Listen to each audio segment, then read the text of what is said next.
Welcome back to day number 2 of the Mythic Dungeon International, as we will be crowning our 3rd EU Cup champions, and also seeing who is going to be going to our global finals later this summer. Hello everyone, I'm Jack, and joined right now by Nagura, Tettles, and Zyronic.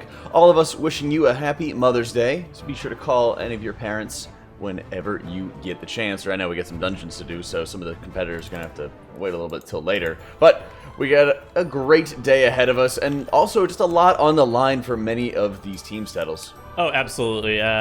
Big playoff implications, making it to that top 4. Very big deal on the line. Every single match today is going to matter significantly, starting off with the Deplete from Beyond versus the boys matchup. That's right, and that will be starting us off for the day. And as you guys have been mentioning, we've been talking about ad nauseum, there's so many different possibilities of tiebreakers or teams losing the opportunity to play in a tiebreaker match as well, Zyro. Well, there were a lot of opportunities yesterday, but at this point we're really down to just one combination of things that can happen. Of course, we're looking at our the upper portion of our lower bracket. The winner of that match is into the top 4 for the finals later this year. However, the loser of that match is on the hot seat because they have to wait for the next 2 matches in the lower bracket afterwards.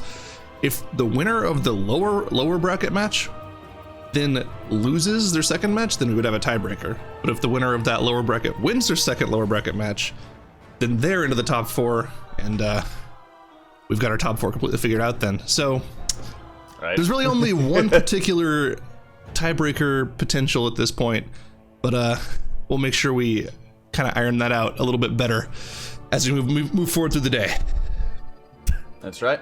And as we take a look at our bracket, we saw Perplexed and Method EU following, their usual tear through the tournament that we've been coming to know and sort of expect as well, I'd say. While Deplete from Beyond, the boys, Self-Reliance, Pain for Femme, Nagura, they're all chilling in the lower bracket, and only a couple can exit. Yeah, I mean, these next 2 games that we're going to see here are going to be super, super important for those 4 teams.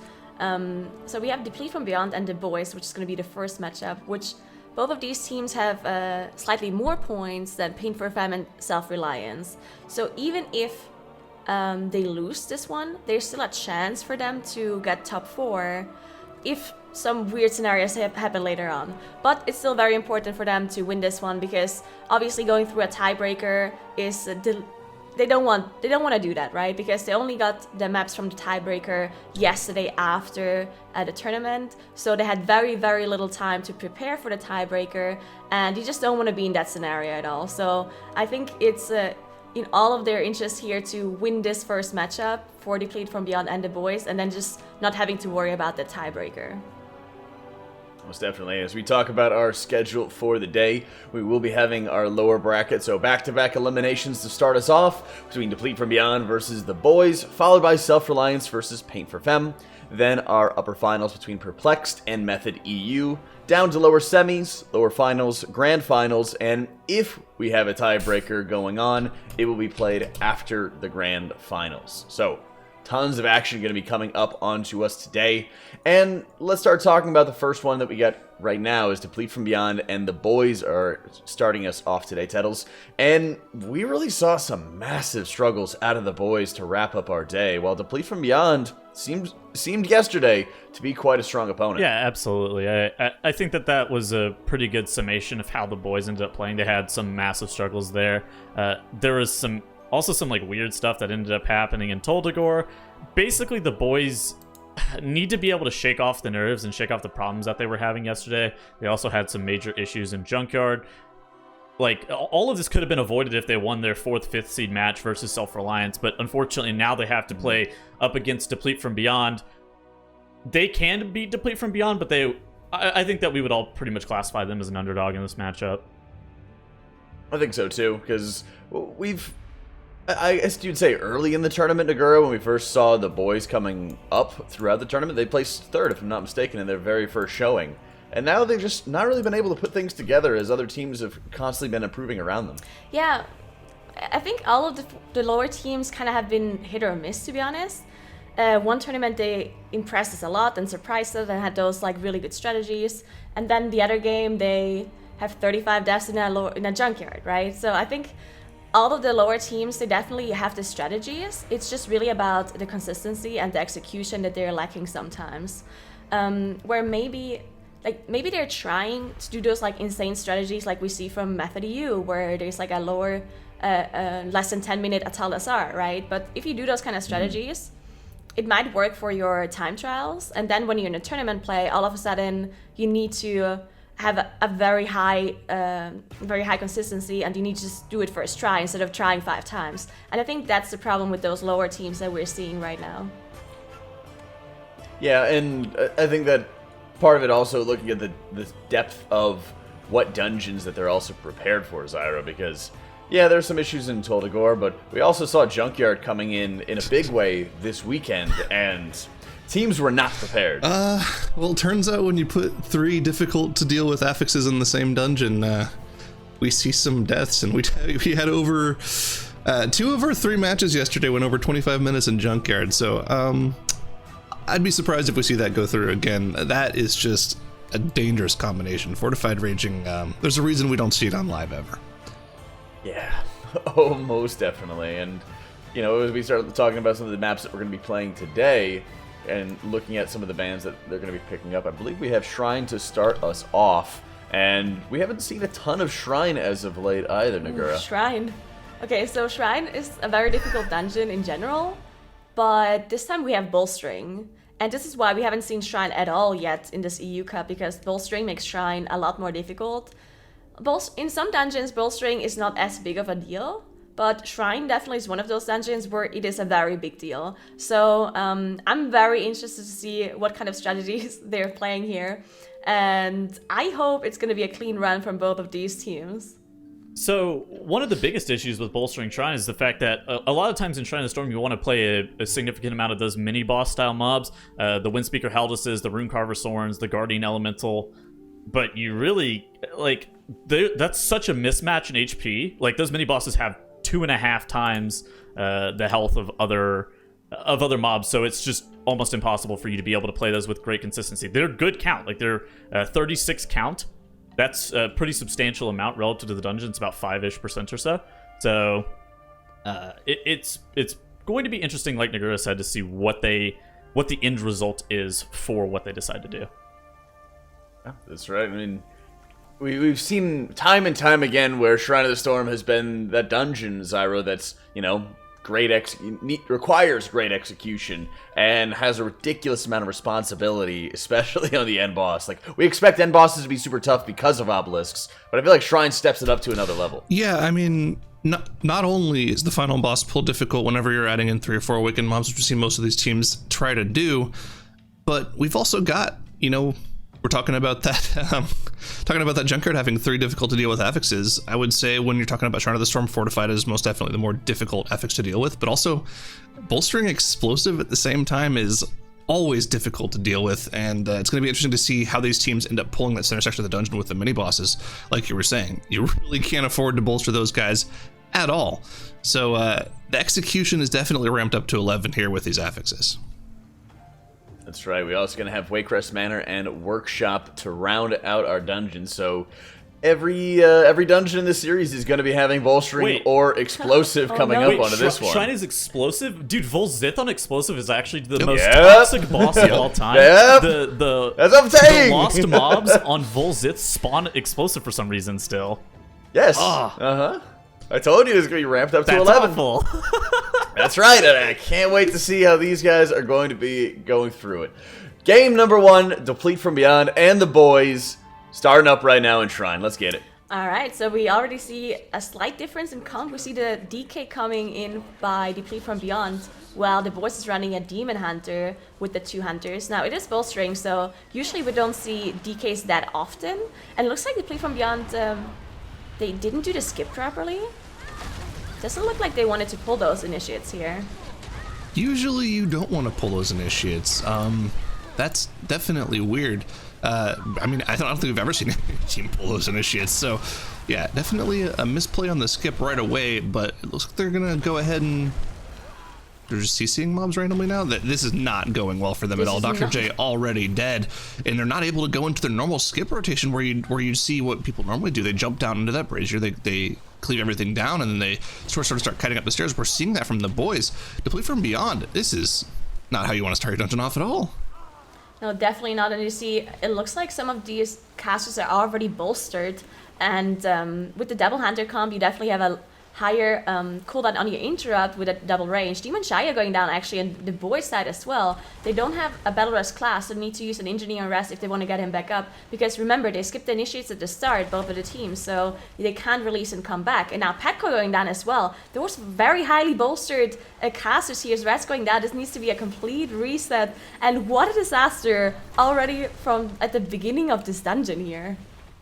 I feel like I might have underplayed how difficult bolstering explosive is, just in general, not to mention how difficult it is in this dungeon. I mean, going for that big snap pull onto the brazier at the bottom of the stairs is already difficult in of itself, but the way teams are able to deal with that is by running that double DK comp that we're used to seeing in this dungeon. So they melt the trash pack before they have to worry about any extra cast or interrupts getting off, and they weren't able to do that with their comp, and they also had to make sure they weren't just, you know, single target nuking one of the mobs down because of the bolstering affix. We're seeing Deplete from Beyond now go for that pull. It should be a little easier for them to start whittling things down with the DK damage. As you can see, it's doing almost triple the 2.5 times the damage of the hunters, but they have to be careful with the bolstering at the end here. There's definitely one of those attendants is a little bit higher than everything else. They got a single target focus that down, but it looks like they're doing a much better job here. Yeah, so the boys had to release and had to actually deal with those initiates, and now they're looks like they're dealing with the Templar as well, maybe dragging it into the next pack here on top of the casters. And these mobs are actually very dangerous to deal with just because there's so many important casts that need to be interrupted. There's heals, there's shields, there's a Riptide, and then there's Water Blast, which doesn't necessarily need to be interrupted, but it does a lot of damage to the tank, and if they all go through, then they're just going to have a hard time surviving it, especially at the very end of the pull when they're all bolstered. Deplete from Beyond, though, did manage to finish up that trash pack up to 12% trash now, and dealing with that Void Weaver. Looks like they want to drag it to the first boss. Yep, it looks like that's exactly what they're doing with Rentari running and snapping Void Weaver out there on top of the brazier. Like we talked about yesterday, these awakened mobs, they live to be snapped. If you trip over a pebble, they'll snap to you. So we're seeing tanks abuse that to the fullest extent whenever they possibly can, because whenever you go for these skips, the major time waster is just waiting for the awakened mobs to, you know, slowly walk to where you want them to go. So if you're able to get them to, you know, jump 40-50 yards with a snap pull, that's always a time save for these teams. Rentari now grabbing these two mobs, and I'm going to be pulling them into the Shrine Templar pack here, and they're going to be AoEing this down with that Unholy DK. I don't think this should be too big of a problem with bolstering. Of course, those neutral mobs don't bolster the enemy mobs in any dungeon in BFA, so they don't have to worry about that, but just a little bit of an extra AoE engine for the DK here. Yeah, and the boys, I mean, they're definitely behind, but they're actually dealing with more trash here at the beginning compared to Deplete from Beyond, who only did, I believe, 13% trash at the start. And the boys, they're already up to 16%. Once they finish this off, they're going to be very close to the percentage that Deplete from Beyond already has. So already a different route from both of those teams. This means the boys can skip something later on that Deplete from Beyond probably has to play. Yeah. I mean, looking at the dungeons that they have to play on this series is kind of daunting. Like we were talking about precast, every single dungeon has either bolstering or explosive, and of course, they've got both in this dungeon. So they've got to be great with their bolstering management and their explosive management. Of course, hunters are great for dealing with those explosives, but you can kind of get overrun by them. We've seen a lot of wipes to explosives this weekend alone. So the amount of actual like mob control in this particular series is going to be incredibly important. And you know, what better a prize for that than guaranteeing yourself a top 4 place in the European region and moving on to the finals. Of course, whoever wins this will get that. So yeah, you want to see them really fighting for it here. Yeah, and I mean the amount of pressure on those teams as well, because of the very reason you just mentioned, right? And then you start a shrine that has never been played before on this tournament with these affixes, and you from the get-go already have a wipe/mistake at the very start. This must be so nerve-wracking for both of these teams. They can watch the stream, but it's a little bit on a delay. and they might have noticed that the other team also has problems, but still, it's just going to be so nerve-wracking for them and so stressful for them to keep the head in the game and just focus on their own play after already having an initial mistake. And the boys already up to those 5 deaths, right? Deplete from Beyond only 1 death, but still cost them quite a bit of time to mispull those initiatives at the very start. Yeah, and you got to wonder how Deplete from Beyond feels about the situation too, right? Because they were 1 game away from solidifying their position in that top 4 bracket that we were talking about. If they won their match against Method EU yesterday, which they were 1-0 up in the series against, they would have then, solidified their position in the top 4.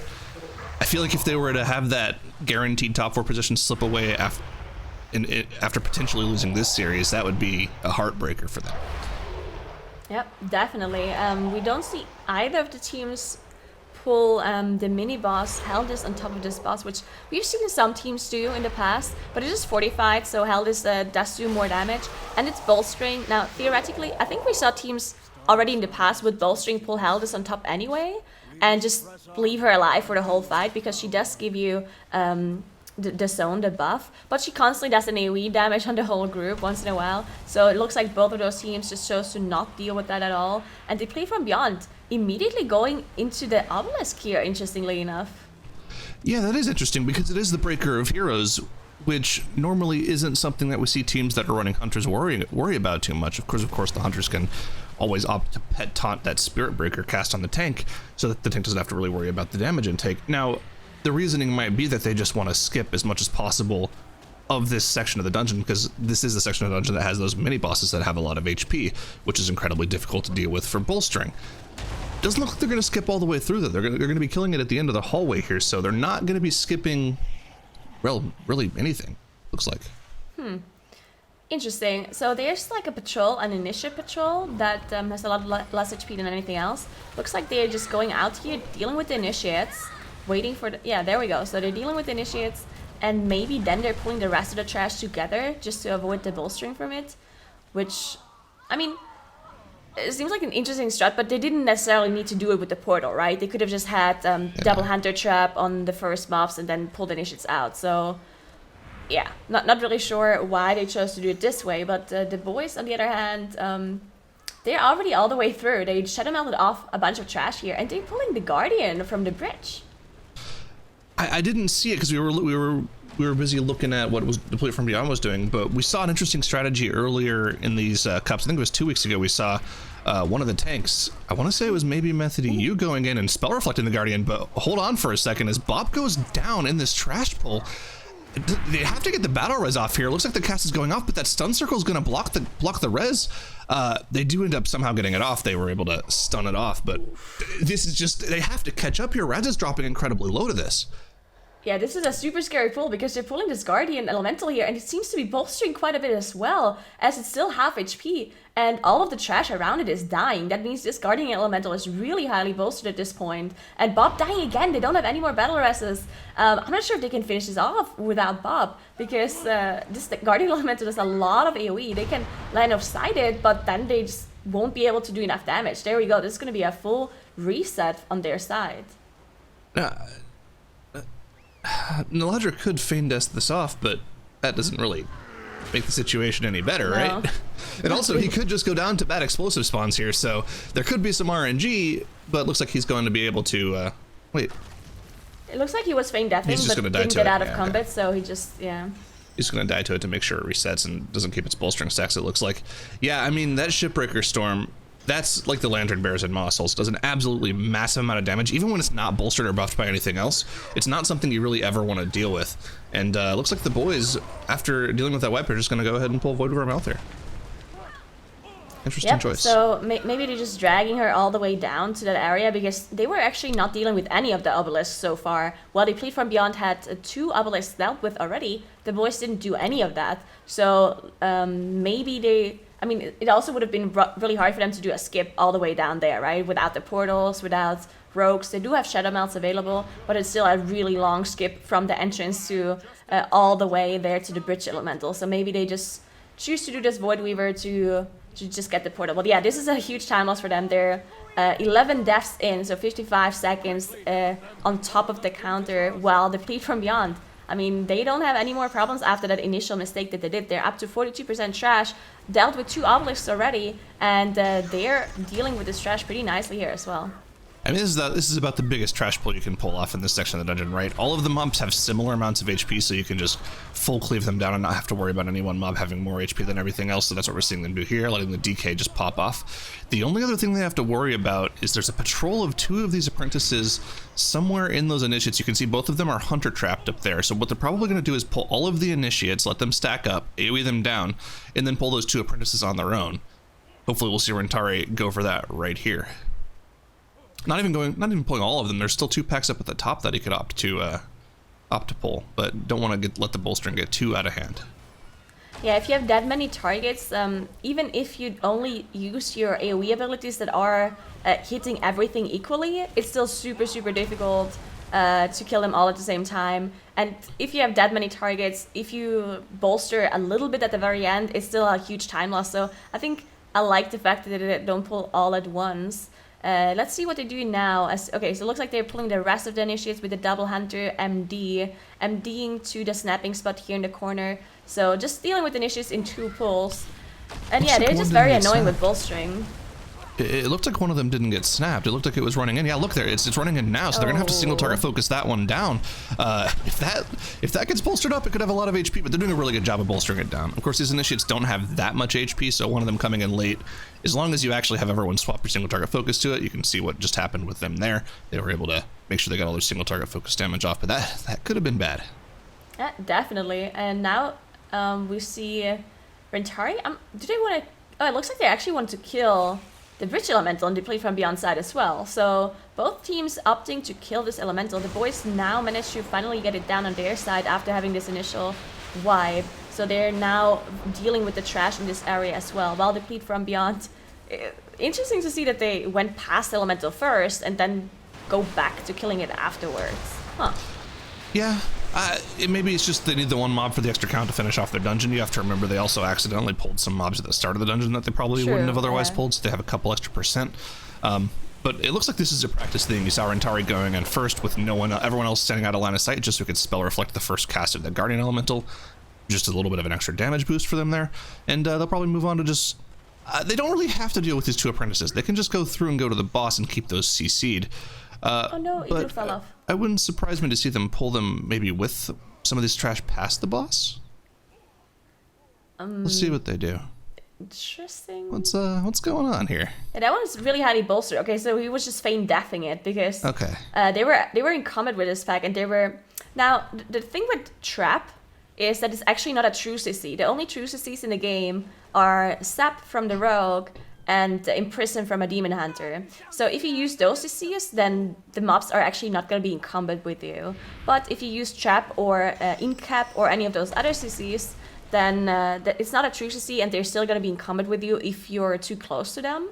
And what you can do usually is just have one person get in combat, like a Hunter for example, and then they can feign death off the aggro afterwards, and the rest of the team is not going to be in combat with it.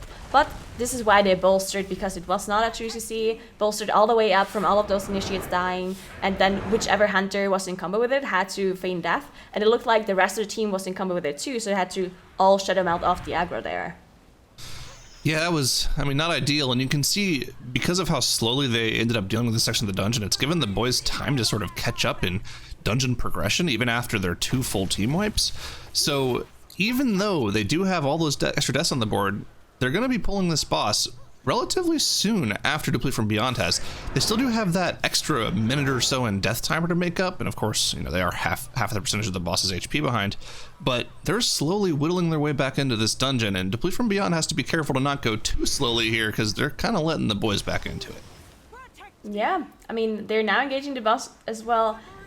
Neither of the teams actually using their Bloodlust, which, that's interesting because, they still have 40% trash left, and there's still 2 bosses, so I feel like they might get another one if they would use it here, just because of the initial problems that they had, making it a little bit slower than in practice. So maybe if they would have used Bloodlust on cooldown, it would have gotten up again at the very end, but they probably just want to make sure it is up because if they have to deal with the awakened mobs in the last boss, they definitely want the blast. There's so many explosives spawning, unfortunately for the boys. Red's going down. They do have a battle rest, but they need to use an engineering rest. Looks like they're in combat with the apprentices here. Yeah, they have to reset the boss and do this again. This huge mistake by the boys again. Not really sure what exactly happened, but they're in combat with an apprentice here on the side. You see the hunter pets actually attacking one of these apprentices, and looked like the boss actually got bolstered somehow. Yeah, I missed what the start of that pull was. Yeah. I don't know if they pulled that one mob in on purpose, which could make sense because it would activate rapid reload for the hunters, just give them a little bit of extra damage for the boss. But that's just, I mean, adding unnecessary danger into an already like difficult set of dungeon affixes, like we just saw there, explosive can get out of hand quickly. Even if you only have 3 mobs pulled, you have to be careful. I mean, yeah, that's not the way you want to see a wipe go down. And just like we were talking about, they were making their way back into this dungeon, but that's going to be a deal breaker there. Now, the thing is, the dungeon isn't over yet. Yes, they're 15 deaths behind. Yes, they're an entire boss behind. But we've seen just how difficult this final boss can be in this Awakened Affix. A lot can go wrong quickly, and 1 or 2 team wipes to that final boss could let the boys back into it. But Deplete from Beyond has to be aware of where they are in the dungeon, how far ahead they are in the dungeon. They've already dealt with 2 of the Awakened mobs. You know what? I really wouldn't be surprised to see them deal with the 3rd one here. Yeah, I mean, even if, because they're in a little bit of a delay, right? So maybe they don't know yet that the boys wiped. But once they do realize they wiped, if I were them, I probably would deal with the obelisk, like you mentioned, because it just makes the last boss a lot easier. On top of, I mean, we've already mentioned that explosive is a pretty big deal on the last boss. So if you have to deal with the obelisk as well, it makes it just so much more difficult. Especially because you need a lot of damage to deal with those awakened mobs, because you kind of need to kill most of them before you go into the intermission phase. I mean, you don't have to, but it makes it so much easier if you don't have to deal with the awakened mobs in the split phase. Now it looks like we see a double pull here on the bridge for Deplete from Beyond. This is a pretty dangerous pull because these mobs, they're not very easy to deal with, but we have very, very even damage from Deplete from Beyond, looks like. Yep, I mean, there's a lot of individual single target damage abilities that go out in the group, and there's one of those cultists that is actually pretty high, 30% HP. True. And if that gets bolstered anymore, it's going to be a lot of HP they have to chew through. In this fortified affix, that cultist, even though it's at 20% HP, it could have, 1.52 million HP left. So you do not want to bolster it any more than you already have, and you can see they're making sure they don't want to kill either of those other 2 mobs before they get that cultist lower. That could have been a terrible situation for Deplete from Beyond, but they're able to just barely make sure they get through that without any major issues. Yeah, now they're up to those Dweller packs, and they can be very dangerous because it's 45 to do a lot more damage, and these lash casts, if they are not interrupted by AoE stuns, can be very unlucky. All going in one. You see Click's actually dropping really low. Did manage to recover using his acceleration here to heal himself up a bit. And now they've got to be careful in the second one, because if they're out of defensives now or AoE stun, oh, there we go, Shockwave coming in by Rentari, and they should be fine to finish this one off. Yep, no major issues for them on any of this trash. Of course, those aren't going to be too major of an issue for them. And now they're at the trash percentage they have left to move into the final section of the dungeon here as they engage Lord Stormsong. This is one of those bosses that we were talking about yesterday, where your warrior tank can actually do a lot of damage by spell reflecting that main ability of Lord Stormsong. Kind of wish we had that enabled on our damage meters, but I don't think we currently do. Yeah, he just didn't get any of the void bolt damage there. But that's okay. They'll chew through this boss pretty quickly on this fortified affix. Yep, and looks like they're all using their defensives here to immune the Ancient Mindbender, which is the mind control, and they did it successfully too. They do have double Turtle and AMS, so the only person who can't immune it is Igloo on that Mistweaver, because tanks of course cannot be affected by that mind control. And they got it on one of the immune people, therefore the ability just does not get recast, and they just completely got rid of it. So good on them for using that immunity here. And look at the amount of damage they have as well. The boss is just dropping so incredibly fast, even though they don't have Bloodlust or the army by Curry. They just still did a lot of damage, and it's dropping really quickly. Maybe they can even... Oh no, never mind. There's a second mind control on Igloo. That is lucky as well, just on their healer this time. So not a damage dealer that got that second one. Yep, and the balls are gone, so he's just going to take a little dip in the pool and finish off that orb. Of course, that is kind of the more efficient way of dealing with that mind control mechanic. You want to dip into that pool, and you actually want to go underwater a little bit. Just sitting on the surface of the pool won't do any damage to you. So that's what we see a lot of teams will opt to do. Like the first mind control will go in the pool, and they'll slowly whittle themselves down that way, and then the second mind control will have access to literally every single orb that spawned in the fight and should be able to break themselves relatively instantly. Good execution from Deplete from Beyond there, and we're into the most difficult section of the dungeon here. This is incredibly difficult execution-wise. We could see a lot go wrong here, and this will kind of speak to how well Deplete from Beyond is prepared for this dungeon, because there's nothing nice about how this final boss works with these affixes. Yeah, and one thing to note as well is that these eels are going to be pretty dangerous for them as well. It is fortified. They're not actually bolstering as far as I'm aware, right? They don't get affected by on-death affixes. So bolstering and not going to affect those eels, thankfully. Otherwise, those packs would be very, very dangerous. But they should be still spawning explosives, so can still be dangerous as well. We see 2 packs being pulled by Deplete from Beyond here. We'll see if they actually pull it on top of the boss. And yeah, it looks like Rentari is going close to the boss, and they will engage with that Bloodlust, and they just want to nuke their Wake 'em Ups down as fast as they can once they spawn.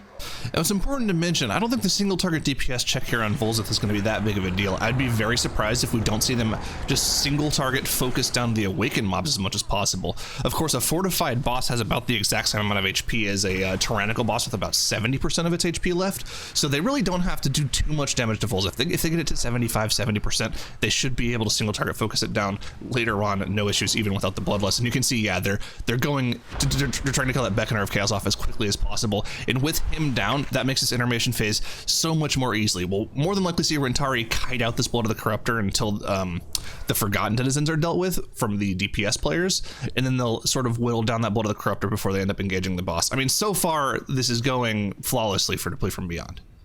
Yeah, looking pretty good. The blood is also pretty low as well. Now, the blood actually does do quite a bit of melee damage to the tank, so he needs to be a little bit careful, because he's also dealing with the Denizen as well, which also does a lot of tank damage. So Rentari definitely kiting as much as he can and trying to mitigate as much damage as he can now that he's out of defensives. No more Last Stand or Shield Wall available for him. But yeah, as long as they deal with that intermission phase properly, they do have 2 hunters, which means they have a little bit of a longer interrupt compared to a full melee comp. That means they have to let 1 cast go through on that ranged Denizen. But since Igloo is in a different phase, he will not get the damage from the cast going through, and therefore he is totally fine. And once Igloo is back, they just need to make sure they interrupt everything. So now they're waiting for, I assume, cooldowns to come back up before they engage the boss again. Yep, definitely just waiting on cooldowns here. They're not in any hurry. They know they're ahead in the dungeon by a pretty significant amount, and they've now opted to just go for the Denizens. Now, of course, they can outrange the boss for bolstering range by just moving them to the other end of the platform. So they don't really have to worry about that too much. As long as they get a little bit closer to the edge of the platform, they'll be fine. And this is just something that they can do extra while they wait for their cooldowns to reset. There is an explosive spawning on the boss, so one of the hunters is going to have to pop over and hit that. You can see clicks at the right of your screen taking care of that. Looks like they're doing a pretty good job of dealing with the mechanics. That Sunken Denizen, however, is going to be pretty bolstered here. Yeah, gotta be a bit careful here with Rentari so he doesn't go down. Now, one thing to note about that buff that or debuff that Igloo has, it increases his damage done, but it also decreases his max HP. Now, most affixes actually do percentage health damage. So that is why Igloo, like even if an explosive goes off, Igloo is not going to get straight up one shot. It's just going to do percentage damage. So it's going to do much less damage to Igloo than it does to the rest of the people, because he's of course got a lot less HP than everyone else because of the debuff.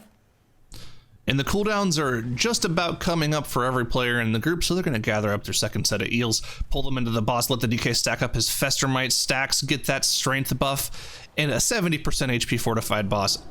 They should be able to cleave through. Now, the thing to look out for are random explosive spawns during this boss. The hunters are going to have to stay on top of that, because they could end up taking a lot of damage on the group there, but you're going to see this boss's HP start to melt here. Yep, looks like they're ramping up their damage here. The eels should be going down any second now, and Rentari is using all of his defensives that he's got left all defensives running right now, so he should be fine as well. And Igloo also going in melee, doing as much damage as he can with that damage amplifier. And you see the energy bar filling up below the HP here on Volsith, but they have way more than enough damage to get him down before that next phase starts, it looks like. And they're already on 100% trash as well, so once this boss goes down, it's gonna be their game. So 1-0 for Deplete from Beyond in this very important lower match here. That's right, we are going to see Deplete from Beyond take the win, and unfortunately the boys just kind of continue to be their own worst enemy throughout this lower bracket here, Tettles. I mean, I think both teams didn't look stellar, but I think that's also a byproduct of how challenging these affixes are for both sides. I don't think I can. I don't know if I can just be super critical of the boys' play here because of how hard these affixes are. Like, Deplete from Beyond ran a live route, and the boys were playing something that was a little bit more aggressive, but they got incredibly punished for it. So I don't know. You just kind of have to pick your battles, right? Yeah, I suppose, but I think that's one of the things that, I mean, they had the option to ban it, right? They had the choice ahead of them as to what they did and did not want to ban, and right there from the beginning, Zyro, it just seemed like neither team was super well prepared for this. Yeah, but you even had Now in chat earlier, like right before the match started, goes, Shrine went unbanned, Omega lol. That's what I'm saying. Like, okay. It actually, it's really weird, to be honest, specifically because they banned Matherload, right? And Matherload, both of them were really close. They had a 20-second. Yeah, and I think it was even Deplete from Beyond who banned it, which had the faster time. Huh. Mm-hmm. Very Exactly. interesting. So That is, I mean, maybe I could see Motherload being a potential ban. We talked about it a little bit yesterday. The way that teams tend to pull that first section of the dungeon is pretty volatile. Like, if you have any Peacekeepers casting their shields at the wrong time and just healing to full, you could lose up to 30 seconds of time just based off of that alone. Yeah. So maybe they're not confident enough in their strategy in order to keep that dungeon in the pool. Of course, time trials, yeah, you get five actual attempts, but a lot of practice time. Maybe they didn't feel confident that their strategy was consistent enough to play that in tournament play. Maybe, yeah. I mean, yeah, you probably could feel like you're coin flipping that dungeon on Sanguine, because, like, dude, you full heal one Peacekeeper, you could just auto lose the dungeon off of healing a Peacekeeper, right? Yeah. Wait, was it Deplete from Beyond that messed up the first pull of Motherload two weeks ago and just kind of? Yes, that was I think so. Beyond. Yeah. Okay, yeah. That makes more sense now then. That's why they banned Motherload. All right. there you go. Let's go with that. That's right. Let's also go with some of those highlights. Let's talk about the highlights, lowlights today. Yeah, so first and foremost, we had the boys wiping to, like, the second pull of the dungeon, or maybe the first pull of the dungeon that they even did. It was just mismanagement of bolstering. It's hard to be able to get stuff like the Templar, the Spiritualists, and the Attendants to all die within seconds of one another because the Templar is casting that protective aura, so you have to make sure that you continuously get kicks. They also don't have, I mean, sure, they have some purges in, like, the Hunters and the Demon Hunter, but it's kind of hard to be able to deal with as a whole. They mismanage bolstering, they end up wiping. Deplete from Beyond, on the other hand, is taking, again, like a more live route approach, where they're just kind of slowly pulling just piece by piece. The boys then get a little bit more aggressive, just more aggressive than Deplete from Beyond's route. They play the Guardian Elemental with the 4-pack. I mean, if they're able to pull that off, that's a sick pull. But instead, what they get is a 4-stack bolster Guardian Elemental that's going to wipe them immediately, which it did. Yeah. And then at that point, it's kind of Deplete from Beyond trying to make sure that they're able to manage explosives on the final boss. They did well enough. Like, the boss died really quickly because, like Zyronic was saying during the cast, it's a 19 fortified. You don't really have a ton of time. Like, as long as you're not going to get a second phase, you can just let those ads live. It doesn't really matter too much. If you're going to get a second phase and you have to do the intermission again, and all of the ads are still alive, they're going to still spawn explosives even while you're in the downstairs realm, and that's bad. So. Yeah, it just seemed like there was way too many variables in an already tough dungeon that we were experiencing on this one, and it also is going to move us on into Wayrest, which is also not going to be too easy, Nagura. We got Fort Explosive. Grievous. Yep, definitely not an easy dungeon at all. I think Grievous is already a pretty difficult affix. Oh wait, it's not Grievous, right? It's Teaming Bolstering, right? Or? Oh, I have the wrong chart pulled up. You're right. Yep, I had the wrong chart pulled up. Yep, Yeah, that's boys. it. Yep. Teaming bolstering. Okay. That's the one. That's right. So teaming bolstering definitely makes Looks that like surely dungeon this isn't- more difficult. There's a bunch of mobs that don't get affected by bolstering in Wayrest. Yup. Thankfully, they changed that throughout the expansion. So, but yeah, there's still a lot of mobs specifically because teaming adds even more mobs, and then you just gotta be very, very careful about that bolstering. We saw what happens if you don't deal with that properly. I think it was Paint for a Femme who did a really huge courtyard pull, and then they didn't interrupt the heals on the Thorn Guards, and then they had like 10 stacks bolstering and had soul fetishes, and it was just a full team wipe. So definitely very volatile in that dungeon. Deplete from Beyond is also the team that plays those soul essences for 3% count at the very beginning of the dungeon, True. which we're always super critical of. Yeah. I don't know. I think bolstering, like you're saying, is pretty rough for this dungeon, because if you get one heal off, you just kind of just have to forfeit the dungeon, because you have... Or just feign death. Yeah. At the same time, this is a dungeon that we know Deplete from Beyond is good at. They had a super clean run in this map pool against Perplexed a couple weeks ago, and I mean, they even had a good run earlier in this tournament as well. And another clean run, only one death. So, like, these guys have this very, very, very solid Wayrest Manor, and I don't know. That's what they call it, Wayrest Manor. Yeah. We're getting Yeah. ourselves started as Deplete from Beyond is up 1 against the boys and already pulling the boss. Stole the line right from my mouth. Deplete from Beyond, also, yeah, once again, going for those soul essences. So yeah, that's just their strategy in this dungeon, as weird as it may be. Yeah, I mean, the only thing I can think of why they're doing it is because they literally just need that amount of trash and they couldn't find it anywhere else. And I mean, if it makes another pull easier or they don't have to do a pull that is super risky, then why not? But yeah, both teams are on the first boss now, popping Bloodlust as well, which makes sense. It's tyrannical. Just getting rid of that Bloodlust cooldown immediately makes a lot of sense. And yeah, the boys 0% trash because they skipped those soul essences at the start. Deplete from Beyond up to 3% because of that interesting pull with the soul essences.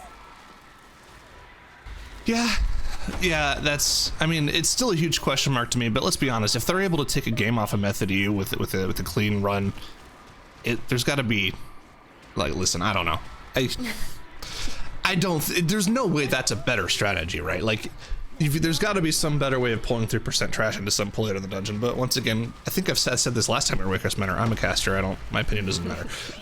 But you can see they're 1/6 of the boss behind because of that 3% pull that they brought in. Yeah, I mean, it's also teaming, right? Teaming is one of the affixes that's actually pretty... I mean, I wouldn't say hard to deal with, but it makes it changes up your strategy a lot. Just because teaming changes the amount of enemy forces or trash percentage that each mob gives, because there's more trash available in the dungeon. So if you had a strategy for a Wayrest, let's say last week, without teaming, then all of a sudden you need to change it up because you need to pull more.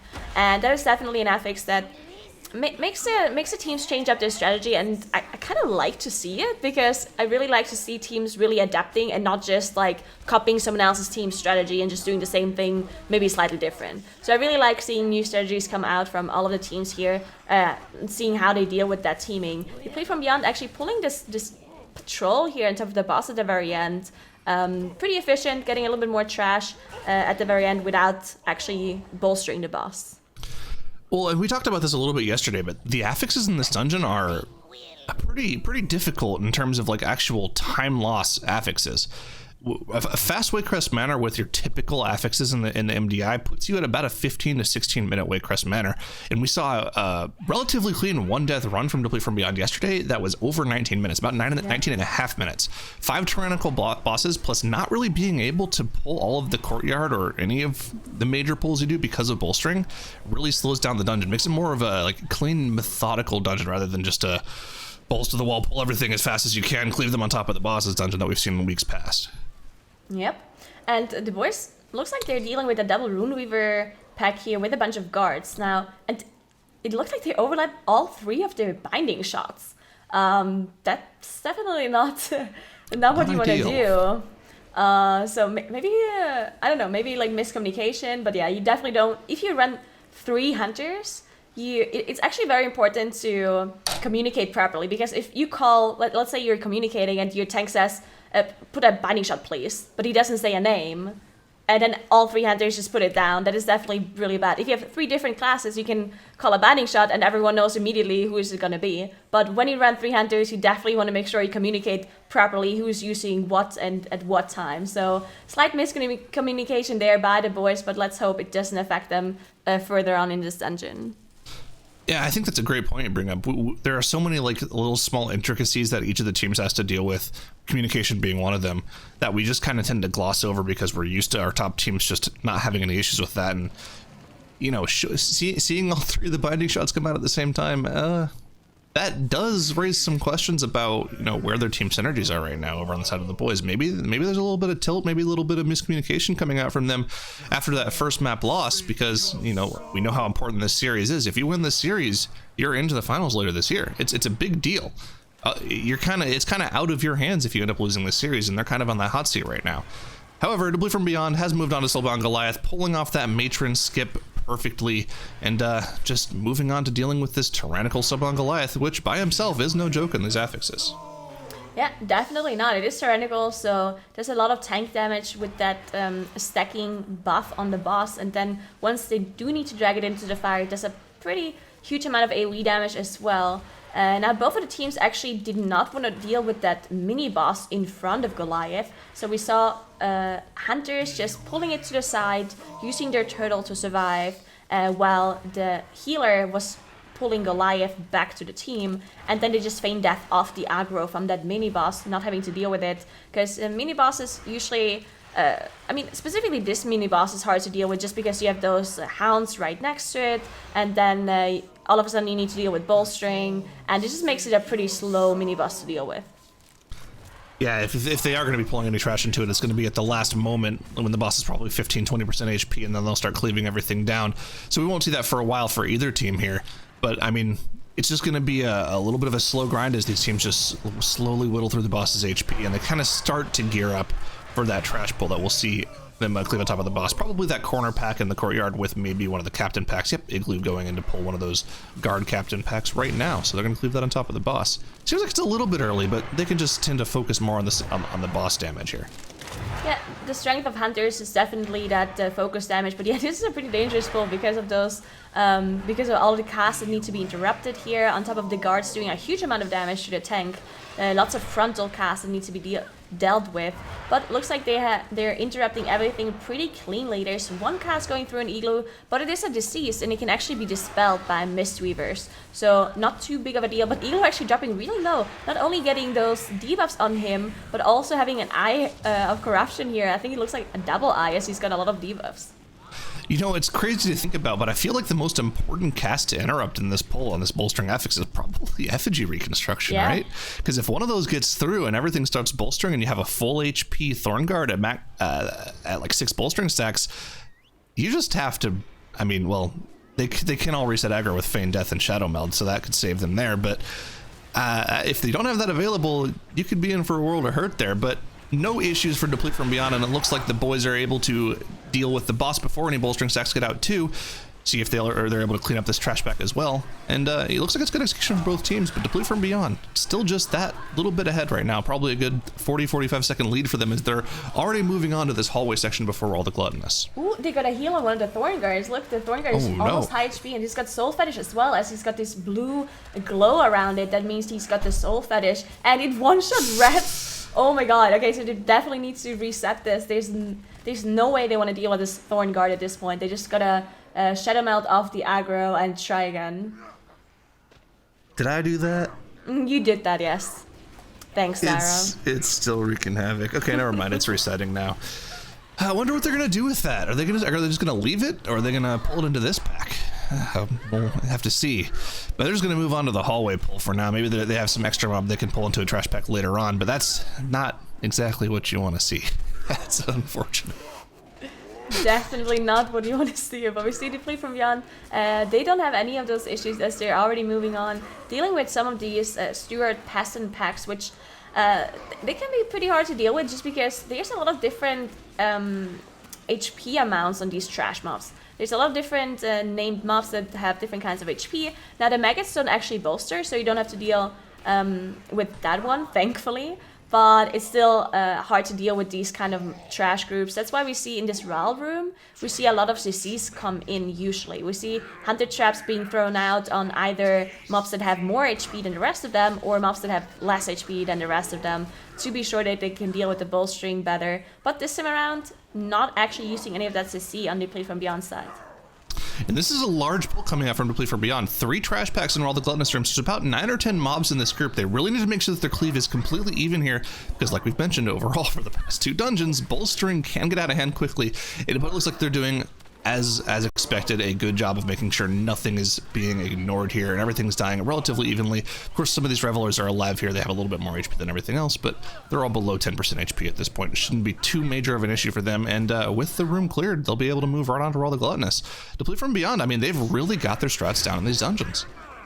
Yeah, this definitely looks pretty clean by them. I mean, as we mentioned, the affixes make this dungeon a lot slower than what we usually see in Wayrest Manor, but this is pretty much the fastest you can go with the bolstering and teaming, because you can't pull anything on top of bosses, and that is what we usually see here, right? Usually we see almost all of this trash here being pulled on top of RAL, where you see the double DKs just AoEing everything down, but obviously there's no way you can do that with bolstering, so this is really as fast as you can go, and they're doing a really good job executing this properly. The boys, on the other hand, they're not too far behind. They are 64% trash. They still need to deal with this trash back here, but they got a little bit more trash earlier on. So, I mean, you could almost say that if Deplete from Beyond has to pull something later in the dungeon that will cost them more time than the boys had to use to get this trash earlier, maybe it's a slight advantage for the boys. But yeah, still slightly behind for them. And on top of that, they also have the 2 deaths. Well, the major things to think about, right, are the trash difference, like you just mentioned. Deplete from Beyond is more than likely to get that extra trash from pulling most or all of the dungeon after all the gluttonous. The boys do have to, however, think about where they're going to get that extra couple % trash from the Thorn Guard they left outside. True. That is something they're going to have to think about. So I'm interested to see what the difference in strategies here is going to be, but let's be honest, 70% of a tyrannical boss's HP behind right now for the boys, that's a lot of HP to chew through. And yeah, all the gluttonous isn't a particularly dangerous boss, but he really is a big meat shield that you have to spend a lot of time dealing with. I mean, there's one thing that we haven't looked at too much yet, and that's the obelisks, right? We've seen teams, I think Deplete from Beyond only plays 2 obelisks with the last boss, if I'm not mistaken. The boys we haven't seen at all yet, so if for whatever reason the boys decide to do 3 or even 4 obelisks with the last boss while Deplete from Beyond is dealing with them beforehand, that could be the one-time save or the time advantage that the boys need. Now, obviously, it is very, very dangerous to do the last boss with extra awakened mobs, because it's a tyrannical fight and it's very, very limited space in that last boss area. But that would be the one thing they could maybe risk. Maybe they know, look, we're behind. Let's try it. Let's play 4 obelisks with the last boss. Yeah, and of course they're going for this sort of Method EU-esque strat where they're pulling 2 awakened mobs at the same time and cleaving them down. They've got the Breaker of Heroes and the Beckoner of Chaos at the same time, so they'll be cleaving these 2 down. This seems like a pretty efficient way to deal with those obelisks, and like you mentioned, once they've dealt with these 2 obelisks, they're leaving the Void of Malthir and the Blood of the Corruptor for the final boss, and usually just having 2 awakened mobs shouldn't be too major of an issue for these teams. Of course, we've seen how Deplete from Beyond deals with it, and they do a pretty good job of it. Yeah, definitely. And you also have the hunters, which make it slightly easier to deal with, at least with the Spirit Breaker. Oh, but they're actually dealing with the Spirit Breaker here, so none of that on the last boss, so they don't actually need the hunter utility. Hunter Pad's definitely nice for that one specifically. But another thing for hunters is that they can be dwarves. They don't need to be night elves because they already have feigned death, so they don't need that night elf racial. And the fact that they are dwarves means they can actually use their dwarf racial to get rid of that fear effect as well, as you just seen happen for some of them here. Yep, solid strat then from them there. Now, of course, this dungeon pull is going to be probably the most dangerous section of the dungeon left for Deplete from Beyond here. Of course, Matron Alma does have a significant amount more HP than everything else, so they're going to have to focus it down, but like we've talked about, Hunters have a very good job of, they do a very good job of dealing with single target versus cleave damage. Of course, they just activate Beast Cleave and then use all their single target abilities on their main target. So there's not too much of an issue here. I believe Matron Alma will probably be the first one to go down too, just with the focus damage that they have. Yeah, so it looks like the boys actually dealt with that with one Rune Weaver and one Thorn Guard here, the one that they de-aggroed earlier, which cost them a little bit of time, but yeah, it is what they have to do to get the percentage they need. And now they're doing the same pull with the double obelisk. We see Samrek and the Tank Buster being killed by the boys, so they're also dealing with the 2 obelisks, meaning they're not going to get a time advantage from not having to deal with those. But, I mean, if you look at the percentage here for the boys, what can they really skip? Not much, right? They can skip the mini-boss pull, so Matron Alma. They don't have to do that one. The one that Deplete from Beyond just did.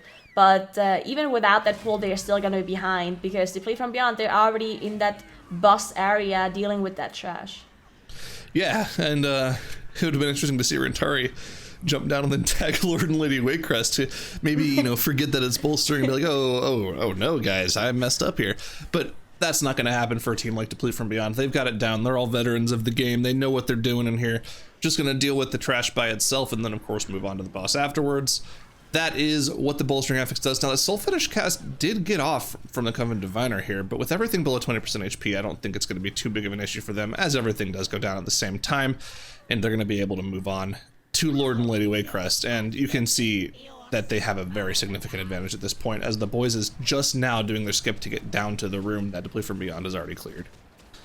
Yep, I mean, this time around, definitely a better performance by the boys than we saw in that shrine, but still just, having a perfect run by Deplete from Beyond, 0 deaths, not having any major mistakes, while the boys, they only have 2 deaths, but they still had to reset that pull. They had to do an extra pull to get the Thorn Guard back, and it was just a bunch of smaller mistakes adding up, while Deplete from Beyond, on the other hand, just had a clean run. And this is what we want to see from those teams, like what Deplete from Beyond is showing us here. If they want to be in the top 4 spot and actually make it to that global later on this year. And yeah, Deplete from Beyond dealing with, oh no, full team wipe by the boys. Oh, what happened? They just died to the trash. I don't know. I mean, it could just be more of that miscommunication we were talking about. This is not a typical spot to see teams wipe to, so it could have been any number of things. Could have been a Soul Fetish getting off, could have been a Soul Molocast getting off, could have been any number of things, but the end result is the same. They were already behind in this dungeon, and that just kind of solidifies their fate at this point as well, with Lord and Lady Wayrest down to the final phase. The only thing that could save the boys would be a full team wipe on Gorak Tool from Deplete from Beyond, at some point late in the fight. Yeah, this is definitely not good for the boys, as they also have another death here. Bob is trying to get a Masters off, but it looks like someone else got in combat. Yeah, Petco is in combat now. Paco going down too, I'm not sure what... they're just invis potting at this point, getting past that trash, because they don't have that Shadow Melt available. Just skip past it, and there's no Awakened Portals because they didn't actually drag them all the way down. Rat's actually going in combat too, even though he did use that invis pot. So, but at least Bob managed to go through, so he'll get the Masters up. But yeah, at this point it's too little too late for them. Deplete from Beyond, they are dealing with those horrors. So once the horrors are down, it's the last percentage they need will be the Awakened mobs, and the last boss that will be between them and making it to the next round. Yep, just gonna slowly whittle down these Gloom Hordes as they make their way down. Now they are all pretty low. These, if they get some bolstering leaps off at the last second here, we could see a death, but it's not going to be a full team wipe for them. And of course, the Ring of Peace at the last second there is going to stop any major damage coming out from them too. So all that stands between Deplete from Beyond and solidifying their position in our final top 4 for the final later this year, is just taking down Gorak Tool with these 2 Awakened mobs. That's all they have left to do. Yeah, and it's easy as well, right? I mean, it's definitely not as hard as some of these other 4 Awakened mobs pull. We do have a Void Weaver, which makes it a little bit more difficult for them because they have the 3 Hunters. So higher interrupt, cooldown compared to a full melee group. And they also need to interrupt the boss, actually. So there's actually quite a few interrupts they need to do. And this is why we see Void Weaver actually being focused by the Hunters. They want to make sure they kill it as fast as possible, so they don't have to use that many interrupts, because it can definitely cause some problems if one of those casts goes through, even if it doesn't one-shot you. But Eagle actually going down. They do have an Engineer rest to use, and it's immediately being casted here by clicks. But yeah, this is what happens with Void Weaver, right? It looks like he was standing in a Corruption Eye that got him low, and then the cast went through and it just killed him.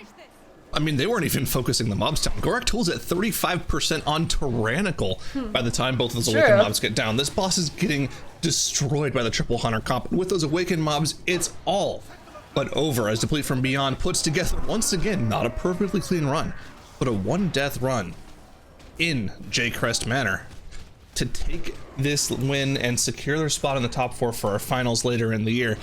That's got to be a great feeling for these guys. And also, the thing to mention as well is that Deplete from Beyond has the boys' fate in their hands moving forward. That's right, the big win coming up for Deplete from Beyond, causing them to clinch their own global finals berth right now, as the boys are going to get dropped down and be put in an extraordinarily uncomfortable situation here, Tettles.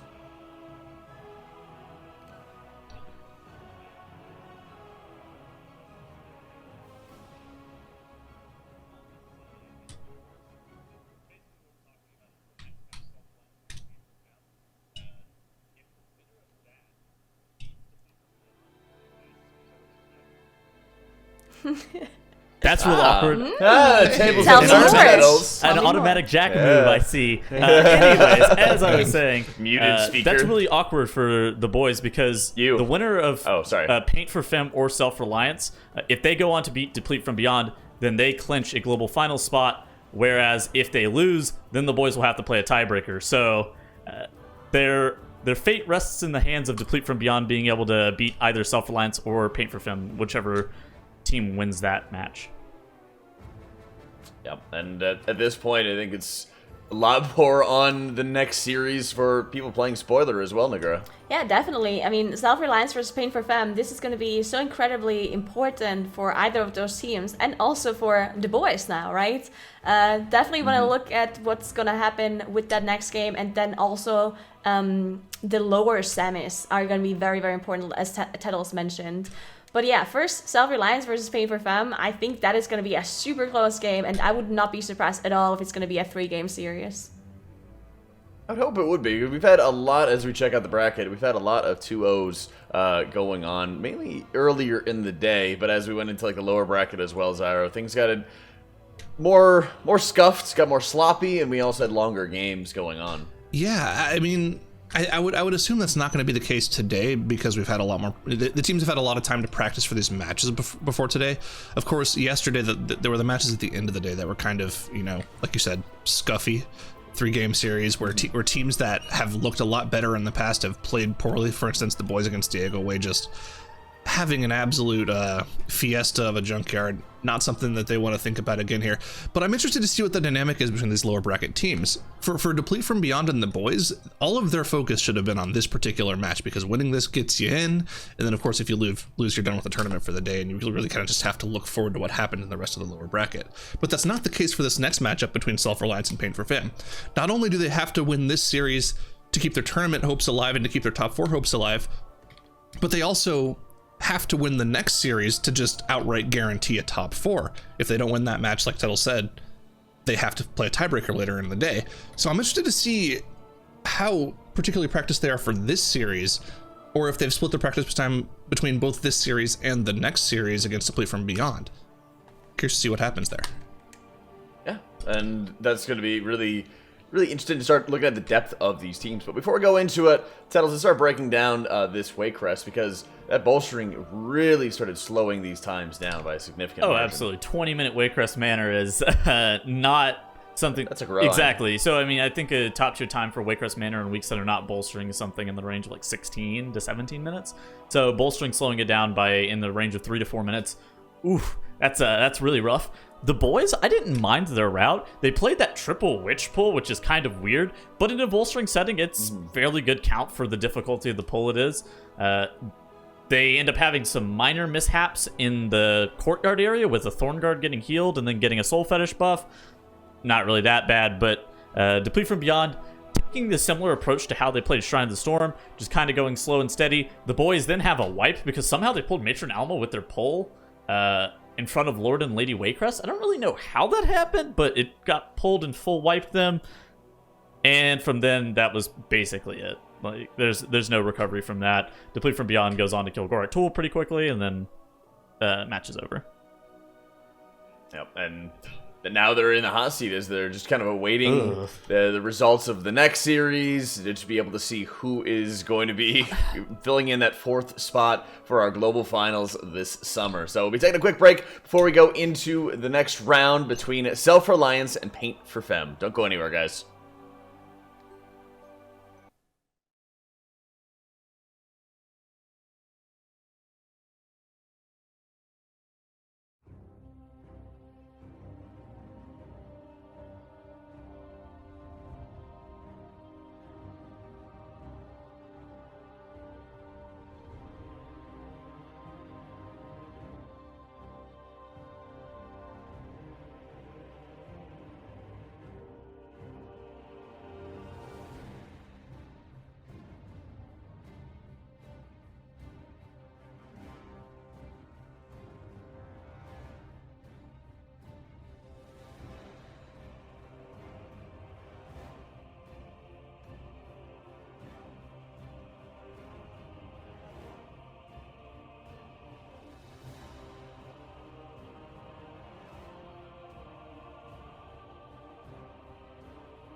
Welcome back to the Mythic Dungeon International as our third and final European Cup is well underway, and Self-Reliance and Pain for Femme are both fighting to stay in the tournament and trying to see if they can play spoiler or successor even Dratnos in getting into the top four for our end-of-year global finals. Yeah, whichever team loses here is out. But the team that wins isn't through yet. They're going to have to win again some point today, either their next match or in a tiebreaker at the end of the day to get to that grand finals. That's right. The dungeons we got going on for this series, we're going to be starting off with Atal'Dazar, which we've seen some blazing fast times throughout, followed by Shrine and Workshop. So we get a little bit of respite titles before we go back into more bolstering or explosive dungeons again. Absolutely. I mean, Atal'Dazar, it was a time trial map. I think that both of these teams should be fairly well practiced on it, and we should be able to see a lot of good things. We know Pain for Femme actually employs a strategy where they kite obelisks. I think Self-Reliance, just by looking at their time trial time of 11:45, probably does something similar. Yeah. But one can only hope. We've already been able to see. I'm just amazed, most especially by their ability to know when the fire paths are coming up as they move on to the priestess room and not get hit by them and just have like that perfect timing. It's insane. Let's get into it, guys. Game is ready to go between Self-Reliance, Pain for Femme on Atal'Dazar. Alright, so we see both teams running the same comp with that double DK and that Hunter. It was a time trial map, so we saw both of the teams already running this comp, but we haven't actually seen Self-Reliance on tournament play yet. Looks like Self-Reliance doing a very similar pull to method you did. Yep, so the running it down mid-strat, grabbing all the Sarids, immediately snapping them. Perfect binding shot by Ashfield to make sure that none of those Sarids leap. Now you have the double DK damage coming out. Pain for Femme not to be Cast going slowed through down. here. Runs Two deaths. all the way to the left side. Oh, they have 2 deaths. This is actually going to be tragic for Pain for Femme. This is a full team wipe, so they actually did not get the interrupts.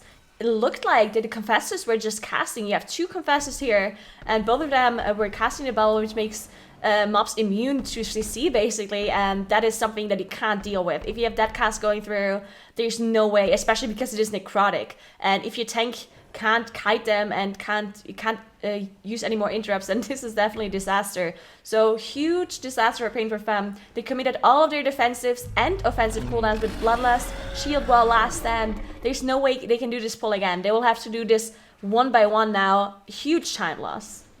Well, I mean, the Blood Zombie's Mantle is not uncommon to see go off. That Wildfire cast from the Augur, or the Fiery Enchant or whatever from the Augur is absolutely catastrophic. Self-Reliance here taking a commanding lead now. They have just recently downed Razan. Now they are walking their way up probably towards that living side area, similar to the getting those Juggernauts, the Colossus, the Confessors, the Augur that we saw from Paint for Femme here. Yeah, so I mean, at this point, it's all going to be on Self-Reliance. Now, at Atal'Dazar, especially the pulls they are doing here, because it was a time trial map and because their times are incredibly fast, anything can go wrong. And if you do those kind of huge pulls, as we saw Pain for Femme just do, if it goes wrong, you lose a lot of time because it takes a lot of setup time, it takes a lot of offensive and defensive cooldowns, and Self-Reliance doing this pull that we've seen Method you do as well. So they pull the double Colossus on top of these trash packs here. Ashwell going down, unfortunately, and Haruda is dropping really low, does not have Dwarf Racial available yet. Yeah, it doesn't have Dwarf Racial. Now he has it back up. I think Harutra is going to be fine. I think Ashfeld dying there is actually pretty scary. The Juggernaut's going to be going down here momentarily. Now they just have 2 pretty beefy Colossus mobs. Harutra running back to the very beginning of the instance, just trying to continuously kite it out. If Self-Reliance is able to kill off these Colossus and be able to recover here, they should be okay. Oh, Harutra immediately gets 100-0'd by that Colossus, though. Yeah, Harutra going down. And death again? I'm not sure if they can do this at this point. They're so bolstered and they're going down. They're just ramping up the deaths here. They release and die. And now we see a kite going up, but this Colossus is so big and it has so much HP. I mean, look at this monstrosity. If it just hits Haruda once, he's just gonna get one shot. So this is why he's running away. And it looks like he's really. And this Soulbind does so much. See, it one shots Anda as well here. That Soulbind cast one tick, one-shotting him. Now they're up to 7 deaths, but they're still really far ahead, because look at the trash. 57%, Pain for Femme 0%. Everything's fine. Okay, so now they're playing Void Weaver Malthier. Typically, if the pull goes smooth, this Void Weaver Malthier mob will be as a source of like cooldown restoration for those DKs, so you don't have to play that pack that's in front of Priestess Alunza without DT or without Unholy Frenzy, without major cooldowns from those Unholy Death Knights coming out. We saw Method EU yesterday playing it without CDs, which is pretty impressive, but Self-Reliance is definitely taking a little bit more safe strategy. Paint for Fem, on the other hand, has recently downed Razan. Self-Reliance, even though they had those major blunders with the Colossus mobs, they're still in a commanding lead at this point. Yeah, huge trash lead. Just the fact that Paint for Femme did not manage to do that first snapping pull properly. Now, in case you guys don't know what this pull actually is, we've seen this for the first time by Angry Toast, which is a team from the NA/Oceanic region. Miwo going down for Paint for Femme on this pull. I'm not sure if they can do this without... No, that is going to be a full team wipe for Paint for Femme. And just disaster after disaster for Paint for Femme. I mean, it's definitely going to be very disheartening that their first pull doesn't work out, because... yeah, that first pull not working out is a huge time loss for them. Maybe they're just discouraged now. Maybe they are just not focusing anymore and can't do the pull strat. But this is the problem that we see from Paint for Femme over and over, right? They make one mistake and then they just make more and more and more mistakes afterwards because they can't recover from it. Yep, on the side of Self-Reliance, you see Anda dying there, but the pull is basically over. All of the Juggernauts and the Augur have died. They're kind of chilling. Ashvale there pre-dropping that freezing trap to be able to trap that gold mob that will end up picking up your pools of blood if you otherwise do not. So really good job by Self-Reliance. Even though they did lose their battle res, as long as they don't have any mistakes later on where they would need that battle res, they should be okay. The only time I can really think of is maybe on Yasma herself, but they should have a battle res up by that point because it is a 10-minute CD, so they should have access to one more. Should be okay. Yeah, I wanted to explain that pull again that we saw at the very start that didn't work out for Paint for Femme. Just so many things happening so fast, it's really difficult to explain something that takes a long time. But yeah, Paint for Femme, we're trying to just Rasan snap that we saw by Angry Toast. Basically, what they do is the tank goes on and pulls a bunch of mobs, and the either Rogue or Hunter misdirects / tricks of the trade on the tank and pulls the boss.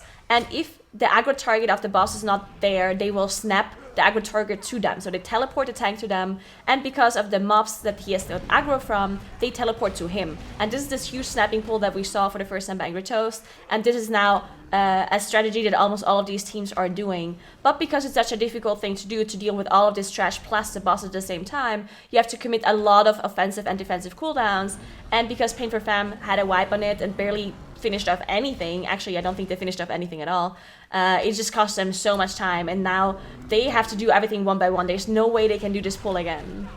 Yep, so you do see Self-Reliance pulling that middle Dino pack with the Dinomancer and Monzumi.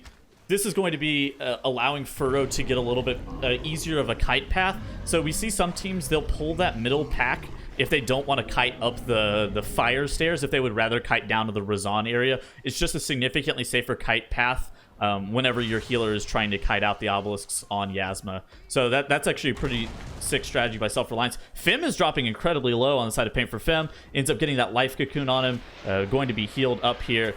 Gets a reset on his necrotic as well. Everything should be okay. All of the mobs have now died, and now it's just Fem versus Priestess Alunza. Yep, and Self-Reliance, they're now up to 100% trash. So they're gonna go a little bit over percentage because it seems like they're dealing with Breaker of Heroes. But this could be a safety strategy they're doing, right? Maybe they already have the strategy down for 4 obelisk kiting.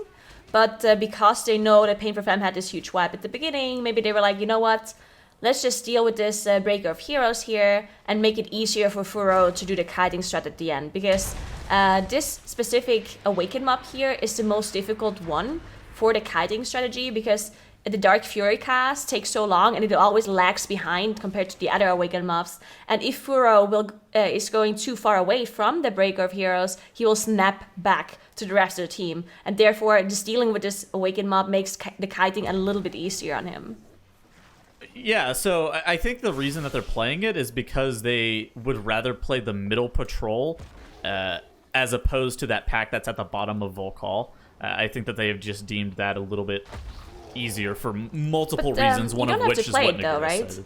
You don't have Well, to kill they- off that wake 'em up. You can just use the portal to just skip. So theoretically, they don't have to kill it. Yes, technically they don't have to kill it, but then they would have to blow everything to be able to run up the stairs, and they would be like in combat and stuff, and then getting a meld.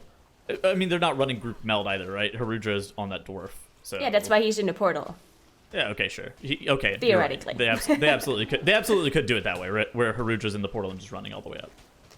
Yeah, I mean, they would only have to, because I don't think it's a really big time save, right? Because on the way down, they would have to do the skip again. So Sure. I think in the end, maybe they would I only agree. do that if they play against a team that is like, I don't know, maybe if they play against Method EU, they would have to do it. But otherwise, especially now when they know that they're so far ahead, it's just way safer to just play it. Definitely not a time save, but not a super egregious time loss. On the side of Pain for Finn, it looks like they're gearing up for a snap pull, so they are also pulling that middle pack. Is Monzumi in the snap? I can't. It doesn't look like Monzumi is. Yeah, it is. Okay, it looked like he was off to the side, but I don't know. Okay, so if Monzumi or Monzumi's actually the one that's fine and not being the snap because he just does the wild thrash. Talanja is the one that does that wild charge that if that dinosaur potentially wasn't in the snap, that would be catastrophic. Yeah, you don't want to have that charge going out. It's actually, Yeah. I don't think it's avoidable, right? It just stuns you, the person that is targeted. It's not avoidable. Well, you may be able to like feign death. Maybe or meld it immune off or something feign- like that, yeah, but maybe. Yeah, it's not like you can't juke it. Like you can't just miss it Yeah. or whatever. So Self-Reliance has entered the portal again, gearing up to pull Yasma there at 100% trash count. So more likely than not, they are going to be looking to kite the Blood of the Corruptor and Samrak, Beckoner of Chaos. Furrow needs to make sure that he has healing threat on both of those. Otherwise, those mobs would snap back to the group, which would be fairly dangerous. So do you think they're just gonna kill them off instead of kiting them at this point? Because even if they go over percentage, right, this definitely seems like this is not Self-Reliance strategy, right? I What do you think is more dangerous? I think it's more dangerous to kite. Because they only have 2 obelisks, right? They have the Blob and Samrak. Okay, that looks like Furo is staying inside. Okay, so it looks like they're actually they're dealing just with playing them. Which pulls them a pretty high over percentage, which basically means that this is not their strategy that they have been using for the time trials. And they definitely used to kite, but because they're so far ahead of Pain for Femme, they just dealt with an extra obelisk, so they only have 2 instead of 3, and just decided, you know what, let's not risk the kiting, because if you do the kiting wrong, it's going to be a group wipe, right? There's nothing you can do about it. If they snap back to the group, then it's just a wipe. So they just said, you know what, let's just deal with them, let's kill them off, play it safe, and that is what they're doing.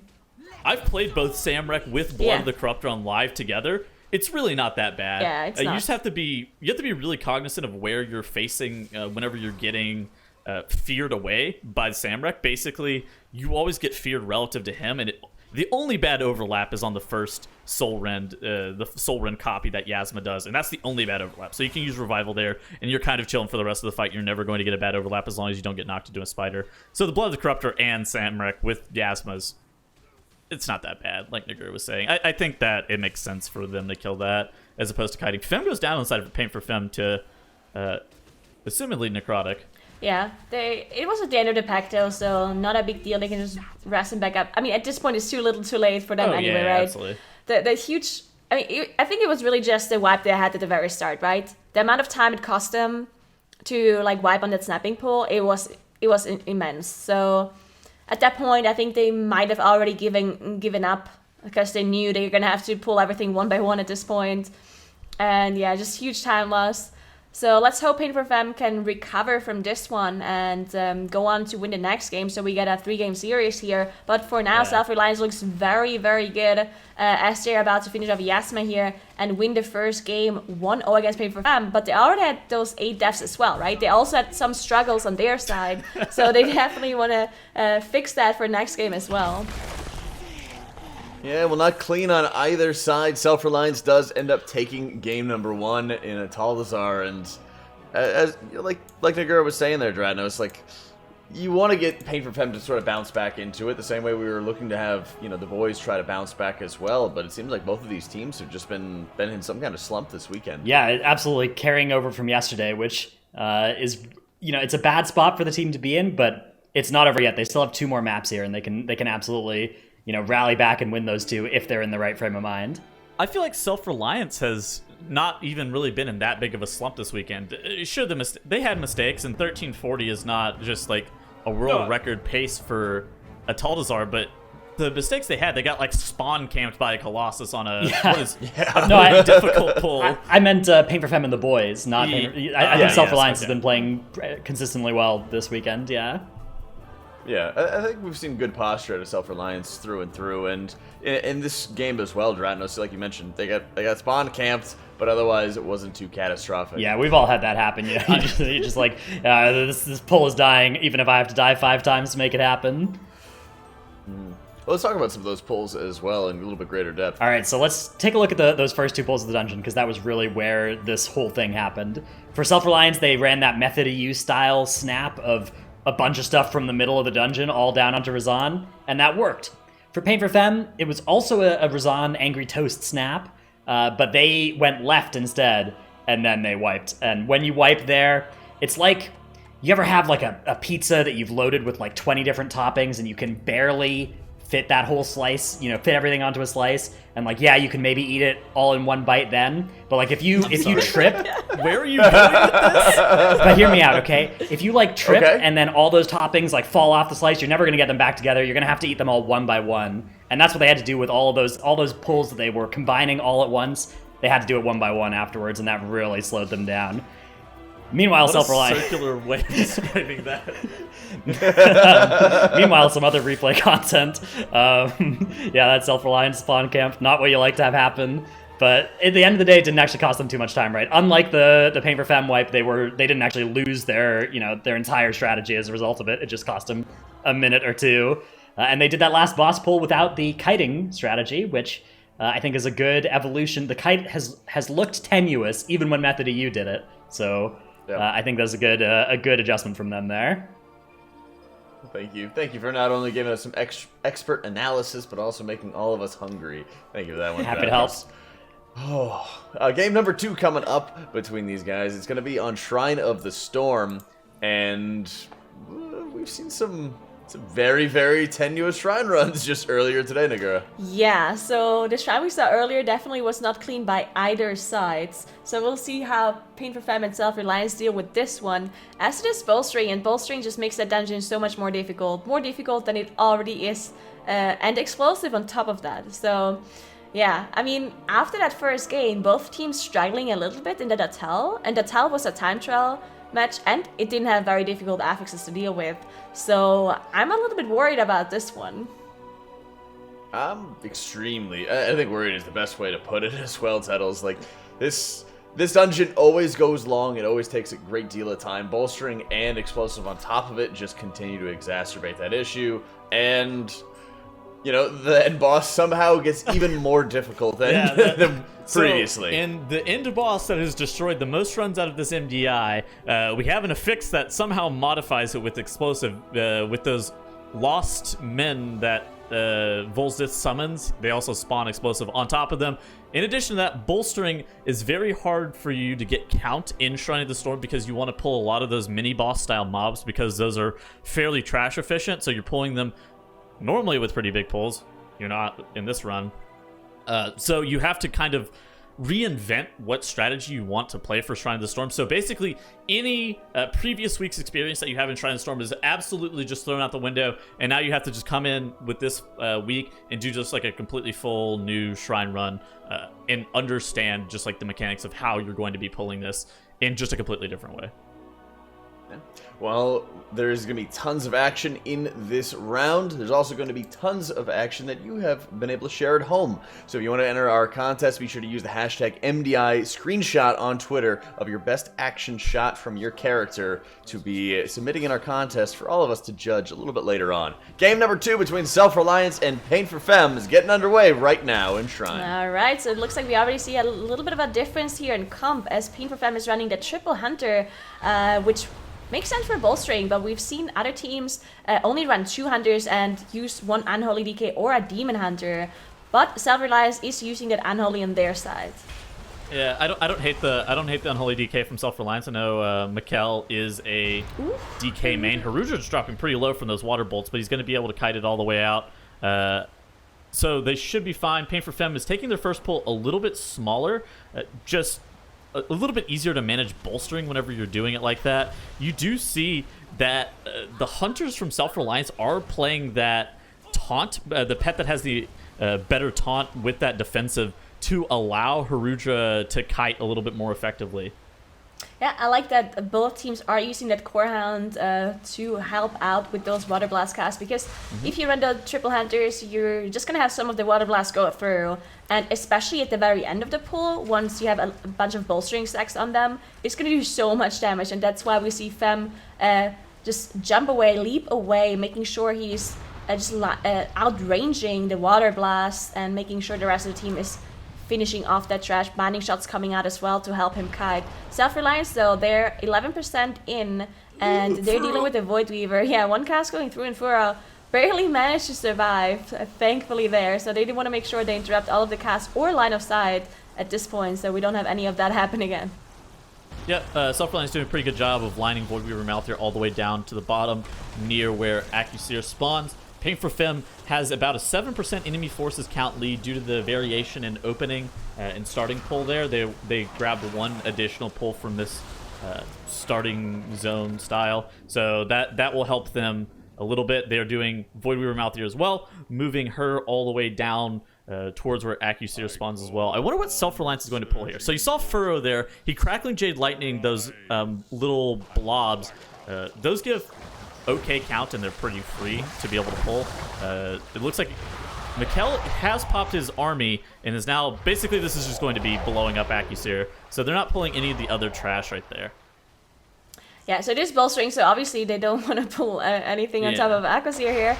Droplets don't actually get affected by Undeath Affixes, so no bolstering for the droplets, and it's really just amplifying Mikkel's damage. You can see how much damage he's doing. Of course, a lot of the damage is on the droplets and not necessarily on the boss, but he's also doing a lot of single target damage because of that faster might, stacking up his strength, just amplifying his single target damage because of these droplets. So a little bit of well, I mean, it's nice to do if you have that DK. That's something Pain for Femme doesn't necessarily have to do, right? They don't have to pull things on top of the boss, because the hunters are going to do a lot of single target damage no matter how many targets. If you pull 2 on top, you have the triple target that they need to get this the lower cooldown on their offensives, but not as big of a deal as it is for DKs. Now they're already up to 27% here on Pain for Femme's side as they engage Accuseer. So both teams, I thought Self-Reliance pushed Accuseer really fast. They didn't even get like a second surging rush or anything, so I feel like that just amping that DK's damage up with those droplets, which are fairly non-dangerous, was that's actually a pretty big time save, I felt like. Oh, yeah, look at Accuseer. Is it 15%? So yeah, I felt like it was... Sorry, I felt like it was a little bit of a time waste, though, that they were just waiting for Accuseer to spawn there, you know? They did. That is true. They were just, like, waiting around. What they could have done is, like, technically they could have had Furrow just, like, not even in the realm with them, and he could have ran ahead early to start Accuseer's RP. Yeah, and like we've seen other teams do that in the past, with Shadow Meld. But then you don't have a healer in there with Void Weaver Mouth there, and if any casts go through, you run the risk of dying. Yeah, true. And it's only a couple of seconds that they wasted as well, I guess. So yeah, it's not too big of a deal, but yeah, in the end, you never want to like wait around and do nothing in an MDI setting. It's just always a thing you want to avoid as much as you can. But yeah, Self-Reliance now down with Accuseer. They're dealing with this trash pick here afterwards. Well, if they deal with this anyway, why didn't they do it before instead of waiting around? This is interesting. Right? They could have just, while the RP is happening, they could have dealt with this. And I mean, I guess it's because of cooldowns, right? Maybe Mikkel wanted to use his army. Yeah, probably because of army. Yeah. Mikkel was holding his army. I think that's almost has to be the reason, right? He wants to get that on CD. Army of the Dead is an 8-minute cooldown, and it does an incredible amount of boss damage. So I think that may be that's the only thing I can think of, right? Yeah, probably. It looks like Pain for Femme also pulled a Templar here on top of Aquasir, just to get a little bit more extra percentage, cleaving it down equally to not bolster anything. I like it, but it looks like they pulled it a little bit late, as Aquasir is going to go down any second now, and the Templar is not. So, losing a little bit of time, but They probably just need to not wait for too a much. pat, right? I think they're just going to do the Obelisk, right? Yeah, maybe, So yeah. Pain for Femme's now into the Obelisk. Pain for Femme does have a 6% enemy forces count advantage. So I would say that both of these teams are fairly neck and neck. Self-Reliance is a little bit ahead on percentage on where Urgroth's health stands. They're actually killing Urgroth in the tunnel here, which means that they're going to grab some of these initiates that are patrolling. You can actually see the initiates outlined in like this lighter shade of purple, as opposed to the realm here. So now everybody's going to come out of that portal. They're going to kill these initiates. I suspect that they're going to do the top Iron Hole Enforcers with the bottom 4-pack. That almost has to be what they're doing. Where Pain for Femme is kiting Urgroth into the Brother Ironhole and Galecaller Fae Tidesage Council room. Yeah, so Pain for Femme is actually slightly ahead here. Look, if you look at the percentage, Self-Reliance 27%, while Pain for Femme is going to be on 33% as they get out of this portal. So slight advantage for Pain for Femme. They dealt with the trash a little bit faster on their side. And now it looks like they're dealing with... Okay, so Femme went out first, making sure he spell reflects the elementals first cast here to get a little bit extra damage. And now they're all going out. But this is a pull we saw, I think it was the boys who wiped in this earlier. So let's see if they can pull it off here on Pain for Femme. So I think the boys actually missed their Spell Reflect on the Guardian Elemental. That Spell Reflect per use, like if you're able to get that on you, it will do...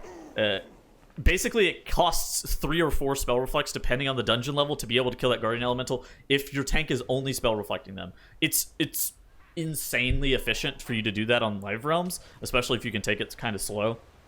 On here, Pain for Femme uses an adapted version to be able to deal with that. I really like that strategy. Yeah, and how clean it was for them too. I mean, to be honest, when I saw that the Atal'Dazar by Pain for Femme, I thought they might just be like maybe tilting a little bit and not being able to pull off this shrine properly, but so far it looks very clean. Hadruda dropping really low, did manage to line of sight here and should be able to survive, but Fura also having some issues as to do the same pull as Pain for Femme just did.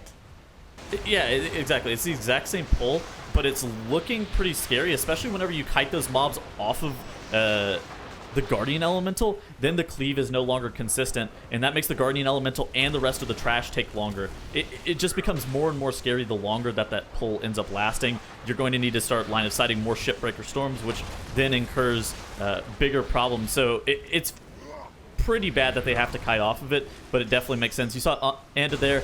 He ends up getting hit with that electrifying shock cast. Oh, everybody's dropping pretty low, but the pull is almost over for Self-Reliance. Harudra goes down. They should be able to finish off this pull. Everything is looking... That is actually a fat Iron Hole Apprentice. That's... Yeah, there's a bunch of bulls with mount. Thankfully, they have the DK who has got a Battle Rest, so they could get Harudra back up immediately, but Mikkel going down as well. No more Battle Rests, but they should be fine to finish this off as long as they kite it, because these mobs are pretty highly bolstered. There we go, did manage to finish it off. And yeah, now... good on them for having that Battle Rest, right? Because on the other side, Pain for Femme, if they have a death on Femme, they'll have to go in melee range and use the Engineering Rest, which takes a long time. So definitely a little bit of an advantage here of having that DK Battle Rest. So Pain for Femme here, I think they're either doing a 16 or 20 Initiate Snap right there, putting them into that pixel perfect spot where those hunters are able to output it in an insane amount of damage. And Femme gets one shot 100-0 by a very fat initiate. Yeah, so this is the death. Oh, they're actually in combat with these mobs. They have to feign death off the aggro, so Miwo can actually rest. Looks like... Ooh, did he not manage? So Miwo used Someone is his still in combat. meld. So now they have to battle They have to battle rest, yeah. That sucks. Oh, this so is really Miwo bad, used his because meld they're and also didn't drop. bolstered, I think. Yeah. I think the Apprentice might be bolstered, and if Miwo is still in combat, then... I mean, I guess they can just do the boss first and then Shadow Meld afterwards. Okay, so that is what they're doing. Looks like Miwo is still in combat with the Apprentice, and the Apprentice is bolstered really highly, so they don't want to deal with it. And that's why Miwo couldn't rest, and now they're just going to deal with the boss first. and then hopefully the Shadow Melt is going to be back up, and then they will Shadow Melt afterwards, and they're just going to keep them trapped while this boss is happening. Yeah, Self-Reliance also trapping that both of those apprentices, the Ironhull and the Galecaller apprentice, they're going to pull it into the 3-pack that is on the side there after they have already dealt with some of the initiates. So they're taking these initiates a little bit more piece by piece, whereas Pain for Femme went pretty ham there. Yep, and Pain for Femme actually also committing their Bloodlust for this boss. I think I like that Bloodlust usage on their side, because they only have 2 obelisks to deal with right now on the last boss. Even if their Bloodlust does not come up for the pull, it still should be okay. And they have the Hunters, right? So they don't need that amplifier damage from the DK. Saving the Bloodlust for the Awakened pull makes sense if you have a DK, because you have the eels and you do so much damage. But if you have the Hunters, they don't necessarily need it at the pull. So I think I like them committing it here and get an extra usage. So you said those apprentices were bolstered, right? Or I think so, yeah. Okay, so they have to play them with the boss. I don't know if they're bolstered or not. Like they may be. They may have actually gotten bolstered by those initiates. It's really hard to say. They were absolutely in combat with them, but they need to play them with the boss so they can get to, I think it's 61 or 62% enemy forces count before you end up entering that obelisk and taking that Samrek the Beckoner obelisk towards that bridge area right before Lord Stormsong. So Pain for Femme is downing Brother Ironhull and Galecaller Fae, part of the Tide Sage Council. Now they have pulled those apprentices to the bottom few percent of them just to get efficient cleave, and now they're... I don't know what they're going to pull here. They're just going to... Oh, they're doing the Enforcers and the Ritualist. Okay, so this is going to be... Okay. This is going to be difficult for them to deal with because... The Sailors don't bolster, though. Yeah, they don't bolster the small mobs, thankfully. Otherwise, this pull would be very, very dangerous. But the Enforcers do a lot of damage to Femme, especially at the end once they have a bunch of bolstering stacks. This Deep Smash, as you can see here, does a lot of damage. And the Ritualist is really hard to keep with the pack because it's a caster. And if you don't have even damage on them, it's going to be very bad. So that's why they actually have a really nice control here, keeping the Ritualist on top of the Enforcers. Well done. So yeah, they also have triple binding shot, which whenever you they use 2 binding shots at once. That's not ideal. But whenever you use binding shot, Femme can outrange the Enforcers, and then whenever he walks back into range of the Enforcers all at the exact same time, they will all queue up Deep Smash at the exact same time, allowing him to get multiple reflects on all the Enforcers, redirecting a significant amount of damage. Self-Reliance is even cleaving Brother Ironhull and Galecaller Fae. They're a little bit ahead on trash count, so after this, I think this is a pretty dead heat, isn't it? Yeah, I mean, they're slightly... Okay, Pain for Femme is ahead in count now. Yeah, they're ahead in count by quite... I'd say they're 1 pull ahead. And it looks like Self-Reliance actually... I'm not sure if they're using this portal just to skip, or if they're actually dealing with Samrek here. Did Pain for Femme not kill Samrek? No. That's That's fine. questionable. Why? Why would you want to play him with Volzeh? Why you not? have to Dispel. They have Revival and they're Hunters, right? So... Well, he's dispelling his buff. I mean, I guess if you don't need the buff to push to one-phase the boss, it doesn't matter, right? But you definitely lose the buff. Meebo can just not Dispel himself, right? And die to the fear? Well, it's not going to kill him. Right? I mean, it's not going to kill him... Is that right? When he's got low stacks at the start, because you don't immediately get the debuff, right?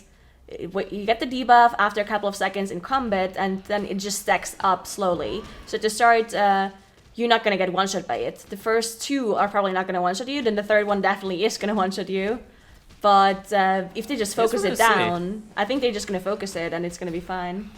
Okay. Because they only have 2 obelisks. They have the Blood, and they have Samrak. So if they just focus Samrak, they should be fine, I think. You were much more of a believer than I. I'm a believer. I thought that was pretty scary, but you have faith, so I guess we're gonna see how it ends up working out. Pain for Femme is definitely in the lead now because they elected to not play Samrek. That's 100% for certain, is that they have taken a pretty substantial lead by electing to forego that obelisk. Well, it looks like they also bolstered one of the mobs here a little bit. Did manage to finish it off though, and yeah, they're basically 1 trash pull ahead, maybe even 1.5. Because I think Self-Reliance has to... Looked a little bit scary there. Would have been awful if he would have been stuck there, but thankfully did manage to jump up. Now they have to deal with those dwellers, that can be dangerous because they don't really... I mean, they have a shockwave, and they have the monks then, but the hunters don't really have anything to deal with because the binding shot obviously is not going to do anything when the dwellers don't move. Yeah, so I think the hunters probably need Blood of the Enemy available for them for this pack to be able to do a significant amount of damage, because their Beast Cleave won't hit all of the dwellers at once. Like, it'll hit like half of them, maybe 3/4 of them. But both on the side of Pain for Femme, they are able to down that pack pretty easily while Lord Stormsong's RP is going on with Rexar. Now he does spawn here, while Self-Reliance is still playing some trash on the bridge. Pretty behind now because they elected to play Samrek. That call on Pain for Femme to not play Samrek actually put them in a pretty big lead. Yeah, interesting choice as well, because they could have theoretically just played another Obelisk if they really wanted to, right? So, interesting to see that they choose to do Samrek instead of another Obelisk. But yeah, now they are on Lord Stormsong. They use all 3 turtles to immune the mind control, and it worked out, so didn't actually get the Ancient Mindbender cast, and the second one they'll definitely get because now they're out of immunities and there's no way of them to immune it anymore. But maybe they're lucky and it gets on their Mistweaver, which will be the least amount of damage lost if it goes to the healer. Self-Reliance, on the other hand, now also finished off one of the Dweller packs, needs to do one more, and then they're going to be onto Self-Reliance. I mean, this is really, really close because there's so many things that can go wrong in the last boss. So it could be anyone's game, really. Absolutely. Lord Stormsong's starting to drop pretty low here for Paint for Femme. Self-Reliance is going to need Paint for Femme to make a mistake for them to be able to catch up. I think at this point it's not really within their control as to how this goes, but fortunately enough for them, they only have one Obelisk to deal with, which is Blood of the Corruptor is fairly tame on Volzith, I will say, whereas Paint for Femme has the double obby. Yep, so they have to somehow deal with those double obelisks. The blood, not that big of a problem, right? The blood only does, it does tank damage, and it's going to be a problem for Femme, but it doesn't do anything else to the group. It leaves the pools behind on the floor, but because it's a pretty big room, it should not be causing any issues for them. Now, Samrek, on the other hand, a little bit of a bigger problem, right? So it does apply that fear effect, and none of the hunters are actually playing Dwarf. They're all Night Elves, so they do not have that racial to get rid of that debuff. We have Revival on Miwo to get rid of the first debuffs, which should be before. So the first fear will be applied before Miwo has the boss debuff, meaning he can use Revival without dispelling his own buff as well. And then it needs to be dying very quickly afterwards, so Miwo actually does not go down or does not have to dispel himself. So let's see how they deal with it, as Femme is gathering some of those eels, as you can see the debuffs on him, and Ricky is about to misdirect the boss onto him. Yep.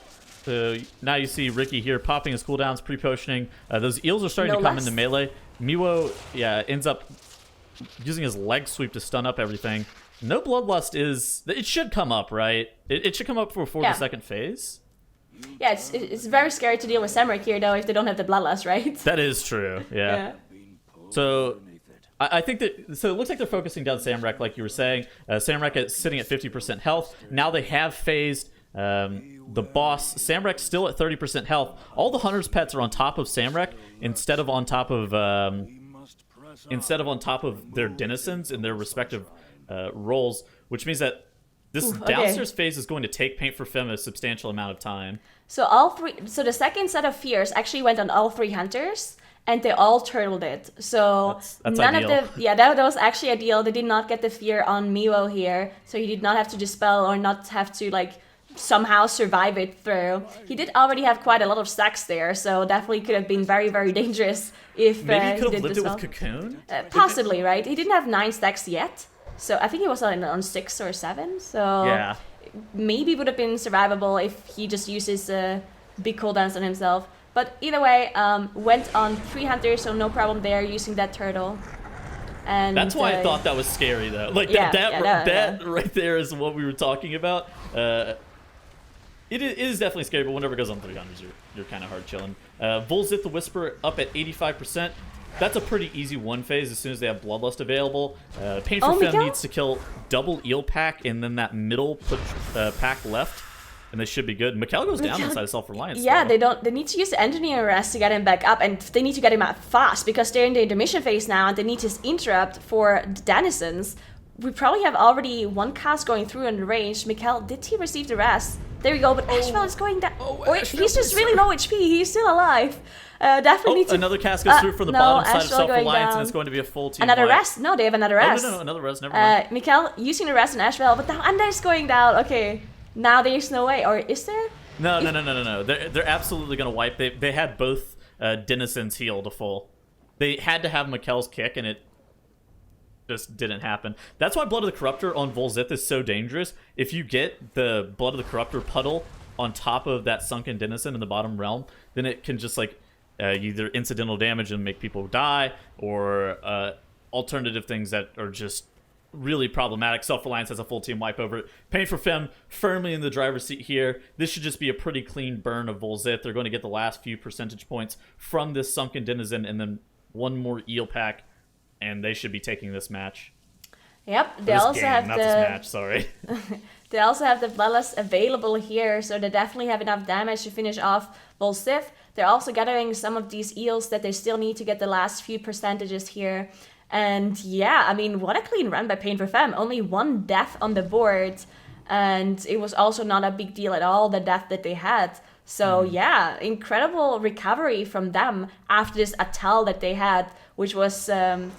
I mean, it was just a disaster, right, on their side. Multiple team wipes, full wipes, so many time losses right there, but didn't affect them, which is a really, really good sign. And now they're winning that second game once they finish off Volzith, and we're going to see the third game, and it's going to be Workshop. I think both teams actually look pretty decent in Shrine of the Storm. Like, Self-Reliance Yeah. did have some problems, but...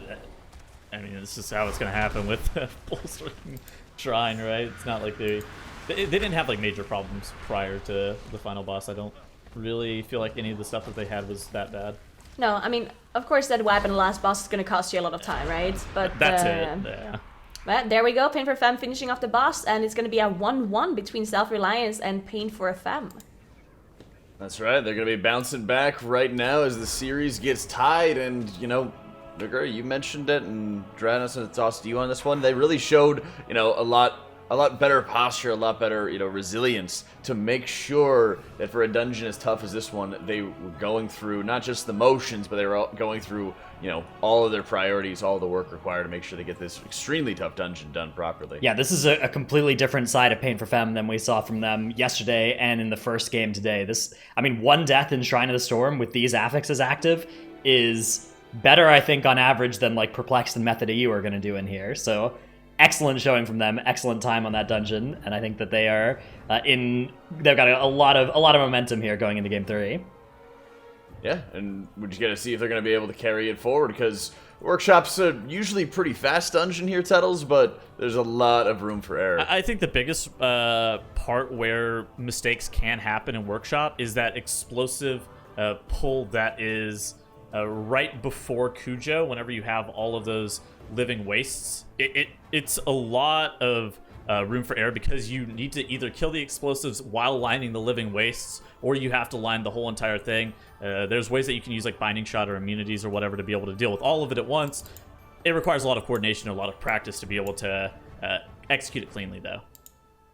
Most definitely. And right, let's start talking about some of these larger pulls on Shrine of the Storm, because bolstering really throws a wrench in a lot of them. Yeah, I mean, both teams were doing a pretty good job of managing this at the start of the dungeon. I'd say Pain for Fem edging ahead a little bit at the start of the dungeon with pulling a little bit more quickly. Both teams did have a few mishaps at the start, but really later than I was expecting things to go wrong, where Self-Reliance had Harudra go down, and then Mikkel rezzed and died to a thing from beyond afterwards. A little unfortunate turn of events for him. Fem went down on the side of Pain for Fem before the second boss, but that ended up not actually costing them too much time. It was another kind of like, we saw it in Wayrest from them yesterday, where they had a little bit of difficulty actually melding off combat and getting their res, but they were able to do it eventually. And then the last boss was it was phenomenal from Paper Femme with Samrak active. Tettles was pretty worried about that being whether or not it was possible, but as Nagura mentioned, that first Dispel comes out in time for you to get your revival, and then you get the debuff, and then you just need to push it before, the second or third cast. And that worked really nicely for them. They focused down Samrak and were able to take care of the boss. On the side of Self-Reliance, a clean run up until the last boss, but they fell victim to that last boss, which has been very common in Shrine of the Storm. That last boss just murders people left and right. Yeah, it is claimed way too many victims, and doesn't really seem like there's ever like a perfect way to be able to go through it, Settles. It's just like so much individual responsibility for every single person, and a lot of pressure on your healer to know whether or not they need to dispel themselves, whether or not they can survive. Yeah, I mean, in previous seasons, it was sketchy at best, and now you're just adding an obelisk on top of it, and it's like... or two on the side of Pain for Femme. You're adding multiple obelisks in some cases on top of it, and it's just like, yes, they've wiped to unfortunate circumstances. Because, like, Mikkel goes down, and then a cast goes off in the downstairs realm for Self-Reliance, and then Asheville goes down to the cast going off, and then it's, like, all out of control. Then you just, like, pretty much auto-lose. And that's one of the toughest things is when, we know how strong these players are. We know how high caliber that they can be, Nagura. And then they're pushed into such aggressive scenarios that the slightest mistake is just catastrophic. The dominoes start falling. Yeah, and specifically those two dungeons that we have seen. Atal, the affixes for Atal were not bad, but because you have these kind of non-affixes, you're required to do those insane pulls to make up the time that the other teams are posting. So all of a sudden you need to do an Atal'Dazar in 10 minutes, and you have to do those huge pulls and snap them on top of bosses. And one mistake there, as we saw for Pain for Femme, just cost them a couple of minutes all of a sudden, and that is huge. And then in Shrine, that is already a very volatile dungeon. If you make one mistake there, you can lose a lot of time. And on top of that, you also have bolstering now, which makes it even more difficult. So huge pressure on those teams, and it's about elimination as well. If they lose this game, they're going to be out, and they're not going to be qualifying. So this last game is so important now. That's right. This one's for all of the marbles, Self-Reliance, and Pain for Femme, with our final dungeon in the series going into Workshop. All right, so we see both of the teams already gathering up that first pull here. Both of them running the Triple Hunter comp. It is a time trial game, and in fact, in the time trials, they were only 6 seconds apart, those two teams. Pain for Femme 6 seconds faster compared to Self-Reliance. Yeah, so definitely going to be a nail-biter here at the end. You saw Self-Reliance using the hammer to be able to deal with the first initial trash mobs in this room a little bit quicker than Pain for Femme. Pain for Femme electing to use the Rocket Barrage. Both strategies easy to kill the mobs off without a lot of player interaction. Now Self-Reliance has engaged No Mercy for You and the Platinum Pummeler. Pain for Femme on the other side has done the exact same. Yep, so now we're going to have to see how well they deal with that hammer. We see even the tanks here gathering up below the hammer to make sure... Oh no, they missed one of the hammers on Self-Reliance side here. That is going to cost them a little bit of damage. And they're also getting another vent shed here on their side. Okay, so that's tragic. So they missed the hammer on No Mercy, and then Platinum Pummeler got hit by the hammer, which deactivates the usage of that hammer. There's still a substantial amount of percentage on Platinum Pummeler ahead of Pain for Femme, but now the Platinum Pummeler for Pain for Femme is actually kind of melting. Self-Reliance is going to use this last hammer hit to be able to kill off that mob. Basically, there's an execute effect towards the hammer. It will just, if you have all 5 players stacking underneath it, it will execute basically the Platinum Pummeler or No Mercy for You on a 19 at around the 30% mark. Yeah, but only 5 seconds difference here between those two teams, as we now are going to see a very difficult pull, because we have Explosive, and these mobs here, they also explode on death. So you need to line of sight a lot of different kinds of things, and we'll see how they deal with it as the Lightfoot potions are being popped by Self-Reliance.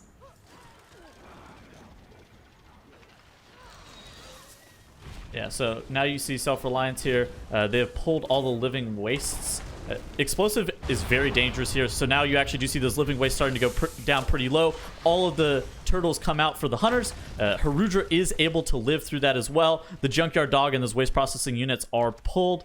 Now they're trying to deal with those. On the side of Paint for Femme, they have the waste processing units separated out from those living wastes, and now everything is coming in to start stacking up. There is one living waste that is very low health. They need to make sure that all the explosives die.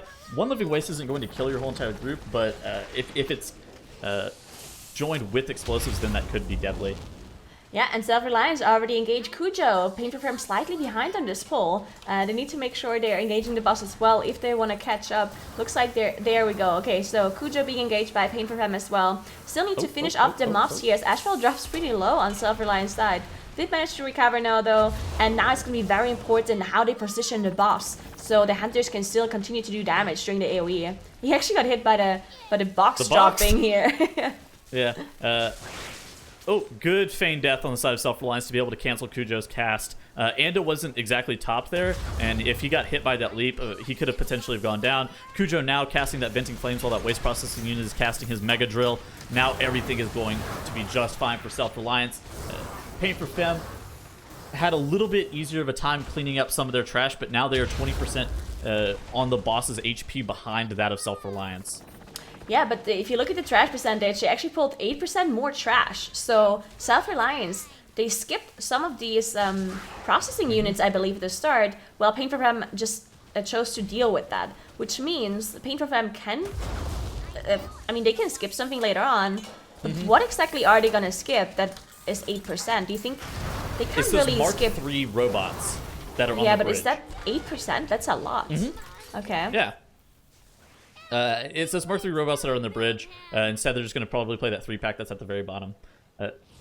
Workshop is only It's not going to make up one pull, right? So they still have to do the same amount of pulls, which Exactly. not sure if that's going to be such a big save in the end. I don't know. I don't like the waste processing units into Cujo, because then you have like that frontal ability that can penetrate through the box on Cujo and just wipe you. We've seen teams die to that before. Sure. But if Paint for Femme is comfortable with it, more power to them. They can pull whatever they want.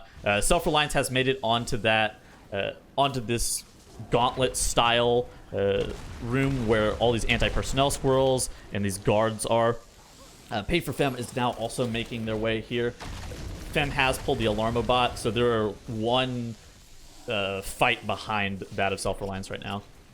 Yep, and they are gathering it all up here in the corner, as you can see on Self-Reliance, to make sure they have they cleave everything down as evenly as possible.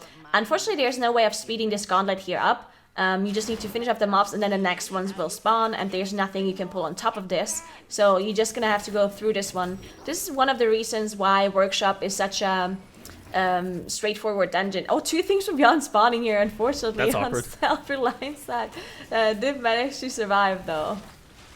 Self-Reliance initially was one of the teams that never ran Thing from Beyond on any of their players, and now they have decided that was in fact trolling. Now they realize that they need to run more corruption than 35. And hunters are really good at dealing with corruption too, right? They have Feign Death, which basically just Feign Death is buggy. removes it. Yeah. It's buggy at best. Sometimes the Thing from Beyond will disappear whenever you feign death. Sometimes it will just stand there and then start meleeing the mobs you're attacking, and then whenever you come out of the feign death, it immediately runs at you and hits you, and you're just like, what is that? But yeah, no. Sometimes it works, sometimes it doesn't. But yeah, I mean, even if feign death doesn't work, right? You still have a bunch of traps you can throw. Yep. You can disengage, and Honk doing shot all of too. this, doing all of these things doesn't cost you any damage. If you're a ranged caster and you need to interrupt your cast to run away or to see that will be a nightmare, right? But for hunters, not as big of a deal at all, so no problem for them to run Thing from Beyond. Pretty much. So now Self-Reliance has killed that Blastotron off. Now they're entering the obelisk where Voidweaver Malthier is. They're looking to snap Malthier into that Head Machina Spark Flux area to be able to deal with it pretty quickly. That's a pretty standard move coming out of Self-Reliance. Paint for Femme has down the Blastotron as well. They are also making their way into that Voidweaver Malthier pillar. This is neck and neck right now, This is Nagura. so close. Yeah, this is going to be such a close game. Now, the next pull is going to be very, very important because they're going to pull trash on top of Spark Flux.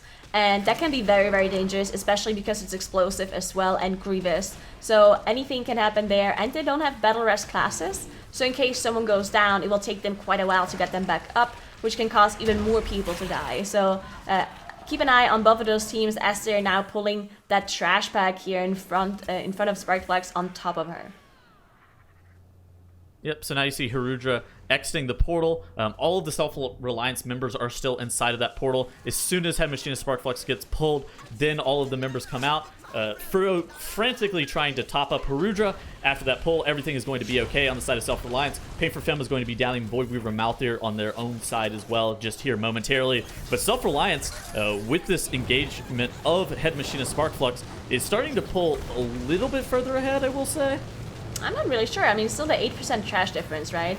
Yeah. I think it's still incredibly close. We'll see how much time Pain for Femme will make up for not having to deal with those two mobs later on the bridge. That will be the time where we see how big of a difference it is between those two teams. But now Pain for Femme also engaging the boss with that trash pack. So keep an eye on Femme using all of his defensives here, actually, Last Stand and Shield while being popped to make sure he survives here, while the rest of his team is just trying to nuke down the trash as fast as they can while interrupting and dodging all of the abilities on this boss. Yep, we do see that shield generator coming out. There's also that plant that is still sitting there casting Blossom Blast. It gets blown up as well. The trash mobs from the side of Pain for Femme should be going down here momentarily. Everything is going to be okay for them. On the side of Self-Reliance, Head Machine Sparkflux is now at 25%, where Pain for Femme, it's at 75%. So this is starting to become a little bit bigger of a lead, but like Nagura is saying, that 7 to 8% trash differential, it's going to result in Self-Reliance pulling 2 more mobs on the bridge, basically. Yep, now that the boss are moving on to those spider tanks. The tank that is marked with the cross marker will be the one that is tied to the robot spawning that will bring you to the bridge area. So that Harudra actually being slowed here and almost going down. Did manage to recover though. Yeah.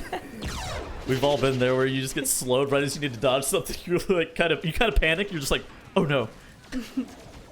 Yeah, that's pretty fortunate for Harudra that he didn't die there, but they did use Life Cocoon to save him. Yep, so they did down that cross-marked spider tank, meaning that robot is going to spawn any second now, and they'll be going to that bridge area where they have to deal with a little bit more trash than Pain for Femme will have to deal with. But yeah, Pain for Femme, they just now downed Sparkflex, so they still have to do those 2 spider tanks, which, yeah, definitely looks like Self-Reliance slight lead here, because I doubt it's going to be the same amount of time them killing those 2 mobs on the bridge compared to the 2 spider tanks, because the spider tanks have quite a lot of HP on their side. But now here we go, Harudra jumping on the side, and these 2 defense bots, as you can see them being pulled by Harudra right now, those are the 2 mobs that Pain for Femme can skip. Exactly. You're definitely seeing right now how these 2 teams were within 10 seconds of one another during their time trial performance, just with how they're playing this workshop. This workshop has been both incredibly clean by both teams here. 0 deaths on both sides. Self-Reliance here, I still think that they have a slight advantage. I would absolutely want to be in their position if I were them. Yeah, but I mean, Pain for Femme, in fact, has the faster time in the time trials, right? So... Interesting to see, because so far it didn't look like any of the teams made a mistake. It looked like they're having a very clean run and running their time trial strat. But yeah, Self-Reliance needing quite a bit of time to finish off these bots here, while Pain for Femme only pulling those stray. And yeah, it will all come down to the last boss and how well they deal with the damage as well. Now, on the last boss, you can also make up quite a bit of damage if you focus down the boss instead of focusing the awakened mobs, right? So Self-Reliance doing that skip, and let's see how they deal with the awakened mobs. Yeah, and let it also be known that this match, and this map right here, is for a guaranteed tiebreaker versus the boys later on. Or not a guaranteed tiebreaker, but at least an opportunity to make the top 4 grand final. Asheville goes down. Now Furo starts to cast his mass res. That's a pretty big loss. That's going to be costly. Yeah. That's not great. That was approximately 20 seconds, right? Because the squirrel put them in combat, and then he had delayed the rest.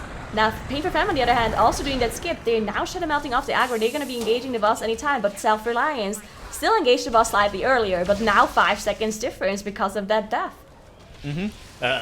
So this is absolutely going to be just neck and neck. It's all going to come down to efficiency of cleave on these awakened mobs, because like you said, that 5-second death is an equalizer between these two teams. Both of these teams are going to now, it's literally just going to come down to who can deliver the most damage to the boss and be the most efficient with how they're cleaving it. Right now, Self-Reliance is down to 59% on the aerial unit. One of their awakened mobs has gone down. I believe it was Samrak the Beckoner. Now they just have Blood of the Corruptor and Urdrop to deal with. Pain for Fem at 61% right now. Still just even cleaving everything. Yeah, I mean, the fact that they're even cleaving definitely means that they're gonna have slightly more boss DPS, and it is a fortified environment, so definitely does not mean as like the difference here in DPS is not as big of a deal. Ricky has to use his turtle here because of a thing from beyond. But I don't hate that though. I mean, I don't hate it because prevents himself going down. Yeah, and he doesn't need it in the second phase. Nemo dropping really low, has to pop the cocoon on himself. Let's see if he can keep himself back up. Yeah, Self-Reliance here starting to open up just a little bit more of a boss health lead. Still even cleaving both of those awakened mobs that they had alive for a little while. Now, aerial unit should be going down here momentarily. About a 25% lead on the aerial unit coming out of Self-Reliance. Now they're stunned. They just have to deal with King Mechagon himself. This is going to be tense. Yeah, I mean, Self-Reliance I definitely feel like they're more than 5 seconds ahead at this point, just because they dealt with the first phase so well. Now they just need to make sure they have no more deaths, because any more 5 seconds, and they're definitely losing their lead. So let's see how they deal with this last hour. It's all about damage now, right? The more damage they can do, the more they're going to be ahead, as Pain for Femme now also is in the phase 2. But yeah, Pain for Femme just dealt with everything a little bit slower, it seemed like. Just a little bit worse execution on their side. This is getting exciting. Again, like I was saying, this is for the opportunity to play the boys in a playoff match, or potentially play Deplete from Beyond later on and secure their placing in the grand finals later on. Self-Reliance here getting Omega Buster down to 20%. Pain for Femme still 60% away. There is a 5-second death differential on the board, but it looks like if Self-Reliance is able to come out of this without a death, they should be able to overcome that 5-second death differential. Yeah, Omega Buster going down. Now they have to finish off Mechagon, and Pain for Femme is going to have 5 seconds, but it's not going to be enough. And what a close game here. Self-Reliance winning against Pain for Femme. 2-1. Wow. There we go. Oh my goodness. That was absolutely wild on the side of Self-Reliance. Pain for Femme putting up a good fight on that one, but I've been very impressed this weekend in particular, Dreadnoughts, by Self-Reliance stepping up when they really have to. Yeah, I think that Self-Reliance has played a fantastic series here. You know, a little bit went wrong for them in Shrine, but even their Shrine run was pretty clean. And yeah, in Atal'Dazar and Workshop, they definitely looked like the better team here. Yeah, you can't argue with that at all. And, you know, they do take that big win, which means they're going to be moving on throughout this bracket. And if I'm not mistaken, they're not guaranteed yet their place in the global finals. They do need to still win the next series, right, Jonas? Yeah, so that they are now tied with the boys, but they can still earn more points, whereas the boys cannot. So if Self-Reliance can beat Deplete from Beyond, they will earn their spot in the grand finals, or the global finals, rather. But if they fail to do that, then they will have a tiebreaker after the grand finals today to determine whether the boys or Self-Reliance earn that slot. It's going to be really, really cool to see. That's right. And let's start breaking down that Workshop as well, because it definitely looked like Pain for Femme was staying within the race, but just that last second, you know, Self-Reliance. Consistent. Yeah, so Self-Reliance looked pretty good. I think that their route is better. I think that pulling those waste processing units is slower than pulling the stuff on the bridge at the end, and we saw Self-Reliance choosing to skip those waste processing units, getting ahead early, and they just kept that extra time advantage. They really did not lose too much time later on, whereas Pain for Femme pulled those waste processing units into Cujo. That earned them a little bit extra count. They got to skip some robots on the bridge, but I don't think that made up as much time, because we saw that Self-Reliance, you know, they were even able to have their skip go wrong, which didn't happen for Pain for Femme, and they were able to still win the match. So I think that it's something like 30 seconds probably that they gained from that better strategy with the living wastes rather than the robots on the bridge. Yeah, and it's interesting how such a small difference in terms of those routings can in a dungeon like Workshop, excuse me, a dungeon like Workshop, because there's usually not tons of differences. There's not lots of options into it, but great plays there by Reliance and continuing to iterate on a dungeon like Workshop. That means that they're going to be moving on to face off against Deplete from Beyond after we have our upper finals. So we've had like so much pressure going on in these last couple games here, Nagura. Now, Perplexed and Method EU, they got a lot of bragging rights, they got a great rivalry going, but it's a lot less pressure on these guys. I think they still put pressure on them, even though they already qualified for that global finals. But I think Method EU and Perplexed, they're both just very competitive teams that even if it's not as much on the line for them as it is for those other 4 teams, they still they really want to win. And it's about their pride and, of course, just about the honor, right? And I think they just put so much pressure on themselves. They really just are trying their best, and it matters a lot to them. Most definitely, and I think Perplexed has just been constantly really just hounding Method EU at this point, Tettles, wanting to make sure that they win the tournaments and making sure that they, show that they're fully equal to them in all ways. I mean, what a terrible thorn in your side. You watch yourself and you're like, man, we are just as good as them, and yet you can just never come through in the clutch and be able to win the match. That must feel awful. So Perplexed wants this, like Nagura was saying, for pride, for honor. Like, they need it for themselves, and Method EU is sitting there like, no, man, I'm your daddy. That's right. Especially because Perplexed, I think this is the second time out of 3 that they've been the #1 seed as well. So they're just, our practice has been better. Our time trials have been better. Why aren't we getting those results? So I'm excited to see this next series, the upper final. We're going to be taking a quick break first, but then we'll be back with the upper final between Perplexed and Method EU.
Welcome back to the Mythic Dungeon International as our upper finals is about to get underway between Perplexed and Method EU. I'm joined right now by Dratnos, Tettles, and Zyronic. And Zyro, while we talked about beforehand, there wasn't tons of pressure for these guys to be getting into the grand final since both of these teams already clinched that qualification. There's a lot of pressure, I think, between both of those teams and either keeping the status quo with Method EU being on the top or Perplexed trying to upend them. Yeah, I mean, the Method EU and Perplexed are sitting pretty right now. They've already qualified. They're going to be on number 1 and 2 seed, and they're just fighting for bragging rights and, of course, the individual tournament prize money right now. And really, if I'm Perplexed right now, you know, I want to be able to develop some momentum going into the end of the season and going into practice for the finals later on this year. Getting even just one tournament win against Method EU give you a huge confidence boost and let you know that you have a shot at taking them out later on in that finals tournament. So yeah, there's not really a whole lot on the line for them, but still, these are our number 1 and 2 teams in the region going head to head. And this is gonna be the first match we're gonna see them. Might be the final match we'll see them this entire year before the finals. That's right. And if you guys would like to join in on, another competition that we have going that's open to everybody, be sure to use the hashtag MDI screenshot for your best action shot of your character, as we'll all be able to have a chance to check them out, enjoy them, and really be able to have Tettles judge them and compared to his action shots of them being on the bench, right? Why do you gotta flame me like that? What? Tettles, you literally submitted a picture of yourself on the bench for this contest. That was what you submitted. Okay, well. we have a sad Boomy just like sitting on the bench. Well, the funny thing is he submitted that picture for the MOG competition last week too, and he just I didn't didn't get in, so we resubmitted it for this one too. I didn't submit anything for the MOG competition. I didn't tweet that out. I felt like it was better as an action shot, me being on the bench. Just because you didn't tweet it doesn't mean you didn't submit it. Let's be honest. That's right. It is submitted. All of them are submitted. And also, happy Mother's Day. Tettles, happy Mother's Day to you. And happy Motherload Make Day sure to you you, guys- Jack. And thank you. I was about to go and make that just call me transition. Doesn't feel Mom? good, does it, Jack? Wait, Doesn't feel good. Yeah, it doesn't feel good. Mom? What does that Man! even mean? Badness just swooping in and taking it out. Motherload, gonna start our runs off in between Perplexed and Method EU, while Perplexed bans Borealis and Method EU banning Underrot. So let's dive right in. Both teams are ready to go as Motherload gets underway. All right, we're seeing the the classic triple hunter. It is the EU region. We do have 3 of them in for this map. Out of pretty much everybody actually in the time trials ran this composition. Sanguine is kind of the operative affix we got going on in here this week. So Sanguine Motherload, all about the Peacekeeper management. And these two teams have some slightly different strategies that we've seen so far in this dungeon. Method EU in particular has done a lot of different stuff in here.